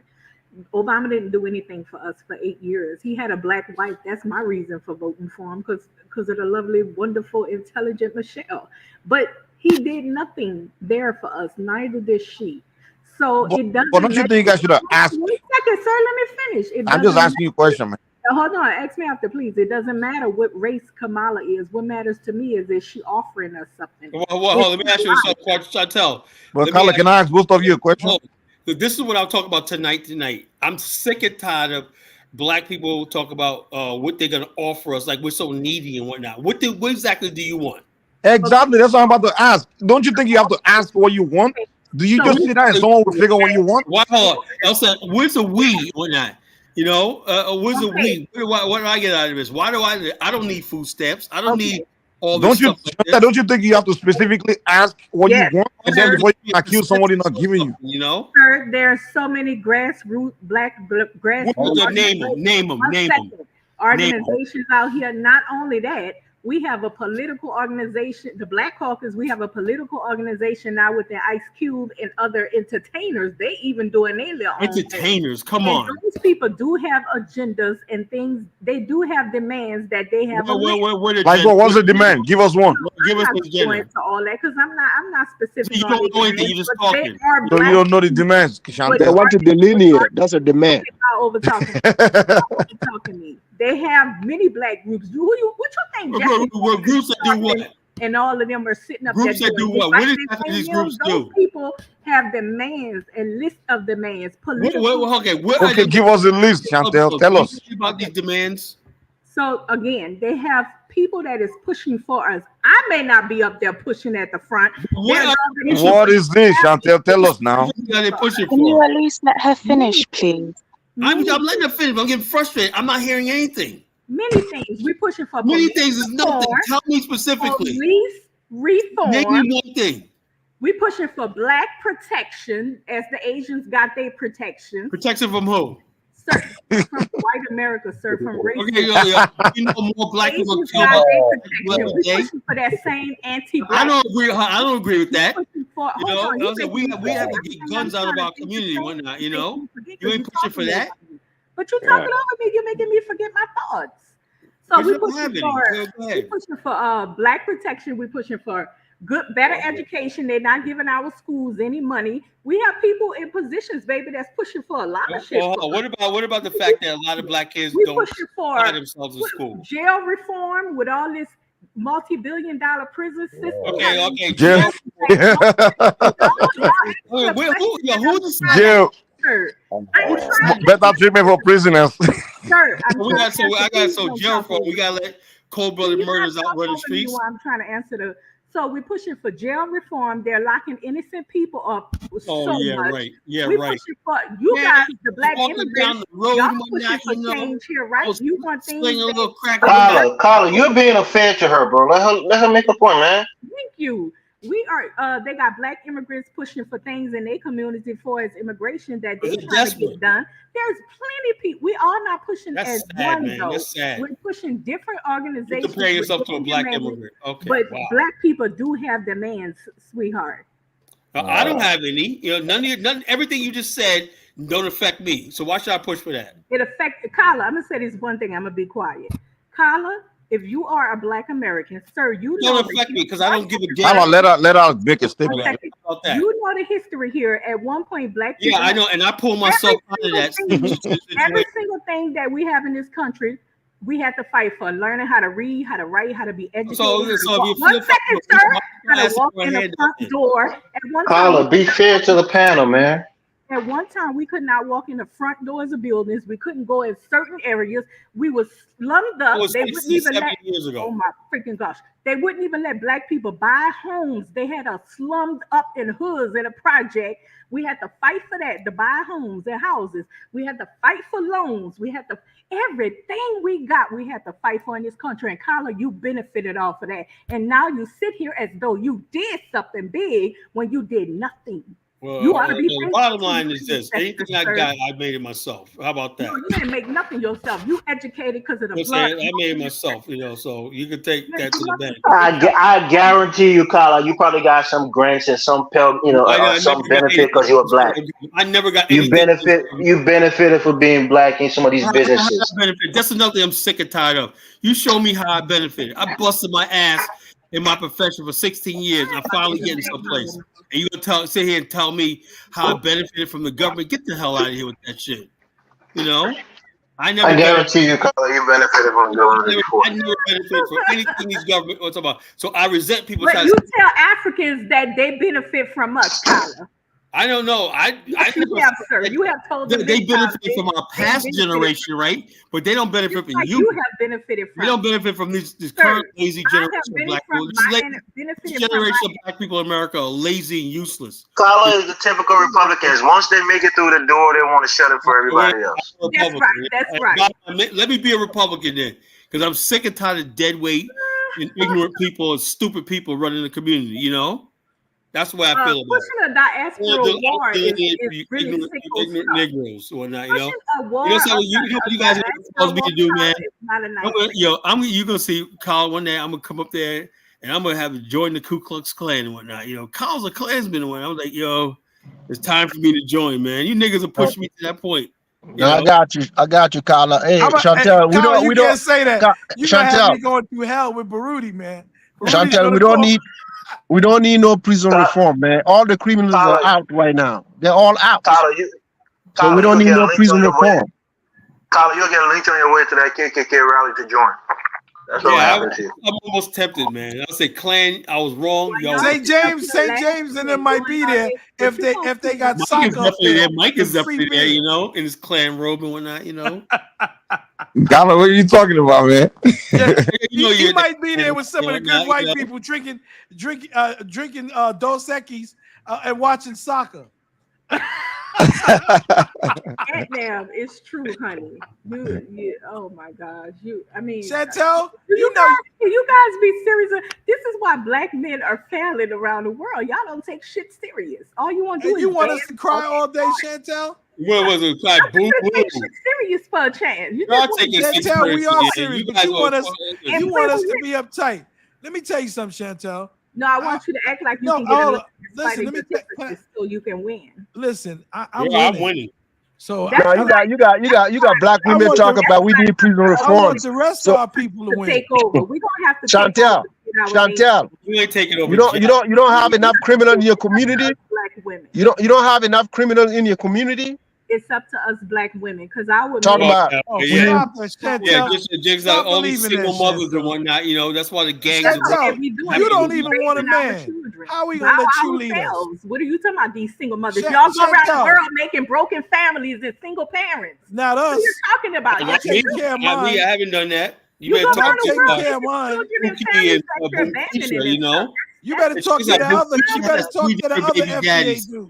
Quisha has 3 different baby daddies, but Dollar Bill and myself. Yo, man, be fair to the lady. Stop ganging up against her. Let her make her points, bro. Oh Lord, Elvis, stop with the simp shit. Go ahead. Exactly. He want to be a simp, man. You already got your green card. Go ahead, talk. I got my citizenship, bro. I just like to stand up for women. Citizenship from simping.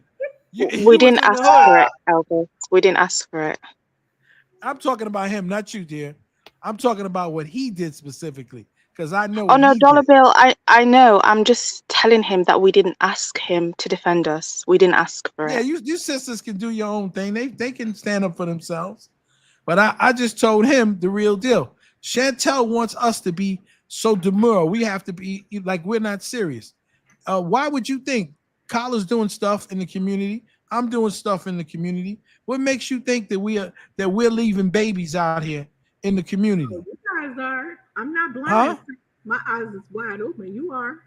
I am. You believe that, Chantel? You know I'm not talking directly to you. If the shoe don't fit, don't claim Well, it. I'm just telling you, I'm not. Every black man is a Ray. Happening in our community. Black man is a Pookie. Black America. Black we all got boom queens. How many boom queens you got there, Dollar Bill? None. You know, I got 5. Everybody got 5 boom queens. I got 2 kids and that's it. Women. That's man. And they're grown. Is that manly behavior? Do you think my daughter thinks that I disrespect women? I disrespecting women, you know. You just call women Quisha? Yeah, man. Everywhere with the roach spray. I can say some terrible things about black men that I'm not going to say because I got a black son, black dad, black brothers, black nephews. And I'll say something about Dusty. You just said you got to leave it to the black women because the black men are not doing it right. Yes, that's right. You guys don't know how to get past your differences and come together and take over. I'll say we got to come together. There's a Middle Eastern group of people that live in Detroit, and it's in a city called Dearborn. You know what them brothers did? They done bought the whole dang on town up. You know why? 20 of them sat at the table and came together.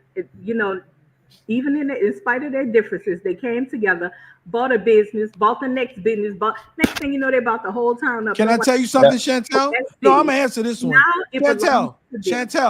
That's called building. I guarantee you. Either a builder or Chantel.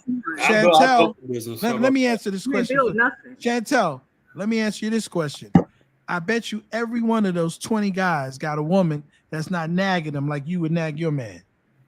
How you know I would personal? No, I'm telling you, how many of these women out here nagging their man and driving them crazy? I bet you out of all of those 20 guys from the Middle East don't have the problems that a black man who works every day and comes home. That's what I'm saying, man. If a black man had that peace, we used to have that peace back in the days, my father's days, where they knew they had women to come home to. All the women fought now. We don't have that, you know. No, it's not all the women. It's our fault collectively. But the fact that you would say what you just said means you have no faith in black men. But I bet you those women, those 20 women that they're dealing with don't give them no problem. I had a situation one day, and I got in a cab with an Arab dude some years ago, and we were arguing. What the hell you say? And we were arguing over how much that I had to pay. So the brother was like, it's hard out here, and I got to work X amount of hours. I said, you do? So you really think it's harder for you than for me? Yeah, I know it's hard, and I got to work 20 some hours. You got that wife to come home. I said, when you come home, right? What happens when you come home? Oh, my wife, she's got my food on the table, and my kids, they greet me at the door, and my little brother that I take care of for my sister, they all come up to me and they hug me and they tell me how much they love me. You think a black man come home in the middle of the night like nobody, like nothing happened? Like, who is this? The wife don't respect him, or get your own food. Get your own plate. Look at the young guy who gets on. Hold on 1 second. I'm gonna shut up. Speak to what you said. I'm gonna shut up. Something about you think that those type of women exist, sir. My mother was married to her husband, who just passed about 2 years ago. Now it's been about 2 years. She was married to him since I was in first grade, sir. Yes, ma'am. Sir. We had 3 daddies all together. My mother, husband, that's my youngest brother, dad. 3 daddies. My sister, dad. My sister, dad. And all of them were in our lives. Hold on, all of them was in our lives. All of us went around to our daddy's house. Like, they accepted us. My dad accepted my brothers and sisters that wasn't his, like that, sir. This is all through my family. We from New Orleans, and all through my family. I know you from New Orleans, baby. 1 second. My cousins, my age, them women been married since middle school. They have been with their husbands middle school. The only one ain't married is me, sir. My sister has been married over 20 years. Yes, ma'am. What are you talking about? Are you? But what about the young girls after? Hey, Chantel, do your kids, daddies, do they get along like that? Like the old generation daddies kind of like did? Like, do your kids' daddies treat other kids like you said? Your siblings' daddies. We all, their daddy called me their daughter and all that kind of stuff. Now I'm saying your like baby daddies. Do they? The way Mike said that, baby. I mean, like, hold on. I don't mean. I'm not trying to air sarcasm. No, I'm trying to see. Maybe the men back in the days were cool like that. Maybe today's baby daddies are different. You know? That's what I'm trying to find out. I'm trying to find out. So, do you guys in Africa? Do you guys have multiple wives? Do they get along? Some of y'all have women that have children already. Do you get along with their fathers? They got women in the hood. Act like it's just in the Black America. They got baby daddies. Bullshit. Listen, all of the generations. They baby daddies. No, I'm just Chantel. The reason why I ask that question is not because I'm being condescending. I'm trying to find out if maybe today. Because by your people, I'm quite sure the women have to find a way to get along, and the men who have women that have children for another man, you gotta find. I dated an Eritrean guy. That was the last person I dated, an Eritrean guy. I found out a lot about their culture. They're very tight-knit people, but this is what I found out. We don't be knowing that many of them are not married. Many of them is what we call shacking up in America. But a lot of Latinos do that too. 1 second. We don't know because they stick together in their own team. So we assume that he's the father when he's really not the father. She has 2 baby daddies besides him. So all of that is happening. But you won't feel that with us, 1 second, sir. The player stuff is going on in their communities too. They cheat too. They do everything Black American men do. So we don't know that though because they stick together. But point being made, this happens everywhere. We're not gonna label it as though it's just Black American men. Mike, when you asked me the question, do all baby daddies get along? You should. No. I'm look at Mike. Oh my God, man! I didn't think you understood what I was asking. He got some African American kids probably running around the hood right now. All they know is that your daddy's African. Something jacked me the other night, man. I got stuck up on my. That was good, man. Why would you think I would do shit like that, man? Come on, man. Y'all do that to get the green card, man. Nah, I didn't need no green card, man. Nah, I was. Pierre in the chat says that I'm masculine, sir. I have to come off like a gorilla in war because these men are. So I was asking. Okay, so how many baby daddies do you have, though? He's only 1 or 2. Sir, huh? I just let you know that all cultures have baby daddies. You guys. I know, but I know all cultures do. But I'm just asking you, like. You guys 3 trying to be your next baby daddy. Did you say you have 3? Hey, James and Chantel make a good point. So you can't call me a baby. James got a bunch of baby mamas. You can't call me St. James Chantel would be a good match. You can't that's how Bam There it Bio. is. Yeah, man, we're making a love connection today, man. And listen, that's how Bam Bio got to be. His mama was a baby daddy from Nigeria. all he gave him was height. He made it to the NBA. I have one child. I have one child, by the way. How you many see, the Nigerians were giving that, they've been giving that the good sleeps, man. I gave him the height, right? I didn't give out the NBA. Mike not answering. How many kids do you have? I have one. How many do you have? Who, me? I'm also I want baby daddy. Oh, that's cool, man. That's cool. How many children do you have in the world? He got a bunch of kids. He got some in the hood. And he Chantel is responsible, man. She only has one baby daddy, Yo, Carla, we gotta give Chantel respect, though. Listen, Mike probably got a bunch of baby daddies. Listen, if you see a young, I was expecting Chantel to say she has 4 baby daddies. You see a young, dark-skinned Black American kid in the hood. That's Mike's baby. He just didn't claim him, but he gave him a basketball. Told him, go down there, hoop, son. One day you make it to the NBA. But Mike, you didn't answer how many kids you have in the world. He's not gonna tell you. You want him to tell you the truth? How many kids you have in the world? How many you got? I got 2, and mine is 33 and 29. In the world? In the world, in the whole wide world. Mm-hmm. And they think that I'm the greatest father that ever lived on the face of the planet. I sent them to private school all their lives. So they travel, they do everything. Let me I sent my stepson to private school in Liberia. Dollar Bill, I got a question for you. So, sure. And I'm gonna be quiet because they got other people on the ask me, baby. I know you've been wanting to ask me something anyway. So Go on. I'm gonna ask this to y'all. Do you guys think that you're hurting Black America? When I say Black America, I mean all Black people, by going around the world making a bunch of children with leaving them in single parent homes, which is broken homes. They were driven out of the community. No, you didn't answer. Yo, Chantel, let me ask you a question. But you didn't answer my question. Let me have a one-on-one with Chantel right now. One second. Chantel, let me have a one-on-one with you right now. Just one-on-one, right?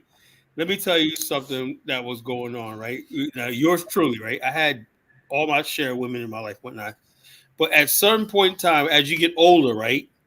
It's girls don't care about how cute you are anymore, When I was 19, oh, you're cute. By the time I turned like 20, women stopped looking at. Well, that's why I always dated older chicks. They didn't care about how much money I had and everything like that. Okay, I get serious, right, with chicks and everything. Guess what? I'm paying the lat bill. I'm paying her storage bill.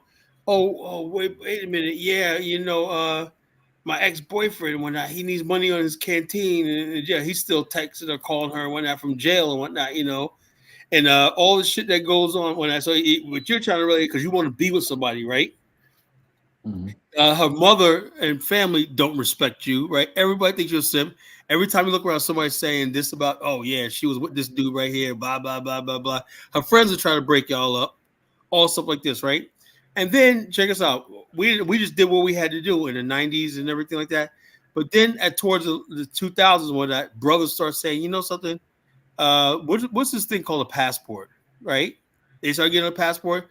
They go down to DR. Man, I had a good time. I had like 3 different hot chicks on me when I went to Colombia. I had a one time when and so therefore what happens is a lot of guys go out there, they'll make work hard, 2 jobs where they make like $40,000 a year.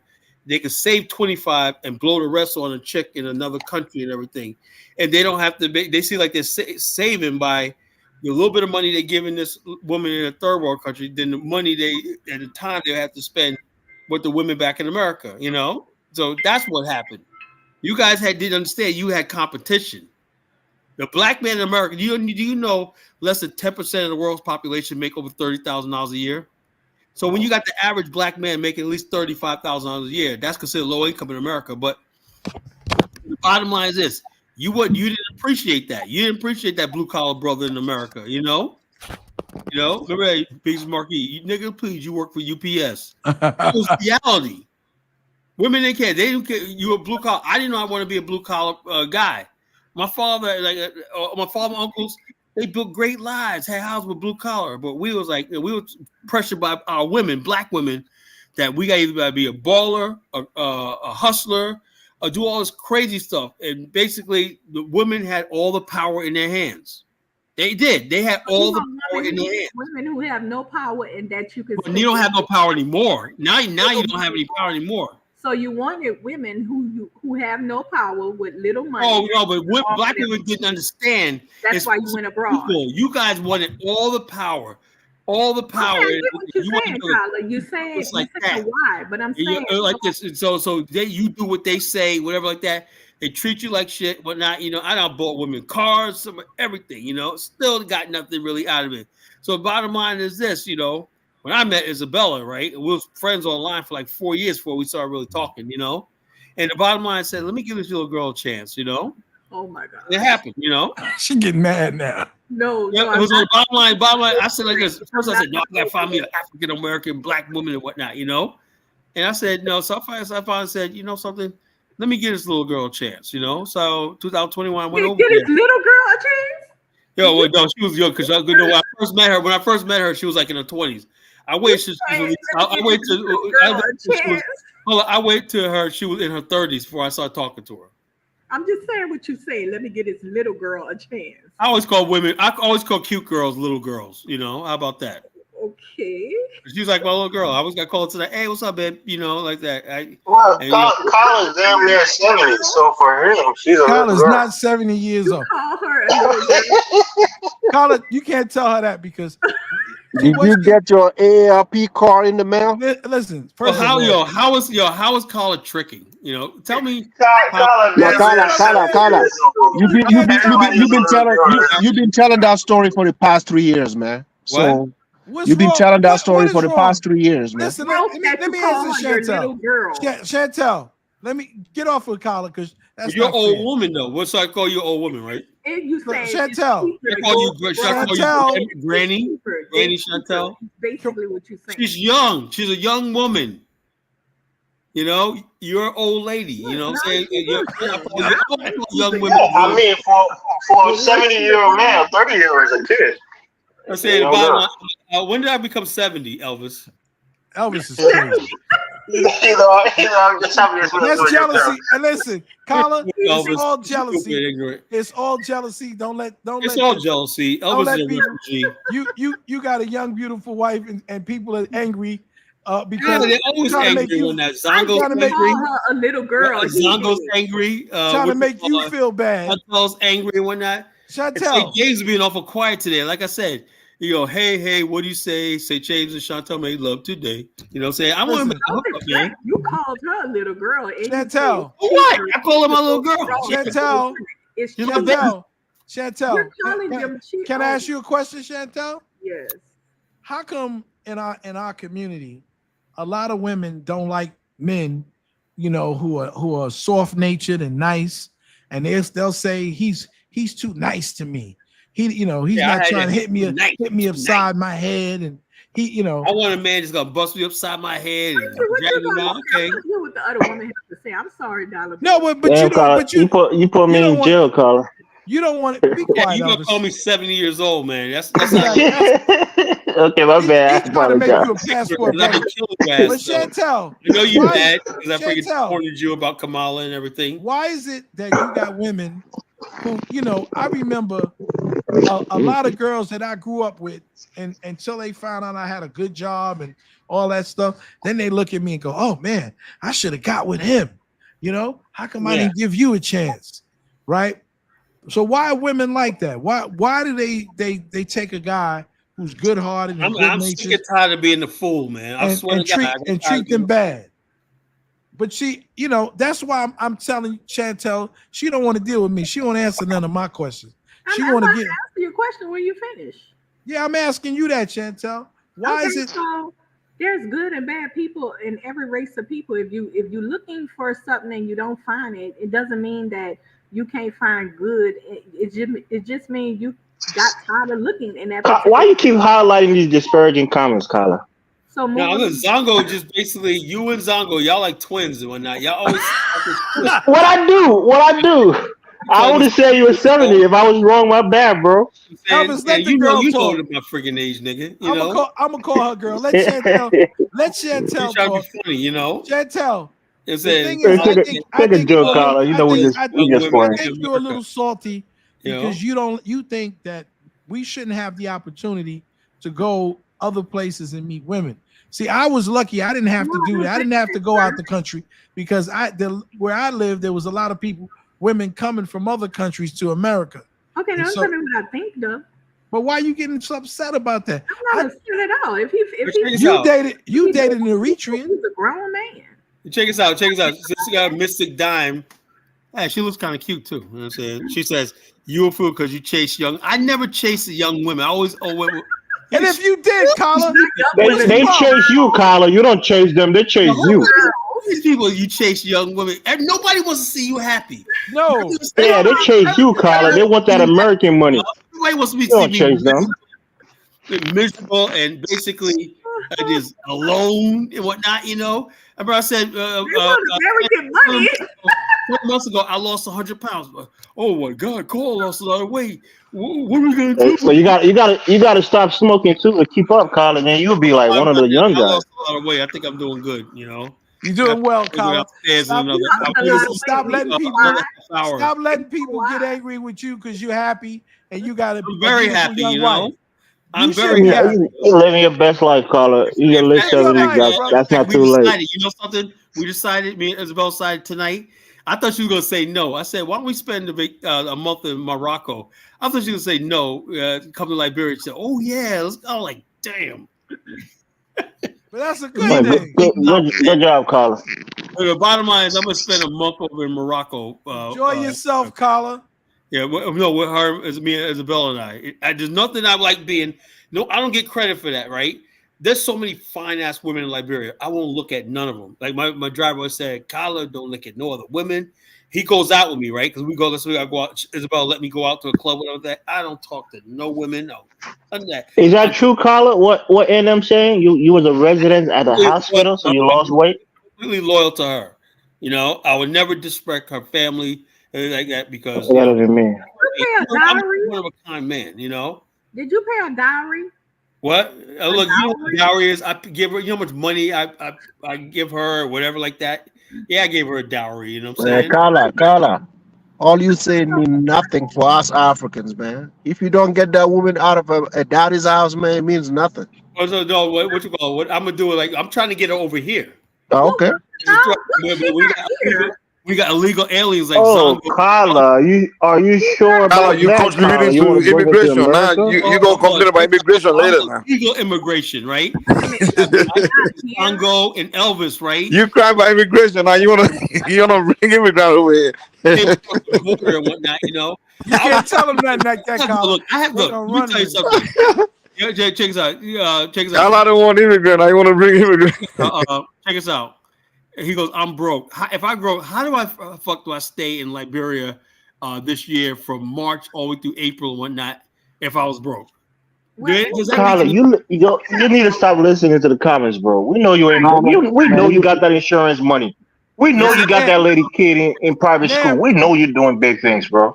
Now, we know that. Don't listen to a guy. God, lived in a village, man. You lived in a village for 4 weeks, man. That's doable. I'm not living in no damn village when I won't go to your. I go to Liberia. Do I need to play some videos of the place? I want to know what the dowry was. Why you want to know all that? $37. $37 for the diary. $37. You gotta know what you. Yeah, that is it's customary. It's customary, Chantel. And then I had a villa. That's a customary law in Liberia. It's $37 or something. I had a villa for a whole month, right? In between the tour group that I did. I spent $4,000 to go on Bomani's tour. That was just Bomani's tour. Okay, wait, Elvis, like $10,000 $37? I spent like $14,000. You can pay more if you want to, but that's the minimum. That's the customary law. $37. Carla, you have to tell Chantel. What did you pay for the diary, Carla? I hope they didn't rape you. I don't pay a dowry when I'm an American. We don't do that stuff, How did you take Yeah, her dowry and whatnot. I'm not giving no parents no. Oh, so you don't know what the diary is then? Well, the bottom line is, I married her. She's mine. She's coming up with me and whatnot. And anybody want to contest that, they can. Why not? I'm contesting the call. I don't think you married her. Well, you go ahead and contest it. Because you didn't pay the diary. It's an African way to do it. African tradition. You guys, you know something about Africans, right, Mike? I'm not trying to hurt nobody's feelings. I love Africa, man. You guys stuff that's on my mind. Everything in Africa, like Elvis, everything Africa talks about is about how he can get how he can benefit. How he gonna get some money? He wants some snaps. He wants some snaps over there. How's that? He pay for the snaps. You gotta basically pay $10 every time you look at that mountain. Always something to put you can't bring her here until you pay her diary, bro. Not let her leave that country until you pay that diary. The African way, the African way is you come back broke, then they'll be happy. Yeah, you come back. Carla, you know she's gonna contest this. She's gonna tell the American government y'all would never marry. You didn't follow the customs. So by law, you're not married to her. She can leave you scot-free. You better pay that diary, Carla. I'm telling you for real. Pay the diary. You get a cola nut, and y'all break the cola nut. That means y'all married. Your spirit are connected. You gotta pay the diary. Do you know how much I pay? I gave her mother. I pay for her son's. No, it doesn't matter, Carla. This is tradition. You have to do it. I pay her rent every month over there. I know that, but you still got to pay that diary if you want her to be your woman. I gave her thousands of dollars, start her own little business, everything like that. I think I've done enough, you know. No, that's not. You can spend $1 million on it. If you don't pay that $37, you're not married to her. Whatever. You know, a dowry. No, I'm saying that. I'm not even joking right now. I'm being dead serious. You have to. Shit, you know. It's the customary law. Now he wants you to spend $37. Hey, bro, that's the diary fee. You can pay more if you want to, but at a minimum, you have to pay that $37. Or you get a GoFundMe and get the $37. Yeah, you better listen. I'll cash app you in like a couple years so you can pay the diary. Thousands of dollars and whatnot, you know. Also, I've given Liberia so much of my money. I've never gotten anything out of Liberia, but I've given money to charities in Liberia. No, that's good, Colin.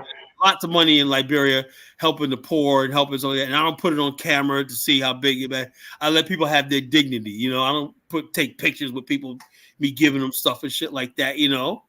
That's how we know you're making big bucks, bro. You got that insurance money. We know you're making big bucks. Thank you for helping the poor Liberians out, man. We appreciate it. Scholar, you can't reveal all this because Chantel is saying that nobody's giving her no money, no dowry, anything. Sorry, man. That's not our culture, Chantel. I'm happy for you. You found it over there. It's none of my business. But I got a guy for you, Chantel. Don't worry about it. James, you know. I say James will knock it off. I get somebody to pay $37 for you. Okay? I found somebody. Anybody from Nigeria? What is the diary in Nigeria? If anybody's here from Nigeria or the African countries, what is the diary? 2 goats and a deer or something. I don't know. Is it based on what the family requests, or is it on customary law? Yeah, remember that? He said he wanted a Kenyan guy wanted to offer to marry his sister, right? And some cows for cows and the goats and. Yeah, I was like, oh, what the hell? No, that's good. That's a lot of wealth in Kenya. Cattle are a lot of wealth. This guy was serious too, man. He said, hey, when you get married, when you get married, all the money you're gonna spend in your marriage, people need to give you money back. And Colin, when you want to divorce her, you gotta return her. They gotta give you $37 back. When you're getting a divorce, man, that's never gonna happen. Yeah, you gotta take her back to her parents and tell them you need your $37 back. They'll give it back to you. Never gonna happen. Elvis, where did you pick her? Why? Because I had the most fun I ever had. With I pay diary. That's how you gotta do it. I mean, that's our culture, bro. It's not even... You paid your $37? Yeah, of course. It's a must. I mean, I'm saying it like other Africans know this. I mean, you got to pay your woman's diary. You got to go to her family, and they give you a little cola nut. They join you guys together. Y'all break it, and you guys are married officially. Now you can choose to do a court wedding. You know, go to the court and do the pastor. No broom? You don't jump the broom? Nah. We don't jump that. We do the traditional stuff. Okay. But Kyla, I guess you ain't watch Roots. We jump the broom. No, that's what I'm saying. I know we're different. There's some different cultures. Yeah, we got a broom. Multiple wives? Huh? Multiple wives. Yeah, we get multiple wives, Chantel. No, yeah, check us out, man. Me personally, I just think one is enough, man. Shit, you know. I think you're gonna have to take Chantel in too because I don't think so. Yeah, it's been trying. No, you can't have multiple wives. No. Why not? don't mind. Why not? Why can't she have multiple wives? Yeah. I mean, I love Isabella, but she nags me enough. Imagine two women nagging you and whatnot. God. Imagine you had her and Chantel. You go crazy. Why you keep giving Chantel to Carla, bro? Carla ain't paying $37 for her. You need to pay that. You can give her to St. James, man. A whole lot more, baby. I'm maxed out. Carla, I'm maxed out, man. I got 4, man. Dotted line, so I can take him straight to the court when he tripped. Look at that. Right. Chantel? Do you see? Now you see what I'm talking about? I have everything packed aside. But you see what I seen this one, dollar bill. I seen this one case with his bigger brother. No, he was like a big teddy bear, right? And also, anyway, the baby mama, she was just evil. That was the next thing you know, she just put us like to hell. But luckily, there was a black female judge says, "I'm looking at this case, and Miss Such and Such, you put this man through hell."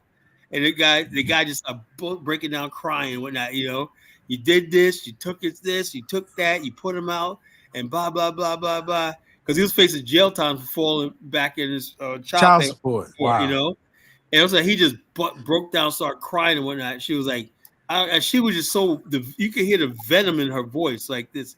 Just like one night, I was outside this store, and I heard this lady in the apartment complex was right next to the store, right. And I heard his sister, and his kid, her son was like 9 or 10 years old. And his sister was like, "That's the last time you're going to see your father." And she goes, "Why? Just you ain't going to ever see him again." Wow. And he started crying. And you can hear just the evil in her voice. Yeah, I'm telling you. I think Chantel can be that evil. She already talked about. Bro, why? I mean, I don't even get it. Why you keep coming at her, bro? What did she do to you? We're having a good time. We're having a good time with Chantel. But I do have a question for the panel. I mess with Chantel every night when we come on here. I seen today that the Kenyan president, I want to know, do other African nations ever intercede if something horrendous is about to take place? For instance, this Kenyan president is about to allow that Bill Gates man to plant in a baby's arms. Let me say something. Like, you better not. African countries, the people who run African countries, the only thing they'd be holding to is what their European masters say. Only one time in history where African country invaded another African country because they were doing right. That was when Tanzania invaded Uganda. That was East Idi Amin. Other than that, you could kill, have mass executions, mass starvation, and the surrounding countries won't do a damn thing. You know, that's just the way it is. I mean, that's a terrible thing what he's about to do. Well, the president, he just got checked for doing something a couple of months ago. You think the Kenyan people are going to allow him to do that? The Kenyan people, they came up against him before, and if he does something stupid, they'll come up against him again. That's the great thing I'm seeing. I'm not sure it's that simplistic. It might be more nuanced to that situation. Maybe you got to read more into it. But I know that the people stood up and they revolted. The young people were out there in the street. Now, Kyle, I wanted to ask you a question. Okay, go ahead, bro. They said that the king of not the king or the president of Benin is now given citizenship. Well, check this out. We've been through this already. And years ago, there was this one chick. This is before I met Dinah Samir, right? There was this one crazy ass African American chick, right? That was a voodoo priestess, whatever, like that. She was basically saying you can get free citizenship and land in Benin, right? And a bunch of us were trying to access this, right? And then what we were trying to say is we want the land concentrated in one area so we could build like like the Afghanistan, whatever. You know what I'm saying? Yes. They said, no. You can get people, but you can't be in groups. You can only be all over the place. So I said, how are we going to coordinate anything or get anything done? Right. You know, and so they were like, no, it's not that, because they don't want you guys having. What year was that? I try to think what year was that. That was about 2010. And then also what happened was the governor of Benin got on the thing because she was taking money from people, said, don't listen to such and such lady. And who was it? She was on Blog Talk Radio. And what was on my show? Somebody else's show. She was on Blog Talk Radio at the time. And they said, don't listen to this lady. She's not like authorized. She got secondhand information. She's going around telling people in America that she got access to land. She don't. You know, there's no citizenship, whatever like that. Because at the time, the president of Benin said that he apologized for slavery and whatnot. You know, I remember that. That was a prelude to the year return. You know, Ghana just copied that. You know, and took it to a higher level. You know, well, it's a new thing. It says this is a new thing that Benin is offering citizenship through naturalization and descent, and also proposing a law to grant citizenship to African descendants. But check this out. This is all I'm talking about, right? The Africans, right? I don't understand what the thing is like this. You would do better if you coordinated right. Let's say like Dubai, United Arab Emirates said, we want to bring the world here. We want to create a place of business, everything like that. They didn't say come to the United Arab Emirates, right? They said we're going to create a new territory called Dubai. Right. You know, and let people, a new entity, you know, with its own laws and bylaws, everything like that, corporate structure, whatever like that, you know, and then people could have the modern way of life and everything, you know, and everything like that, you know, a separate entity, right? Africans don't want to do that. That's not true, Carla. Dubai was already there. It's not something that was created. Dubai was part of one of the Emirates, but it was like the Dubai. Yeah, they didn't create it. The actual thing was that it was belonged to one of the emirs, and he took his Emirates, right, his inherited kingdom, and said, "This is what I want to do." He had a vision. This is what I want to do. You know, no African ever said, "You know something? We got this territory, coastline, like 200 miles, 50 miles. I want to build a new city." African mind doesn't think like that, you know? Our former president wanted to do that, but they ain't no money for it. They always want to do that, man. But like I said, man, so I told Black America, right? You know, until something drastically happens, I would not tell any African American to go to Africa and live. I would never tell them to do that, you know, because Africa's not ready for us, you know? As simple as that, you know? Will it ever be ready? I don't know. I can't see. What do we gain out of just having citizenship in Benin? We have no political power. We have no voice. We have nothing. What do we got? We'll be worse off over there than we are here. The dominant capital in the entire world is not controlled by Africans. You know, the dollar bill, you know, the euro, you know, the pounds. Black America has $2 trillion coming through his hand every year. So what I'm saying, even if you have it, you don't have the, you don't have the printing of those, you know, of that money. It's we have banks. So you know how money works, right? Do you know money is and assets are worked by hedging? That means all you have to really do is establish black banks and everything will build up the assets. What I'm saying is, Connor, that money, the dominant currency is not readily available to African countries. They got to borrow from the IMF. They got to borrow these monies to build up their countries or sell their natural resources. If I'm not wrong, if they could build like a new city where everyone has high real estate, high industries, and everything like that, that would have billions of dollars flowing back in tax revenue. I did the math on the Afghanistan. I said because the thing with African Americans, Colin, right? Let's say hypothetically, you pick all of the African Americans from the United States. African Americans. Hold on. I'm just saying hypothetically, right? You take them to Africa with that $2 trillion. They can do something great, but they got to double that money. They got to invest it and bring more money back into the country. They can't come back to America, so they don't have access to more money from the United States. They got to make their money multiply. That's the key. Here, so is African America. So it's not just the money that we would have there. What I was trying to tell you earlier, it's the money in the pensions. It's the money in the pensions in the post office. But you're still depending on the United States to I'm not depending. You're going to be getting that pension every month, right? What I'm trying to say to you, Black America, we got billions of dollars worth of home equity. Trillions of dollars of home equity, billions of dollars worth of pension funds. But there's a lot of wealth in Black America and endowments. I know that. Stuff like that, you know.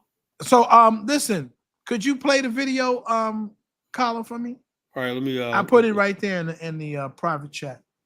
I clicked on it. I'm just trying to see. Okay. Let's see.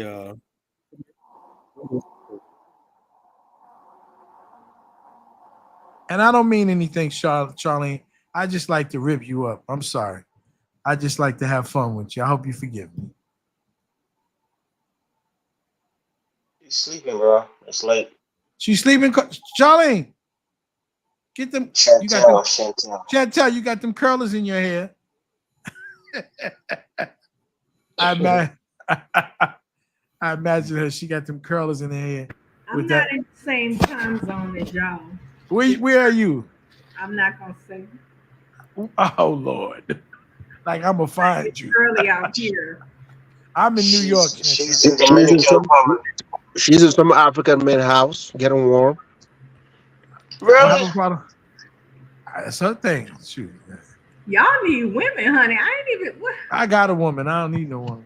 Okay, well, why y'all worried about who I'm snuggled up That with? wasn't me. That was somebody else. I don't care who. Yeah, that was the other guy. That adapt to your business needs, like reliable Delegations from Nigeria, Ghana, Togo, and the Antilles arrived to pay their final respects to Mayor Ja, an ecological activist born in the Caribbean island of Guadeloupe, who later became Beninese. For years, she fought tirelessly for the rights of Afro-descendants to be granted citizenship in Benin. It's a 27-year struggle that is about to come to an end, even though Mayor Ja will not see it. The return campaigner passed away just 10 days before Cotonou announced plans to officially recognize Afro-descendants as Africans. Her husband and fellow activist, Père Ja, says such institutional acceptance would be hugely significant to the African diaspora. Today, it's truly our nationality that confirms we're returning as African. Agzaïma Martial is originally from Martinique. After 5 years of residency in Benin, she was recently granted citizenship here by decree. We have regained our rights. We believe that Benin has made a historic step forward, and it will facilitate the settling and integration of Afro-descendants. I think that today's relationship between Africa and the Caribbean and the diaspora is a step forward, and this step forward cannot be stopped. Kamali Insai is originally from Guadeloupe, but now lives in Cotonou. He says that becoming Beninese would make him more confident about investing more money into his business here. This will give us more confidence. We'll feel more inclined to do business, not recklessly, but in a safer way. More than 200 million people of African descent live outside of the continent. Many are descendants of the millions of Africans kidnapped and sent to the Americas in a life of enslavement between the 16th and 19th century. Benin's well aware that today its innovation and prosperity could be boosted by returning Afro-descendants. But there goes your citizenship, Carla. What am I going to do in a French-speaking country? You know, that's what I was trying to tell you. It's a French-speaking country, and based on what I'm hearing, it's mainly for the Francophone islanders. It's not just mainly for Francophone. No, I'm not saying. Well, what I'm saying is like the one who will be like willing to live there. You know. I don't say. Well, like I said, people can live there, but I you know, me personally, no, I don't want to be around a bunch of friends. I like to be around my own people. You know, be honest with you. Why are you trying to discriminate, man? No, I'm not discriminating. No, like the other guy, right? He goes to a country which is Francophone, a Francophone country. He knows the problem. He knows the language barrier. I don't want to. He decides to settle there, and then he wants to speak in the country. What's the problem? I don't want to go through all that. You know, Elvis. No, yeah, we don't have to. Like you or not. So I want. What happened? I don't. You know, the bottom line, it's not going to work. You know, Benin is not any different than Liberia. Oh yeah, dude. What's the difference? There's no difference. That's why I said when we say, "Nah, that's all right," just leave it alone. You know. No, I get it, but I don't see any difference compared to Liberia. I don't see what Liberia has more than Benin. I don't. No, well, I'm saying like this. What I would say about only thing I would say about Liberia, it doesn't like this, is the fact that they do speak English, and there's the culture of Liberia is more. People speak English in Benin too. So you haven't been there, so you don't know. Well, no, I'm saying it's a French-speaking country. So what's wrong with it? Well, because it's a French-speaking country. I speak English. You can speak French. You can speak other languages. Africans over there, like when you say it's a French-speaking country, right? Look, do you think everybody speaks French over there? Elvis, my culture, Black America, Black English is my culture. That's who I am. People speak English in the Francophone countries. No, I speak Black English. Do you hear what I'm trying to tell you? No, I don't. Okay, listen again. There are a lot of Anglophone that live in Francophone countries. I'm not an Anglophone. I'm African American. You understand? Man, bro. Okay, whatever, man. I'm African American. I think what he's saying is that we have a historical situation with Liberia, right? Yeah. Right. What is that? And we have however you want to. Elvis on that. With the country we built and your people destroyed. How about that? Oh well, you can answer that. I can't. Here's the truth, man. You guys destroyed it, man. You guys. Not me. Whoever you talking about, I ain't destroyed nothing. Well, you know what? I like. You guys could have never conceived something like that. I ain't destroyed none of your shit. So why you accusing me? Relax, Liberia. Elvis, Nobody has it now. Relax, Elvis. You get tight, man. Relax, bro. You've been living in the hood too long. Listen. So, what is your perspective on African Americans returning to Liberia? Be honest. How do you think and how do you feel Liberians feel about us returning to Liberia? The Liberians on the ground wish we were there, man. Trust me. You know, I believe you. I just want to hear his perspective. Are you talking to me or talking to somebody else? I'm talking to you, brother. Aren't you a Liberian? I thought you were talking to the Liberian guy. I don't know. I'm not from Liberia. Who's from Liberia? No, I'm not from Liberia. Oh, Elvis. I'm sorry. Elvis, then what's your perspective? Yeah, he dropped off. His thing is up there. His symbols are still up there. That's not Elvis. Oh, where are you, Elvis? Elvis dropped off. Oh, Elvis dropped off. For me as an African American living out there, I think we should return. Oh, Dave goes in. Dave has ancestry there. I think, yeah. My mother's Liberian. Yes.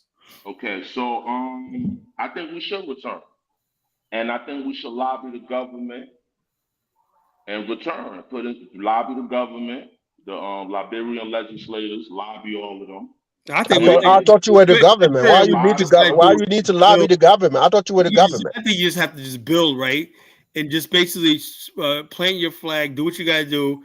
And then if they want to take it away or stop you, they have to do it. But most of the time, they ain't going to do nothing, you know? Yeah. Shit happen at times. Shit happen.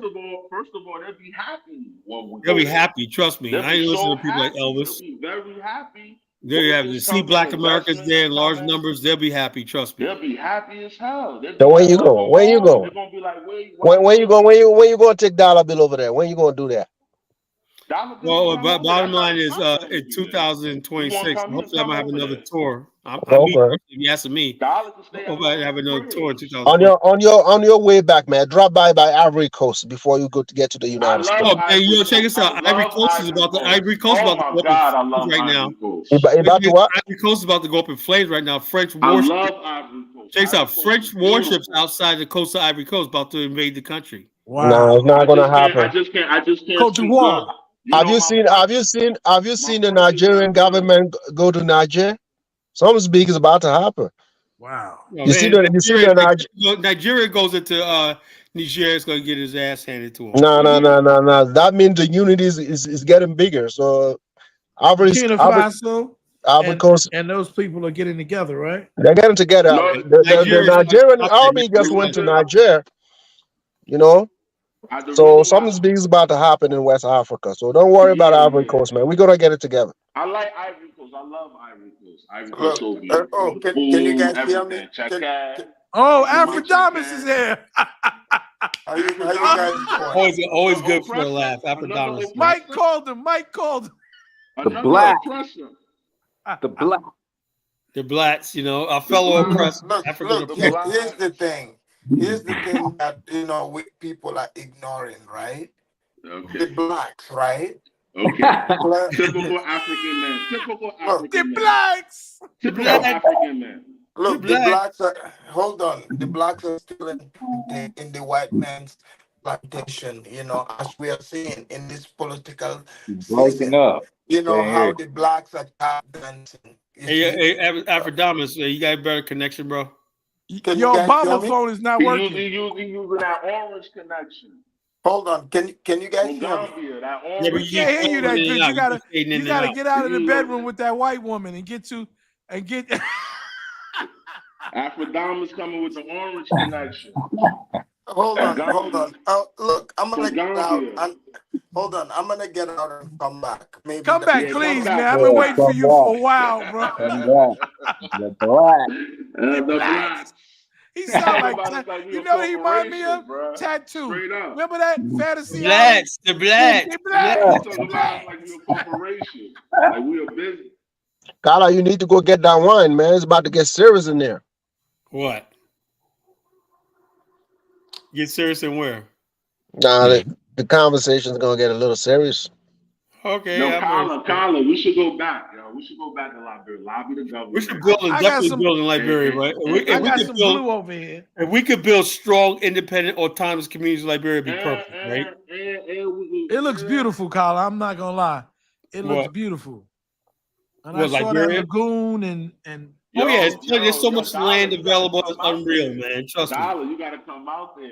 Oh yeah, I want to do that. Just like what you call it takes. I only been as far as Grand Bassa. I've never been down to Maryland, Sino, and all that. It's all virgin territory.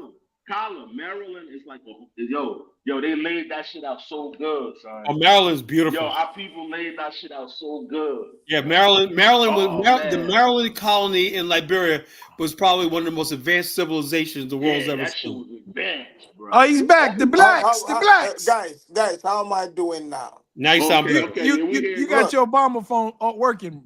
Nah, look, here's the thing. Like, I was listening to the conversation, right? It's interesting, and to me, the way I look at it is, right, the blacks are suffering from like low self-esteem, whereby they think that Africans want to be accepted by other people because the blacks do not understand who they are. You see? Like, let's say we're lost in North America. Yeah, we're lost. They do call us the lost found Negroes of North America. You know So exactly. The fact of the matter is, right? Like Kala said something. Like, I'm proud of you, Kala. I have to say. You woke up. Okay. Now, but here comes but. Does he become an honorary African? Yeah, where's the butt? Here's the butt. Here's the butt. Hold on. Let me finish. I hear butt coming on. Look, Kala figured out the game. He's like, look, I'm over here in America. I make my money. Why would I want to waste my time to deal with combative women? Like, he's like, he knows like he's African. He has that option. Every black person have that option. And he's just exercising his option. He's going to where his money goes for. He's with a woman that's not going to, challenge him, degrade him. Why would anybody have any problem with that? Because nobody wants to see a brother happy. That's why. Right. Yeah. So let me ask you a question, Afrodamas. Yeah. So when they have kids, are they going to be African or the blacks? Which one are they going to be? No, see, here's the thing. Wait a minute. See, when I speak of the blacks, like, people think the blacks. People think I'm being mean or derogatory, racist, whatever, or racist. But bigot. But here's the thing. Because this topic is about delineation, right? Yes. And the fact of the matter is, like, we know you already delineated from the blacks. Yeah, because I want to be able to respect and differentiate that. I know. As somebody that already have lived the black experience and being an African.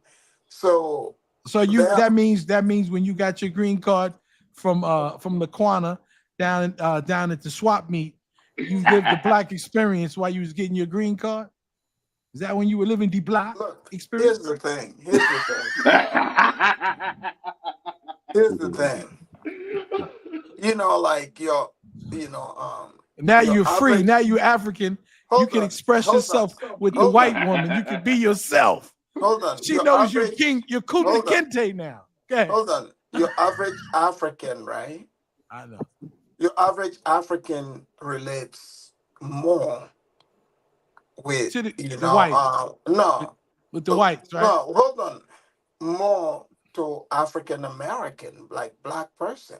Really? I would be surprised Hold on. that you have nothing in common with the blacks. No. Look, my ex-wife was black. I know that's how you got your green card. Hold on. You know I know your story. You in St. James, yo was at the same place in the South Bronx. Look, let me finish, okay? Yeah. So, go ahead. So when you look at it, maybe so there are, Africans, like when people say they connect with the Hispanics, I see that because I have worked with many Hispanics, no issue. Me personally, to be honest, like I cannot say anything bad experience with the blacks, to be quite honest. Like blacks seem to like me and I like them. We get along. Because could it be you have the same ancestors? Could it be that you're black too? Could it be that? Could it be that the blacks came from Africa? Could it be that their ancestors are African? But hold on. So the blacks are not like white men dipped in chocolate. Let me finish. Us as Africans, when we speak on what the blacks are doing, it's not because we disrespect the blacks, but because we see ourselves as one and the same. So when you guys are doing, you call us the blacks. I'll never refer to yourself as the blacks. Let me finish. No. I want to hear where you're going. Yeah, I want to hear this nonsense. So when you do stuff, because when you look at it, young black person in America comes across an older African person, right? We always give them real advice. Real advice.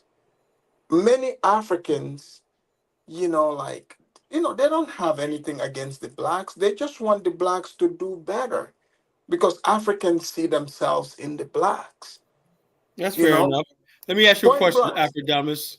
Yeah. The reason I did this show tonight because people are constantly saying, so-called ADOS FBA is constantly saying we need to delineate. They can't give you a reason why they're going to delineate from Africans and stuff like that. Well, they don't delineate. Well, I think Africans want to delineate from bad behavior in Black America. That's what I believe. Yeah, that's the truth. Carla, you got it. I don't think that's the case with Afrodamus. No. I think Afrodamus wants to present us as the blacks because he himself is the great delineator. He does not want to accept the fact that we're African people. And so that's another topic. And so what he does is he says that he has experienced the black experience, right? As if well, we haven't experienced the African experience, so therefore we're not African because we didn't experience the village. Black America is the American. Is that not right, Afrodamus? African experience. Yeah, you're right. Let me you're right. Afrodamus defines. I think he defines Africa as a tribe or something like that. They understand something. You're African whether you take it on a slave ship, brought to the colonies to work on slave plantations. That doesn't change, For him, it changes. You're no longer African. In a lot of ways. Let me say this. If you do that, what you're doing is you're making a mockery of God and the race because you don't basically tell somebody you're not African because something happened to them. Something happened to them. But what I'm saying is this though.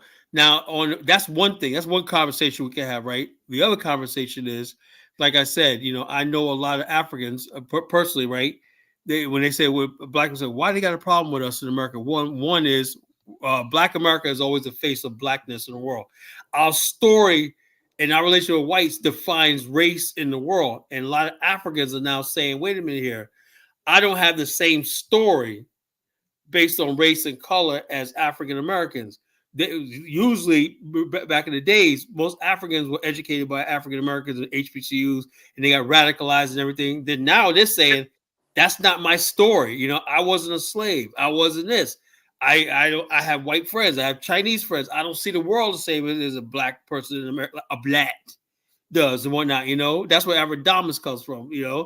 I have a different outlook on the world, and there's nothing wrong with that. I knew this day was to come. But they ignore the fact look, that Africans who came here here's the and fact, enslaved, that is part of his experience. Yes, it is. Hold on. Yes, it Here's is. the fact. But they won't admit that. They won't acknowledge Here's that. the That's fact. the whole thing. Here's the fact. And they give my whites experience. Hold on. My experience, right? My experience in the United States. I was selected as a computer engineer. This is before even Wi-Fi. This is way back, right? So before even the internet, it was dial-up back then. So I came to the United States. The people that I see in the classroom, I haven't met not a single Black American. I was there with Asian kids and white kids. You're and lying. I was African. You're lying. 100%. You know why I know you're lying? Why? Because my friend worked in the computer industry, and the people who ran in the computer industry before the internet were people who worked for great big banks. And when they worked in the banks, right, the white people worked in the daytime and the Black people worked at night. And because they used to have these real cold rooms, I know that because I've been there with people who worked in the computer industry before the internet. That's fine. They had to have these real cold. They had to have those real cold rooms, right, to keep all those big, almost like a gigantic disc. Oh yeah, remember those things? Those big giant that would run on data. Look. Well, it depends on which part of the country you are in. I'm talking about New York. Can I finish? Yeah, you can. But I want to say something to Mike. Mike, So I know for me, right? For me, I came He's from. lying. Hold on, I came from British West Africa, meaning, like we are tied in the union with Nigeria, Ghana, Sierra Leone. So I came from that era, patriotism. You see? So even as a kid, I had access. I was even selected to be one of the kids to, recite the national anthem. I have nationalism feel in my heart. You see? You came from Gambia. That's where you came from. Be specific. But you have to remember, for me, I see myself as part of Greater West Africa. Most of my teachers were Nigerians and Ghanaians. Like most people. And so what you're trying to tell me, what you want me to believe, because see, I know different. You want me to believe that Blacks, when you came to America, can you let me finish? When you came to America, no Black people were working in the computer industry, and the only people who worked in these big industries were white folks. You're lying. Can I finish speaking? The college I went to, the 13th grade, I eventually did get a African American professor, but that was when I took African American studies. He was supposedly a pro-Black, but he had a white woman. His wife was white. What does that have to do with what you're talking about? I'm just look. Well, you took after him, so you had to get you a white woman. Look, is that it? Look, I'm trying to tell you there was something let different. Let me finish, right? So what I'm saying. Let's spin some more lies. Let's go. When I came in, my classes, I was there with mostly, Asian kids and white kids. Mostly, right? But there were Black people in those classes. No, there was and no Black people who were teaching there was those no classes. Black American. What school did you go to, sir? You came to New York. Look, stop telling half lies. Wait. What school were you in? And I'll tell you the enrollment of Black people. Hold on. What school were you in, hold sir? On, let me finish. Stop lying, man. Hold on. Let me finish. The only Black people I was seeing that used to come to my college, they used to be. What college were you in? They sold weed. They were. What college were you in, liar? What college were you in, liar? Well, you can't fool me. Look, my college is very popular. He's a liar. What college is it? Ivy League school or regular school? Cyclone, Iowa State. Cyclone. Iowa. Oh, yo, look. You understand? See Black people in There's not too many people in Iowa. Maybe you understand something? Hold you're on. in Iowa. No, hold on, look, guys. You understand? You're in Iowa. Guys, let me finish. Finish talking. Iowa, come on, bro. Guys. I saw so many. Look, hold on, guys. The guys, that's not the only state I lived in. The guys, I came up in the Bronx, man. White Plains. So tell us where you were, because I know who you are. Tell us where you were. And tell us where you worked for. Hold on. You weren't in Iowa when you came to the Bronx, liar. Guys, I used to live in White Plains. I lived in Fordham. Okay. That's my stopping ground. You lived on Fordham Road, and what area? What street? Look. Name that's a all street. you need to know. That's Name all a you street, need to... liar. Look. Name a street, liar. So wait, are you trying to dispute? I'm telling you, you're a liar. I lived in Fordham. Fordham what? Fordham what? Fordham Street. Why you Fordham getting what, triggered? liar? Because I'm a Bronxite, and I know you a liar. I've been watching you for years. You're a habitual liar. You know what? When you say something to me, you gotta quantify and you gotta qualify. I'm not an idiot. Okay? So listen to me, Afro dumbass. When you talk to me, you're talking to a real black man. Stop with the lies and the BS. When you say you were in White Plains, you were listening to other people. White Plains what? White Plains Street? Where did you live? What was the cross street? Fordham what? Fordham Avenue? What are you guys fighting over? What are you guys arguing about? I'm lost now. Hold on, let me finish. So when I was in Iowa, I used to go to Southside Chicago, right? There was a lot of Chicago dudes that were locked up in Davenport, Iowa. Ask Chicago people; they know where Davenport. What does that have to do with what you're talking about? Tell me, what does anything that you're talking about right now have anything to do with what we're talking about? Get heated here. We got Kidola. Tell me anything that you're saying, Afro dumbass, has anything to do with what you're talking about. Look, it's you're not talking about delineation. I used to be. I've been. I'm lost, man. What are you guys debating over? He's like Tariq to me. He's Tariq to me in African face. Let him speak. That's all he's a piece of shit. Listen, bro. Listen, no, because she's a liar. Listen, hold up, Cadola. Cadola, what happened stop to you? it. Do you eat too much pancake? Cadola. We listen to him, but you don't want it to. You don't want him to finish his talk, boy. You just cut it in. He's a liar, and he's not lying. He's not lying. He's a liar, just like Tariq is. All he does is disseminate. All he does is disseminate lies and hatred. Let him finish. That's all he does. When he tells me he's in White Plains, he got to tell me where he was. If he tells me that he's in Fordham, you got to tell me, because I got to prove. You got to prove to me that you're not the liar I think you are. So wait. So are you? Because I'm from the Bronx, so you can't misrepresent New York or the Bronx, because I know it all over. I was born in Harlem. I was raised in the Bronx. So when you say a street good man, you tell the truth. Look, back in the days, like back in what days? What's the dates? This is before. Let him finish, man. This is we're talking like early 2000s, right? Back then, like I was a youngster, back in New York. So eventually, like you was in North, living where? Look, I moved upstate. Like I say, I was in the computer program, computer engineering. Not a single Black American I have even seen the program I was in. All right. Okay? Yeah. Okay. Not a single one. Yeah, I believe that. Throughout. I believe that. All my programs, I mostly just see other Africans. Let me tell you something. Maybe from Nigeria. My good friend, like I run into Nigeria. Hold on, let me finish. I graduated in 1989. Why are you and getting my good, triggered? excuse me, why are you getting because you're a liar. My good friend Charles Terry not only worked in the computer industry, my good friend Terry Brogdon worked on Wall Street and for Chase Manhattan Bank. And I'm telling you that blacks that work at Chase Manhattan Bank to prove what? That worked in those areas. My friend Charles worked for Cargill.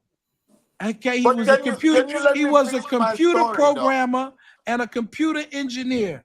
I know black folks who taught, and I know for a fact that everyone who worked at night, because you had to man the computers 24 hours, were all black groups. from the Caribbean and from America. So this lie that you want to perpetuate is nothing but a bold-faced lie. But let you him can't finish. fool me, man. Let him finish on this show. Let him finish on the show while he lies about us. Let me say this calls us affidavit real black. quick, because I'm real acquainted with the area he's talking about. We're talking about Iowa and Chicago. If you was running, let me say that, Big Black, before you go. Oh, Big Black's from Chicago, man. Hey, Bantu, I have to I get somebody else on live because they want to come in. First of all, here's the thing. I get it. Like whenever I speak, the blacks they start, misbehaving because I'm Get rid of this exposing trash, them. Scholar. Like hold on, let's understand. Let me finish. Let the audience decide. Let you guys fight out. Let the audience decide. I don't know none of this, right? man. Who are the blacks, though? Look. You No, I'm not asleep. Look. You cannot tell me anything about even these so-called hoods. I've been in all of those. Guys, Hoods you been in, man? First Name of all, the hoods out. guys, I've been in Compton. You ain't been nowhere. You're a liar. I'm gonna tell you like this. Look. Affidavit, let me say this: if you was going back and forth, if you was Big going Black back is and forth black from now. Iowa, if you was going back and forth from Iowa, Chicago, you was one of those drug dealers. You probably was one of those people that was selling crack. The white folks, they hate when they come to Iowa. Chicagoans that come to Iowa, they hate that because they think they bring the drug culture. Look, so you saying you was riding back and forth to Chicago? You was one of the you was one of the people that they didn't like there. If you was running back and forth to Chicago. Nah, I was a student. What you doing running back and forth to the south side to Iowa for? Look, I was a student. I got friends, okay? Your drug dealer friends? Drug dealer friends? You probably was one of those people that was selling weed in the school. If you running back and forth to Chicago. You see what? So you're gonna accuse me? You already said you was from the hood in Chicago. Be black. Let him finish. You cut him off because you sell weed. Let him finish. No, what crack too? I'm sorry. Look. The blacks were coming to the college. They didn't go to my college. They were there selling weed. Okay? What was you there doing? You was from Chicago too. I was a student. And what were the Mexicans doing? What were the Mexicans doing? They selling Girl Scout cookies. Not the blacks. Yo, college in America is the biggest drug thing. White, black, everybody's into this shit. They ain't one race of people. And if you come, you would have. I would agree with you if you would just say I just went to Iowa, but you said you going back and forth to Chicago to Iowa, this and that. You had some connections to Chicago. Hey, Big Black, can I ask you a question, Big Black? Huh? Do you also find offense when Africa was referred to you as black? The blacks? No, not blacks, but the blacks. The black. You call yourself Big Black, so that's why I wonder. No. Are you offended? He says blacks with 2 T's. He's like the blacks. Oh, okay. So you're only okay. So I don't like that blacks, but so if you would have said black, will you be okay with that? Blacks behind ain't black. Hold on. Big Black. So if you would have used blacks, will you be okay with that one? I don't mind because now all y'all saying we black too. Blacks. There's a pariah. It seems like you guys are offended when they refer to. Of course, we're offended. White people say that the blacks. White people use that to describe black people, and it's coming from a racist place. So I don't think exactly. What is the BLATT? No, okay, the spelling doesn't matter, but it does matter. Yeah, it does matter. Okay, but he doesn't pronounce it. He doesn't. Well, when he said, hold on. When people want to type, sometimes they don't use the right. He likes the word. Listen. He likes the word blacks, right? So he wants the Africans to get the word blacks, and he wants to call us like some generic version of the blacks. So he calls us the blacks. Okay, I have a question though. So if you would have spelled it correctly, would you guys have a problem? That's what I'm trying to find out. Look, in my school, because he you still have a problem? I wouldn't have a problem. Hold on. I got a big problem. I wouldn't have a problem. In my school, the blacks that were there. You said black though. You said black this time. You said black. Right. Here's my problem. Kill yourself, here's my problem, right? Because I'm catching him, right? Because he said he goes back and forth to Chicago. If you know anything about living in Iowa City, this and that, out of all the black people, they hate black people from Chicago. If you tell a cop that you from if you black, no matter you African or whatever, you tell a cop you from Chicago, they really hate you because they think you bringing all the gang warfare to their neighborhoods. So if he's running back and forth, my problem with Ephraidamus is he probably was in the hood gang banging with the blacks. But after he got his education, so you honestly think Ephraidamus was gang banging? Yeah.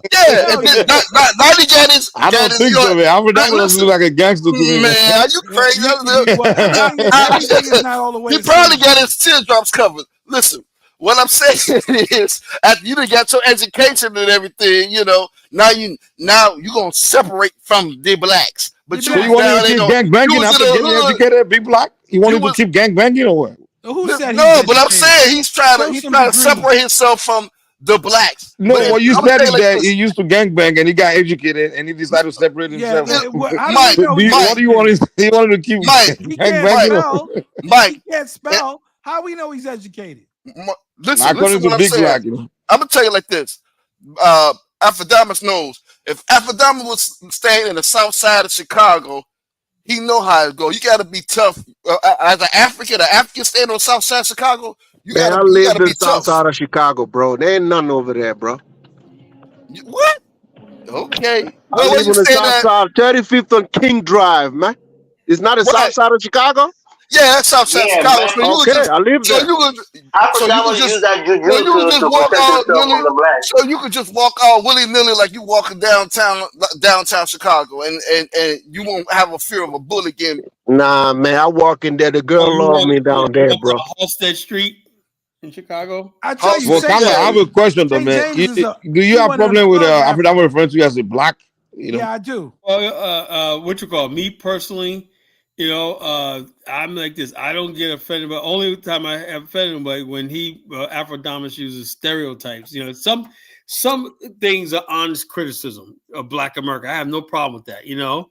But he just, I don't know. It just makes it seem like every last single black person, like there's no professionals. Look, but I'm broadcasting. Like that. You know what I think of him? Look, when I think of Tyreek, right? I think of Tyreek. Well, you can't come be Ephraidamus with Tyreek though. Tyreek is straight up calling us.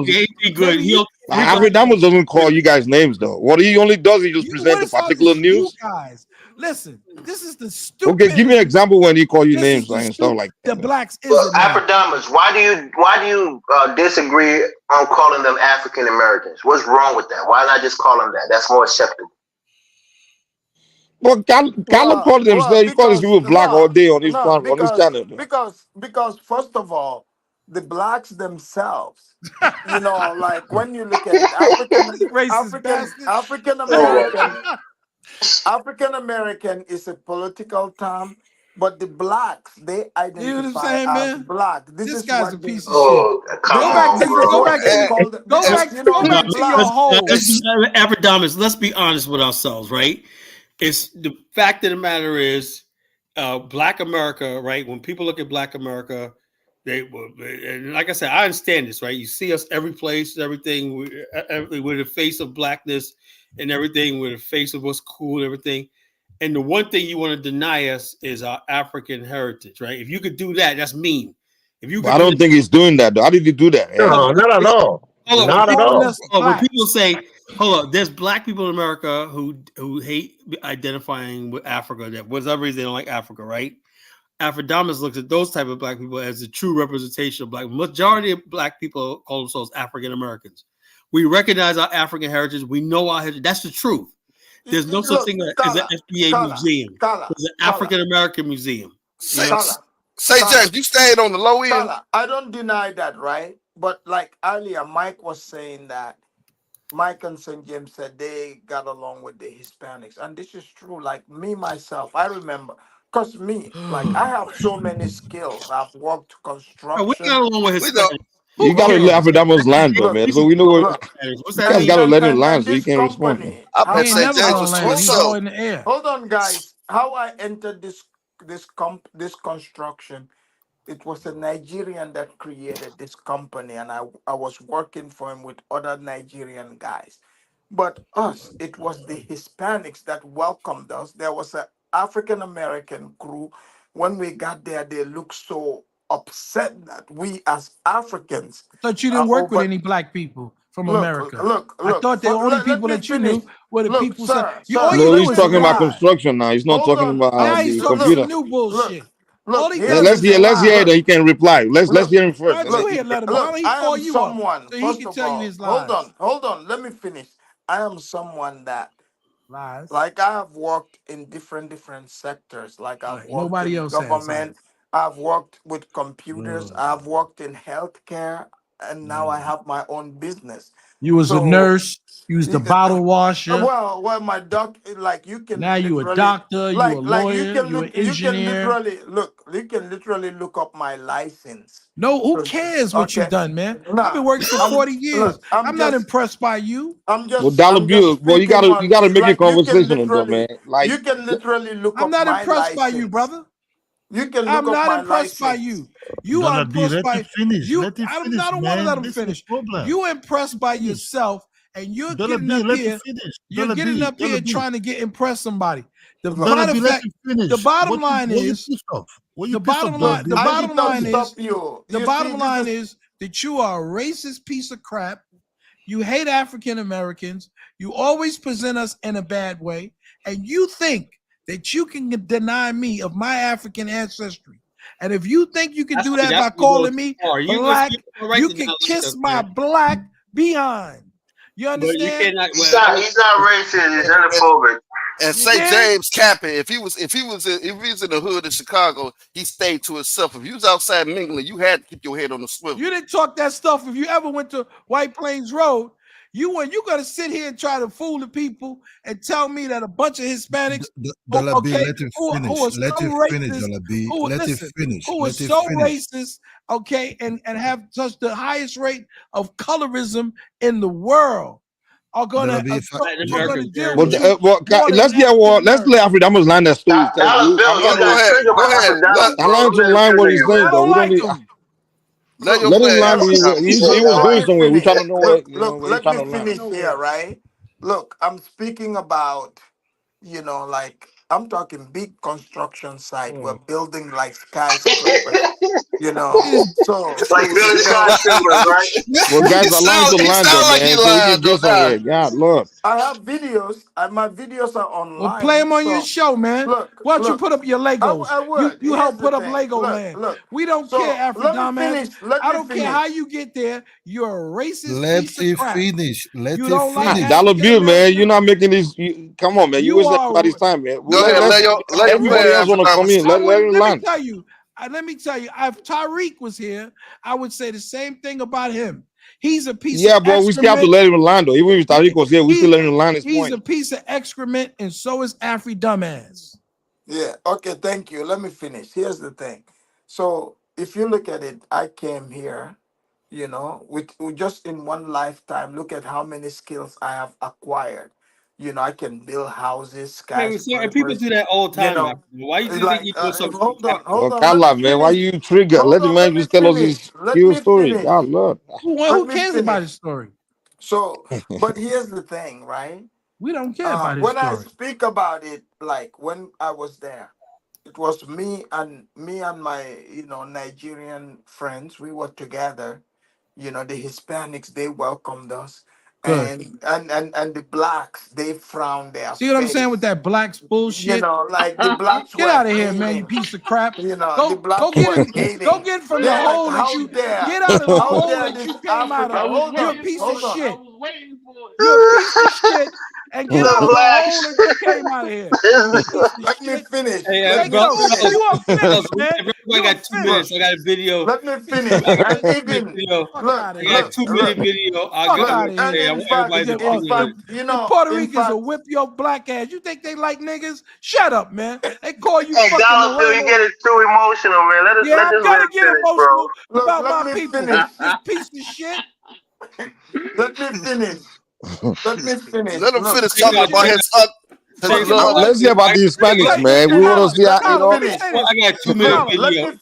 Let me finish. Let Carla play the video. Carla play the video. Play the video, Carla. In fact, hey, let me tell you this. First of all, let me tell you. Shut up, nigga.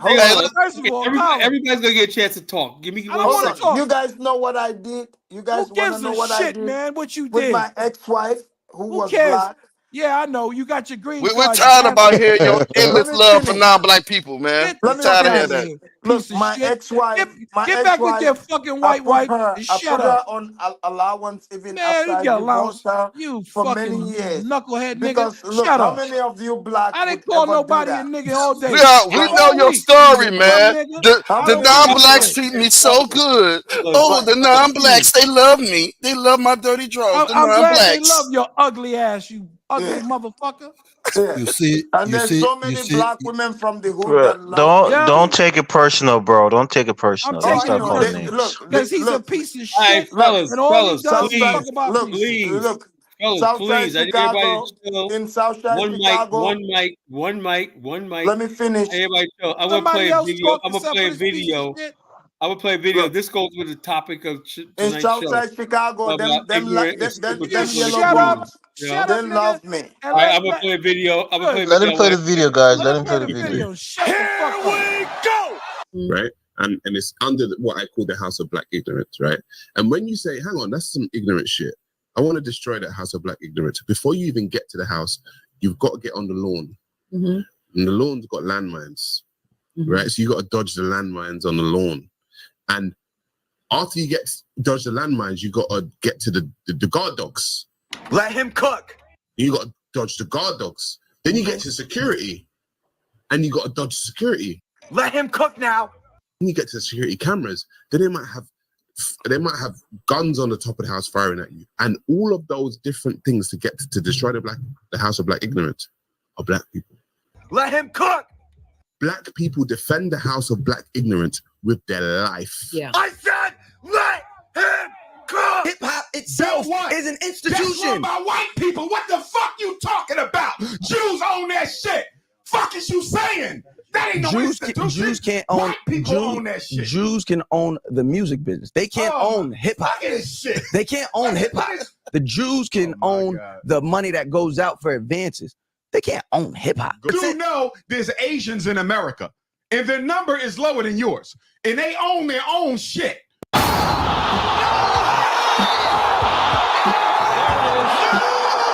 Right. So don't give me the fact but that they also weren't brought over here and changed. It don't matter, bro. We're $2 trillion people. There's Why no we way. can't have our own? Dr. Umar. You are one of those hip hoppers who would rather. This is what you're one of them. Y'all going to defend hip hop. I'm defending no the matter people. How bad. I'm defending the people. No matter how negative its impact has been on our people, y'all going to defend it no matter what. We defend the artists that are talking about selling drugs to us, right, and killing us. No, but his lyrics were shut up. For you, hip hop is more important than the black community Not itself. At all. Not at all. Every time you get to you want to destroy the house of black ignorance, black people will be not white people, not other people, not Jewish people, not Chinese people. No one will defend it. Black people will defend it. I'm not here telling people. That's my whole point of tonight's show. Amen. Black people defending the house of black ignorance and whatnot. So that guy, see how Umar exploded on him? That's what the fuck I started the show feeling out tonight. Where I get so frustrated, you know? That's why I exploded on Africa. Frenchie said Sarah Garvey. I like Sarah Garvey. He's a Pan-African. I'm not a Pan-Africanist, but he's a black nationalist and whatnot. Black consciousness. You got to have a black conscience.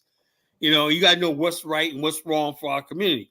The global black community is being destroyed by our music and the people, our own people who put the garbage out there for us, you know? And it's just unfortunate. I said to myself, it's me personally, I just think it's time. Like when Chantel was talking about, we need to do this. I said, I don't agree with nothing you're saying politically. Don't speak on my behalf. You know, we need to do this. We need to get people out of prison. What for? I don't give a damn about niggas that can't stay out of freaking jail. What the hell they got to do with me? Yeah. You know, I said, look, There's more money actually out there in legitimate legal money than there is ever in crime. But because you don't want to delay gratification and you want now an instant, you risk your life and going to jail, committing crimes and everything. That's a freaking problem in Black America, you know? Black people in general, but Black America specifically. You know, we want it now. We want now and now and now. We don't want to work for nothing. We don't want to sacrifice and everything. And now it's when Africans say stuff like that, that's honest, legitimate criticism. I'll take honest, legitimate criticism, but I'm not going to take racism, and that's what I'm saying. But that's why I said people like what Afrodamus does is instead of saying having a situation where that Black America can be critiqued, which is legitimate, and I think we need that, right? You know, I think maybe because he got a white audience, something like that, and he's amusing the white audience or something like that, you know, because some of the jokes he says and whatnot, and he got that white guy that comes on his show. He never have talk about Black people to white people. Kala. I will say Kala, this can I say something? After defense a little bit. You cannot defend that. Hey, I'm not sorry. Let me come in real quick. Dollar Bill, you see what you accusing Afrodamus of doing? Don't you see Kala doing exactly the same thing? Like, no, when he started show, you started to talk about Africa in a very condescending way and things like that. No. I'm gonna tell you why. Hold on now. He does exactly even worse. Even worse. Criticism. Like Afrodamus Afrodamus doesn't call you guys like nasty names. He does. Kala, we call African nasty shit. The blacks. Literally, Kala called St. James country. Hold on. Kala called Burkina Faso, Burkina Faso. Right. I mean, I know St. James a while. I called Burkina Faso. I was just joking. No, now you joking, but you don't think Afrodamus is joking? He's not in New York. I would have put my foot in his ass. Yeah, I attacked that MF. Man, Dollar Bill, man. You need to kill, man. Afrodamus is good people, man. God damn. It's good people, man. We good people. No. Listen, bro. We good people, man. If we have bad people, we wouldn't be. Afrodamus is a white supremacist. And none of that, man. We good people, man. I'm being honest with you. Not him. You are not him. If Dollar Bill, if I see a threat, man, I don't know you, but I'm telling you, if I see a threat, but Dollar Bill, I'm kind of surprised. You can tolerate Kala, but you can't tolerate Afrodamus. I understand that. I can't tolerate Tariq. And I can't. No, Tariq is a different. He's a different ball game. You can't compare them. Well, let me say this though. No, I can put Afrodamus and Kala like the same kind of. No. I can put in the same box. But Tariq is different. You can't come. Everybody has their perspective, right? You can't put Afrodamus and Tariq in the same category. Let me say this real quick. They're not. You're gonna have to put Kala in the same category as Tariq. Mike, hold on. Let me say this about Afrodamus. I just like his last couple of shows. He's been trying to tailor off, just trying to go after the blacks, and he has been trying to, tailor off that in his show. But you wouldn't if you look at the last couple of shows he did, but like the vast majority. Well, he's talking about Phil Scott and all these guys that are doing. We talk about South Africa. We talk about ourselves. I don't. You know what the problem is, Dollar Bill. It's like you need to I know, right? It might not be you, right? You need to leave your comfort zone and go sometime to other people's channel and just have a conversation. You will see. I've been on his show. You can't just be on the one. On his show my issue is Dollar Bill is he can tolerate a Black American and do exactly the same. No, I cannot. I can't tolerate Tariq. Tariq is different. No, Tariq is not the same category as Afrodamus. No, Tariq is different. No, hold on. Tariq is because he's not insulting you. Hold on. Tell me how Afrodamus insults you. Tell me insult what Afrodamus said. By denying my African ancestry and calling me the blacks. He's insulting me. Yeah, Mike, every time he has a show that says blacks, that's a slap in the face. Hold on. I'm just being real. You still can't put him in the same category as Tariq. Tariq is straight. I mean, like I said, it's funny, man. Like that's what it is. He supports Tariq. Well, Kala will call us shit countries and things like that. Come on, man. What the heck? I mean, you're gonna put me in the same category as Tariq. It's not in the same category. That's what I'm saying. I can't put Kala. Do you want to put Afrodamus in the same category as Tariq? Wait, Kala. I'm asking Kala. No, what I'm saying is. One thing I will never do is Afrodamus has white people up there, and they just love it. No, that's not what I asked you. Would you put him in the same category as Tariq Nasheed? Well, first of all, I wouldn't. Tariq don't go as far as having white people on his panel talking about the black people. Come on, man. Tariq. No, I'm not talking about the action of who came on. I'm talking about what Afrodamo says. Can you compare what he says with what Tariq says? Yes, Mike. I would say this, right?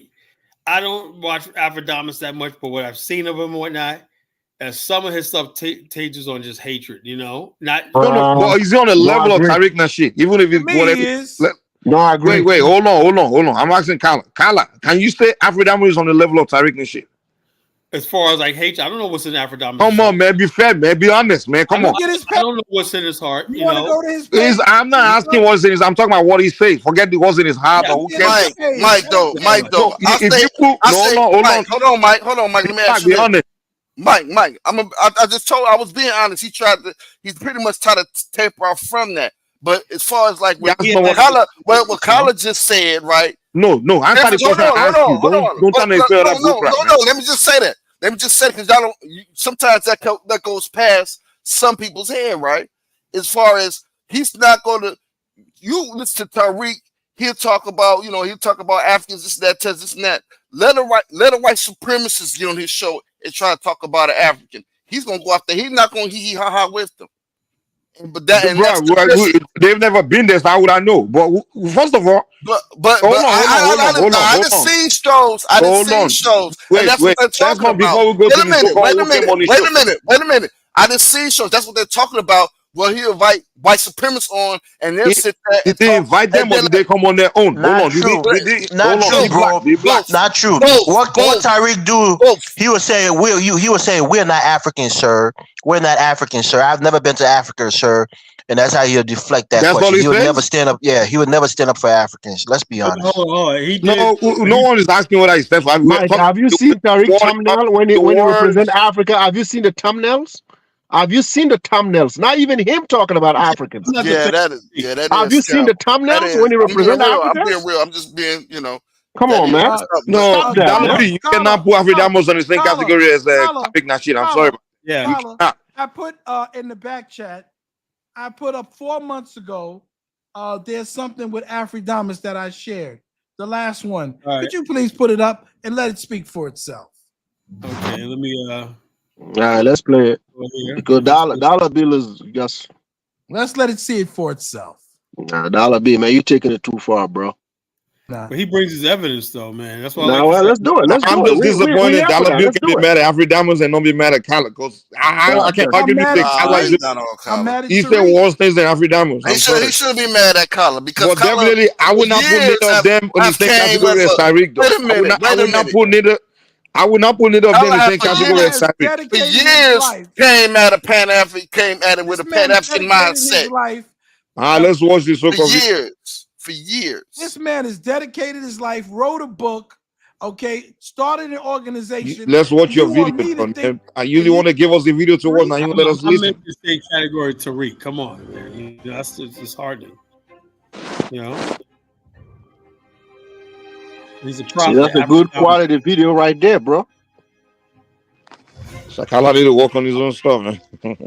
The prophet Afrodamus. He was above midget. That's what's up.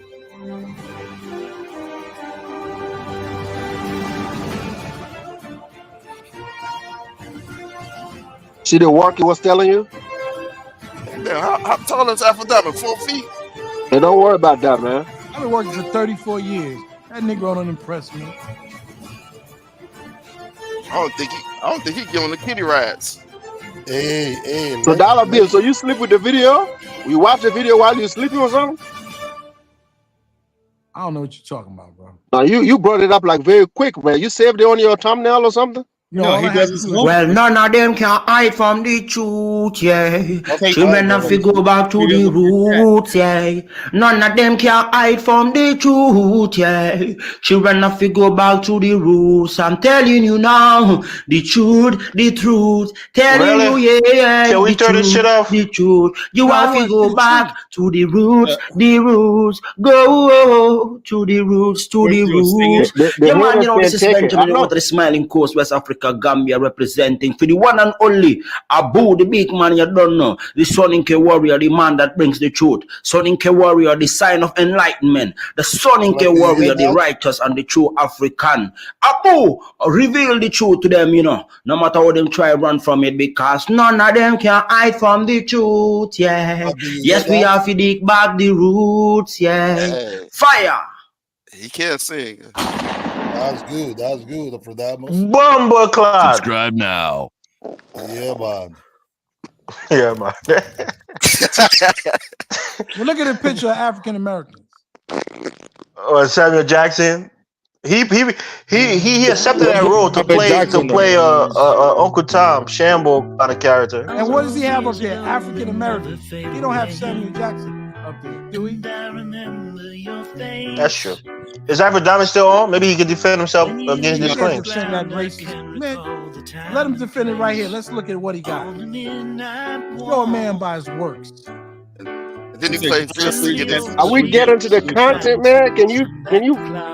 Yeah, can we ask him right now, or is he off the panel? I never saw the show, but I saw the topic. He says, I think I was riding my car one night when this came on.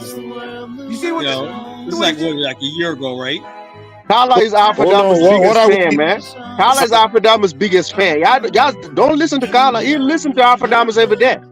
Mike, he says, and he have returned, and Ghana is now regretting welcoming the black Ebroni. Explain that shit, Mike. Nothing to explain, man. Self-explanatory. He's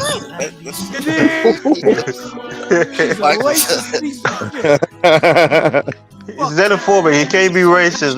We are of the same race. This is like April. Okay, this is new then. I haven't seen one of his shows since the last show I saw Afrodamus was Kid Ola was on, and they really was giving Black America back and forth. There was like Kid Ola drop kicked up. Then he plays all kind of Amos and Andy shuffle and shit. He does hold on, and what's the thing? He pulled out a gun and pressed it to the back of Spakuza's head as she pleaded with him. Come on, man. I got a family. What are you doing? I got a family too. Now drive. What are you doing? Drive. Please stop. I have the car, miss. All right, ladies and gentlemen, welcome to the Afrodamus Report. I'm your host, Afrodamus. I want to welcome all of you to another edition of the Afrodamus Report. That short video you saw there, that is, I just wanted to, before, we get deep into the topic, just to give a little warning to my African brothers and sisters out there who basically what he's saying is this is what can happen to you when you let the blacks in your country. That's what he's saying. Racist piece of shit. Wait. What do you mean? Where's Afrodamus? Is he still here? Where is he? Driving. Stupid. That's some of the dangers that. He said, I want to play this first, right? He said, I'm gonna give a warning to my Africans. Exactly what he's saying is this is what you let in a year of return. That's why I tell black people. Yeah, Kala, we got a lot of black Americans on the continent talking about Africans are breaking into their houses and stealing. They're making a lot of videos about Africans breaking into their houses and we got them up here. So what is the point? Kala here talk about we eating bushmeats. I mean, we don't cry about it. What the heck, man? Listen, this is how many videos, Mike? How many videos them Black America don't need about Africans robbing them in Africa, and we never said nothing because that's true. That's true. Some Africans know how to break into people's houses. It's really true. So why are you tripping, bro? Hey James, you want me to accept this racist piece of shit? Nah, bro, you taking it too far, man. You taking it a little bit too far, dude. God damn. You taking it too far. You seeing the shit he's saying? Bro, Dollar Bill. Do you think? Dollar Bill is right. He is disparaging African Americans. We got to admit that. Kala does the same level as Kala, dog. Kala does the same thing, though. We don't hate Kala over it. I am not disparaging Africans like this. I don't. Kala, you come on, man. Probably even worse. You see all the thumbnails that Kala got? But we don't take it like that. We talk Kala. We talk jokes. We have conversation. Oh, come on, stop. Ladies and gentlemen, you guys. Come on, man. You're taking it a little bit too far, man. Like, if you don't admit it, I'm not nowhere like this. And I don't it was tell back people in like that, but I'm just telling black 2019. people in America. So stop going to Africa. we heard Afrodominants. year If of black people in America just packed up and said we're not gonna return. fuck with Ghana no more, he Yeah, said let's you get got his ass Afrodominants to blame. Then he's gonna say, and I most didn't do Let's get nothing. his I didn't do asshole. nothing. I didn't do people that. were definitely He'd be running I here. confused by don't see much difference what those between Ghana's you two, man. president mean by the year No of problem. return. They catered. They said That's a problem. So people won't go to Ghana because of Afrodamas. So we were That's what you thinking say. It's not more what I like, said. okay, You know Afrodominants maybe is trying to Ghana make life is hard for inviting. Nah, it's not. He's a turn racist Africans piece against of shit. Nah. This right here is reality. You So know, I get you no. unless you guys don't live here Well, in you know America, what? right? You know what? So that so So what? when- So when so the you video want- when the let me video ask you a no question. dollar bill when the video You are know, coming up their about own Africans Would you doing things on the respect- continent, right? would You you don't respect- see Africans going out there like, oh yeah, this don't happen. No, that's reality. It happens. Those African Excuse me. countries, Would we you are the respect me diaspora up if here. I of told that. you that I like But fucking Tariq Nasheed? If people we had going if to we Ghana had Tariq is not a new Nasheed up thing. here, No, see, Many Dollar bill. I'm sorry. Afrodamas is not in the same category as Tariq and Sheik, man. not you, can't- because he's not calling Nigerians. They But somehow Africans love this guy, we Afrikaners, right? But we make hearing sure to about say we don't fuck with Tariq. You know, if it anything about the Caribbeans. Right. But now That it's that been is true. 2 That is years, true. That is true, Mike. we are going to. What do you mean? They dive won't accept in the truth. to They see want Kala, when Tariq has a show, right? Does he let African call in? specifically Does he let Exactly. African They call want to in put him in the same category. Are you kidding me? Yeah, they call in all the time when he on his shows? On his shows?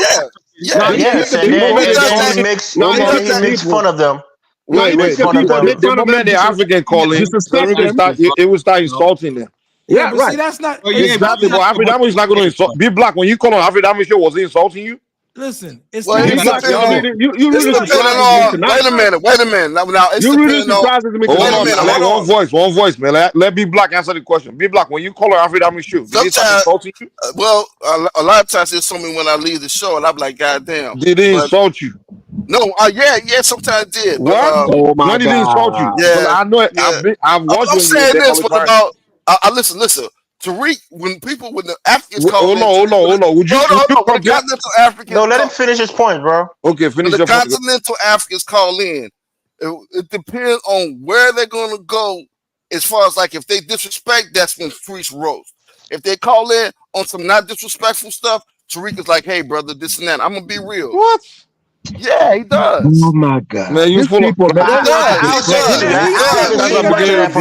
does. I haven't seen Like much I of it said, from him. some racist shit. These people. Be Black, you're lying, man. You're lying. I'm not lying. I'm You see one what of the main ones. I'm one of the main ones against the FBA movement. But what I'm saying is, even with Tariq talks about the word tether, which I don't like using, he doesn't consider all African. No, I think I know what you're saying. This is Be Black. Hold on. But what I'm trying to tell you is, right, as Africans, right, whether you like or not, right, this shit is going to be a team effort. You know, whether you like or not, everybody's going to have a team. You got a team, Africans got a team. This is what it is. Hold on, some people may not look at it I know that way, but you told me that, say James. Y'all told me that because when I asked, when I went on give me 1 second. Let me ask Be Black this. Hold on. When I went on After show, and I'm saying, let me ask you. Be Black. When he was I used to go to his show and tell